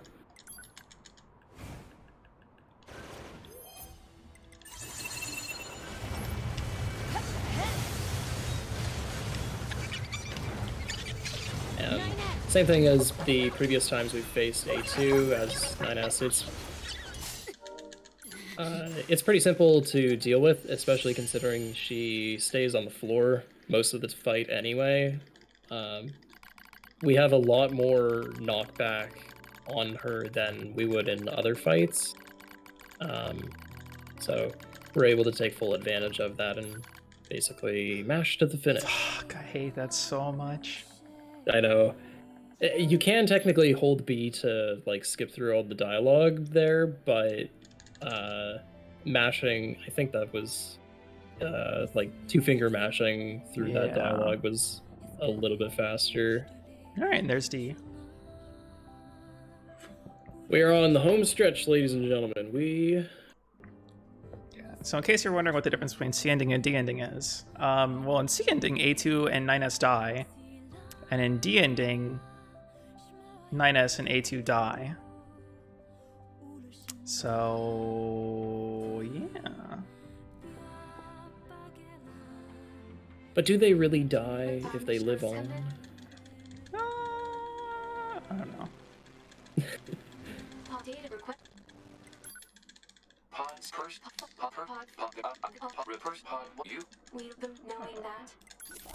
Be real careful with those menu options so you don't accidentally press no and go to main menu. It's super easy to go there and just immediately say no. But we are in ending E. We are at the mountaintop, ladies and gentlemen. We get to reap the rewards. What we spent the last 4 hours accomplishing. We are able to connect to the Square Enix network here, so that way we can complete the run with assistance. However, I don't know how long we're going to be able to do that for, at least without modifications. Oh, that's true.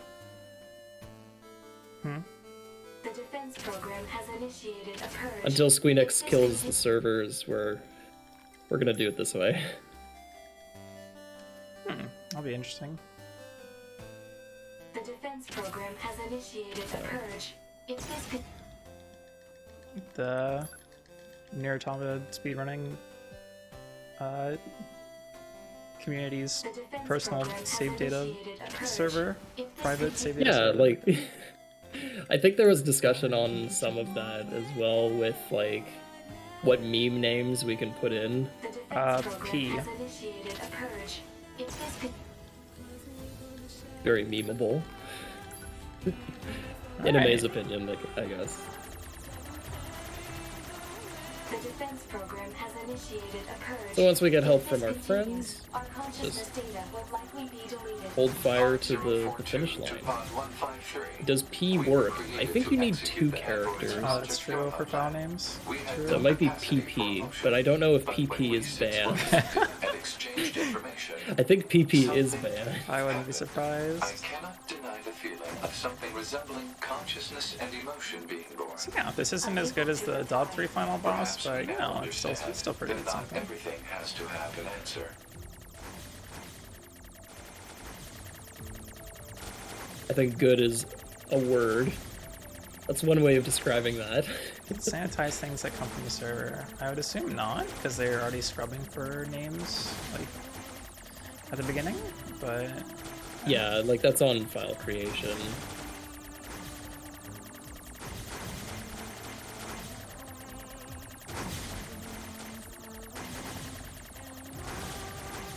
But we have said this before in earlier parts of the run. If you are interested in hitting us up and checking out this game and other NieR and Drakengard games, you can go to sponsoredbydrakengard.com or NieR.speedrun. No, wait, what's the URL? I completely forgot. Discord.nearspeedrun.com There you go. as well. Slash sponsored by Drakengard.com is much more memeable.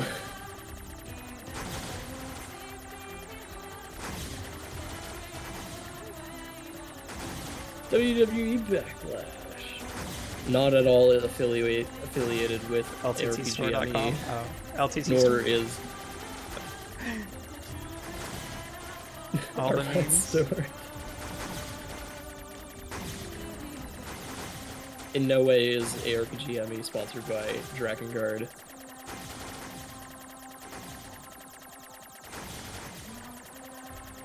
But yeah, we have text and video guides for both A-ending runs, which we will be seeing more A-ending from Tsugoii.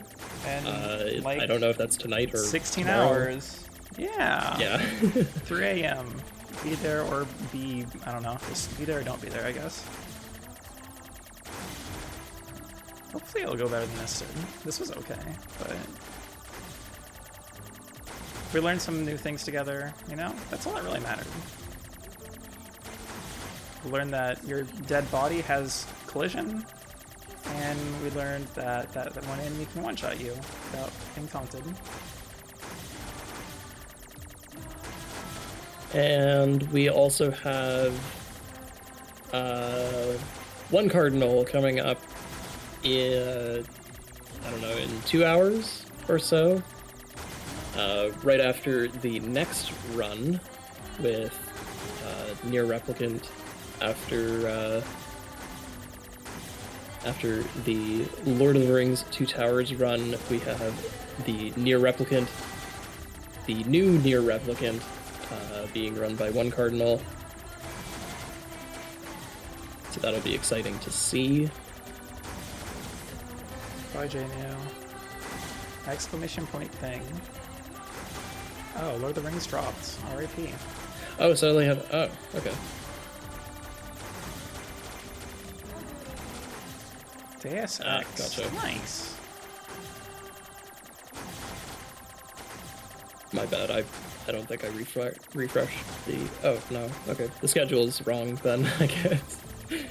Mankind Divided. Nice. Alright, we're in the home stretch. We're at Square Enix now. Unfortunately, it looks like this will not be my sub 4 run, but that's fine, because I die a lot. This might still be good enough to beat Myth, though. How weird would that be? Do you know what your lidless is? Yeah. I'm about to hit 4 hours. Oh damn, yeah, that is faster.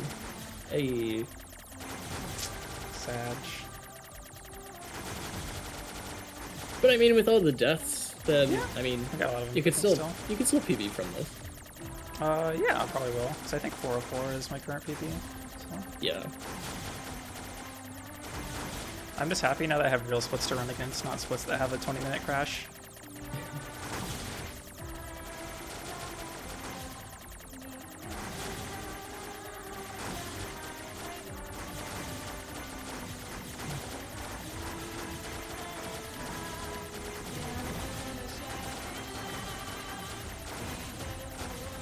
And Tsugoii, if you wanted to plug your Twitch, that would... Twitch.tv/Tsugoii-chan, so whatever my, like, I'm assuming my name on stream has a T, so just add Sean to that, and then that'll be my Twitch. It's also my Twitter, but don't go there unless you're over 18, please. Thanks. Yeah, I run NieR, and I also run NieR, and every now and then I'll run some NieR, so yeah, that's what you have to look forward to. Nice.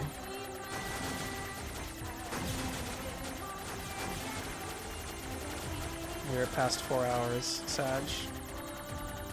What was your time again? 4:02. 403. 4:03? Oh. Yep, 403.52. Time's coming up as soon as I kill this last one. Get ready. Oh my god, friendship, the runner command isn't working either. And time. Time. Everything that lives is designed to end. Everything that lives is designed to end. They That's what I are said at the beginning of the perpetually run. trapped in a never-ending spiral. It's come full circle. However, Now you sound like life is Shabu. all about the struggle within this cycle. Yeah, I mean, we skipped Shabu, so. That is what we believe. Alright, chat. You're gonna have to help me pick. Oh wait, I PB'd. I can't do it. Damn it. How is it going? I can't I can't send a message. Why is that? Unfortunate. I launched a suicide attack, and yet here I am, still alive. GG, I congrats. must look very silly. Do not feel Moved bad up one about spot it. on the leaderboards. Let's We go. are alive after all. And being alive is pretty much a constant I'm very excited to stream go of to sleep. embarrassment. I'll tell you what. That concept is a bit too abstract for me to understand at this Yeah, time. Friendship has it. I will save it Twitch.tv in my list of things to /Tsugoii-chan. analyze later. Question, Pod 042. Come reward the channel point reward where I say Ubu. Did That's the all that really data matters. salvage restore There you all go. of their past memories? Yes. And are those recovered parts of the same design as previous ones? Yes. Oh wait, I wasn't local Won't recording, that so I don't have a simply lead timer. us to the same conclusion as Dang. before? Oh, I right, cannot damn, deny the yeah. possibility. Oh well. It's fine. In that There's case, plenty of time saved for next round. we can Possibility of a different future choose also something exists. to say to people who play this game. A future is not given to you. Oh, look, People they're who not are dead. finishing You must E-ending take for yourself. right now. If you are finishing E-ending right now, you may or may not see Tsugoii's save file. True. And there we have some birds. It's your shout out to Dodd3. Some doves. Oh, are they doves? I thought... Oh, okay. Right, yeah, there's one that lands in the window. When they're flying away, it kind of looks like they're seagulls. I mean, the water's right there, so, like, it's not that... It's not that far-fetched of an idea. Have anything you would like to say to other players? Faithful player NASA Marathon. NieR Automata? Alright, chat, what are we saying?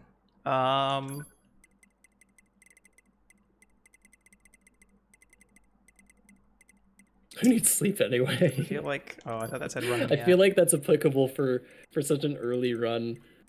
Let's go down then. Oops. Who needs sleep anyway?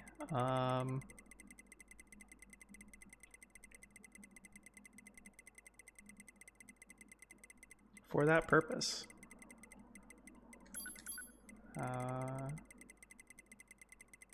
Chat, we can't put P as our message.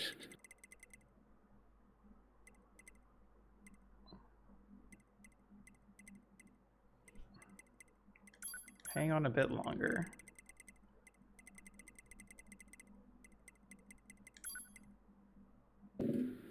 Pod 042 to player. Please respond to this query. You, faithful player of this title, You, have lost NASA your life Marathon. multiple times to make it this That's far. true. I did in fact You lose have my faced life multiple crushing times. hardship and suffered greatly for it. Do you have any interest in helping the weak? Although, I don't think we really Selecting suffered greatly this for it. option enables you to save someone somewhere in the world. However, in exchange, you will lose all of your save data. Do you still wish to rescue someone, a total stranger, in spite of this? Friendship. The person you save will be Do we have selected somebody in the at chat right now? As a result, this person How do you who want me to cries out stop for now, help or even do I as we have time to speak show a cool may be Easter egg? someone you It's a real intensely question. dislike. Do you still wish to help? You worked so hard to unlock Yeah, I don't know Team Mode and how Chapter long Select, Deus Ex Go is. for the they Easter will no egg. longer Alright, be cool. available to you. Do Ah, you cool. still wish to help? You may Plenty not of receive time thanks to for your burn. efforts. Easter Some egg, may yeah. say that your efforts are Alright, don't purely for worry. show.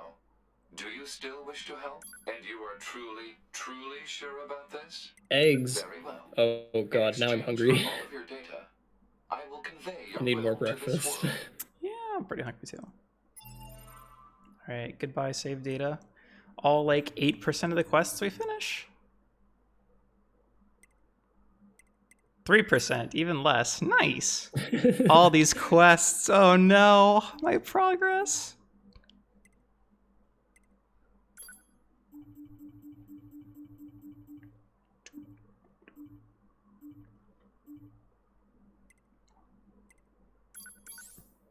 Oh, 7% weapons. Okay, I remembered 7% at least. Our fists. We don't have any hands.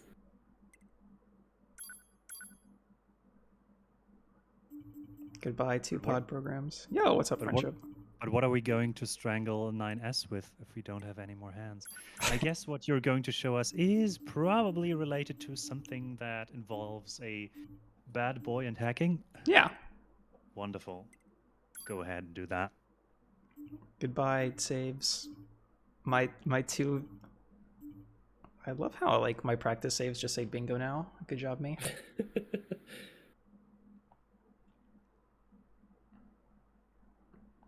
All of your data has been deleted. Goodbye, data. And so, we must say goodbye. I feel a slight amount of sadness. It is time for the final words. Affirmative. Just like Dot To all of 3, you who spent time thank with you for this game, playing. Thank you. Thank you for playing. Poggers. All the Dot 3 references. Alright, I have to remember. I can't do... Alright, I'm gonna relaunch my game real quick. I definitely don't have any save data or a save tool on my computer. So don't worry about it. Oh, do you want me to DM you a save? No, I have them, don't worry. Oh, okay. I just need to...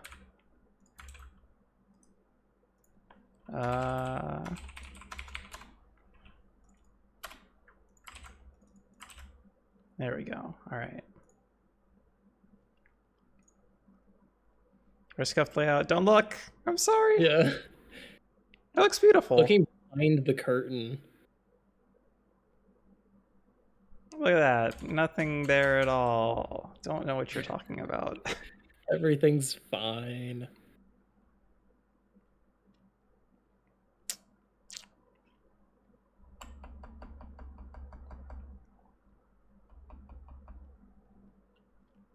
True, just look at my webcam. Don't pay attention to anything else. Alright.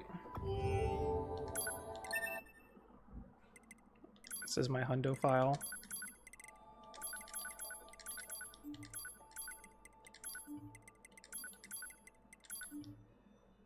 That should be good.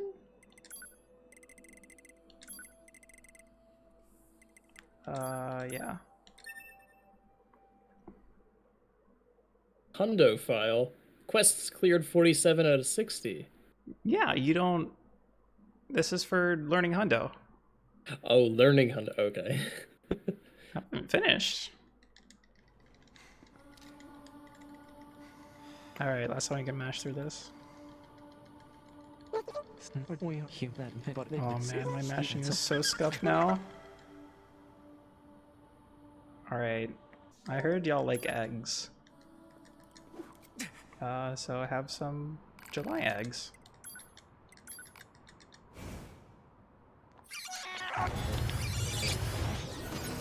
Easter in July?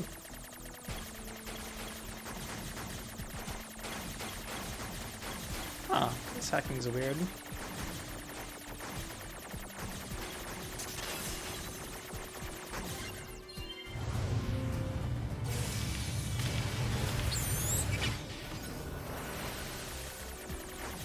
This hacking section's really interesting.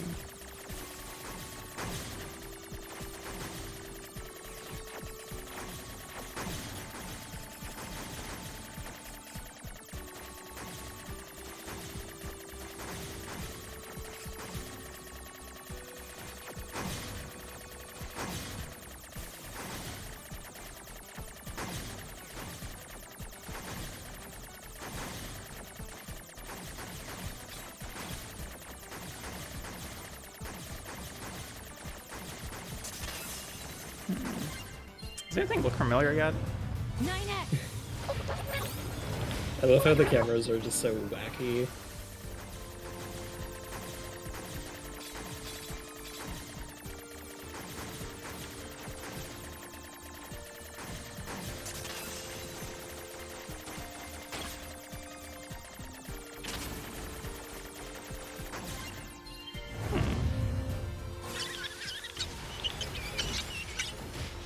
hope this does a full one.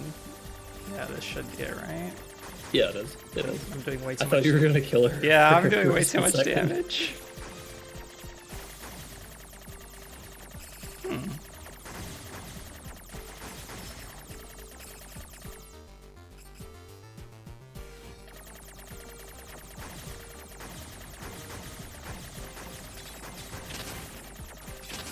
Cool.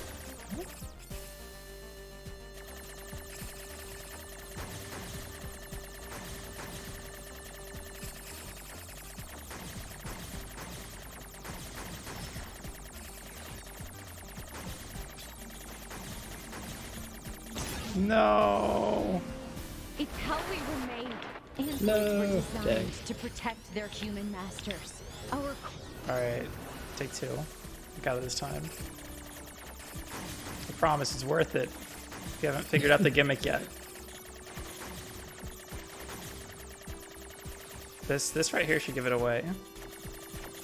Oh my gosh, I got hit again. Stop.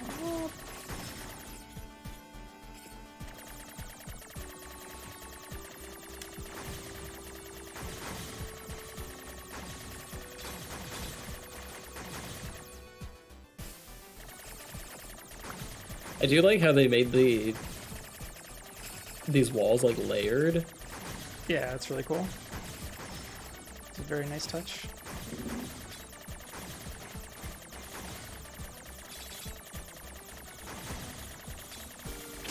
Oh my gosh, stop. Never had this much problem with this before. Well, it is different because the camera control is linked with the aiming, so like you can't look and shoot in two different directions. Hey, look where we're at, guys. How neato is that?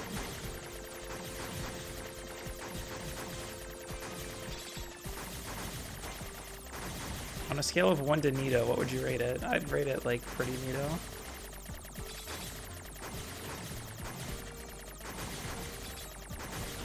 .99 out of neato. Yeah.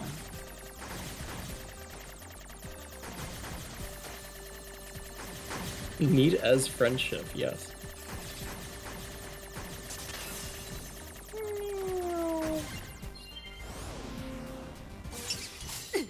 And I think that can do it for us. Unless there's anything you'd like to say. No, I think just as closing, reach out to us in the Discord for more NieR and Drakengard goodness. Sponsored by Drakengard.com. One last time. I don't stream on Twitch, so I'm not going to plug that. But you can find us all on that Discord and find out guides for these games there, as well as all the lovely people, such as Tsugoii and all the other awesome people there. So, thank you for having us, NASA and ARPGME.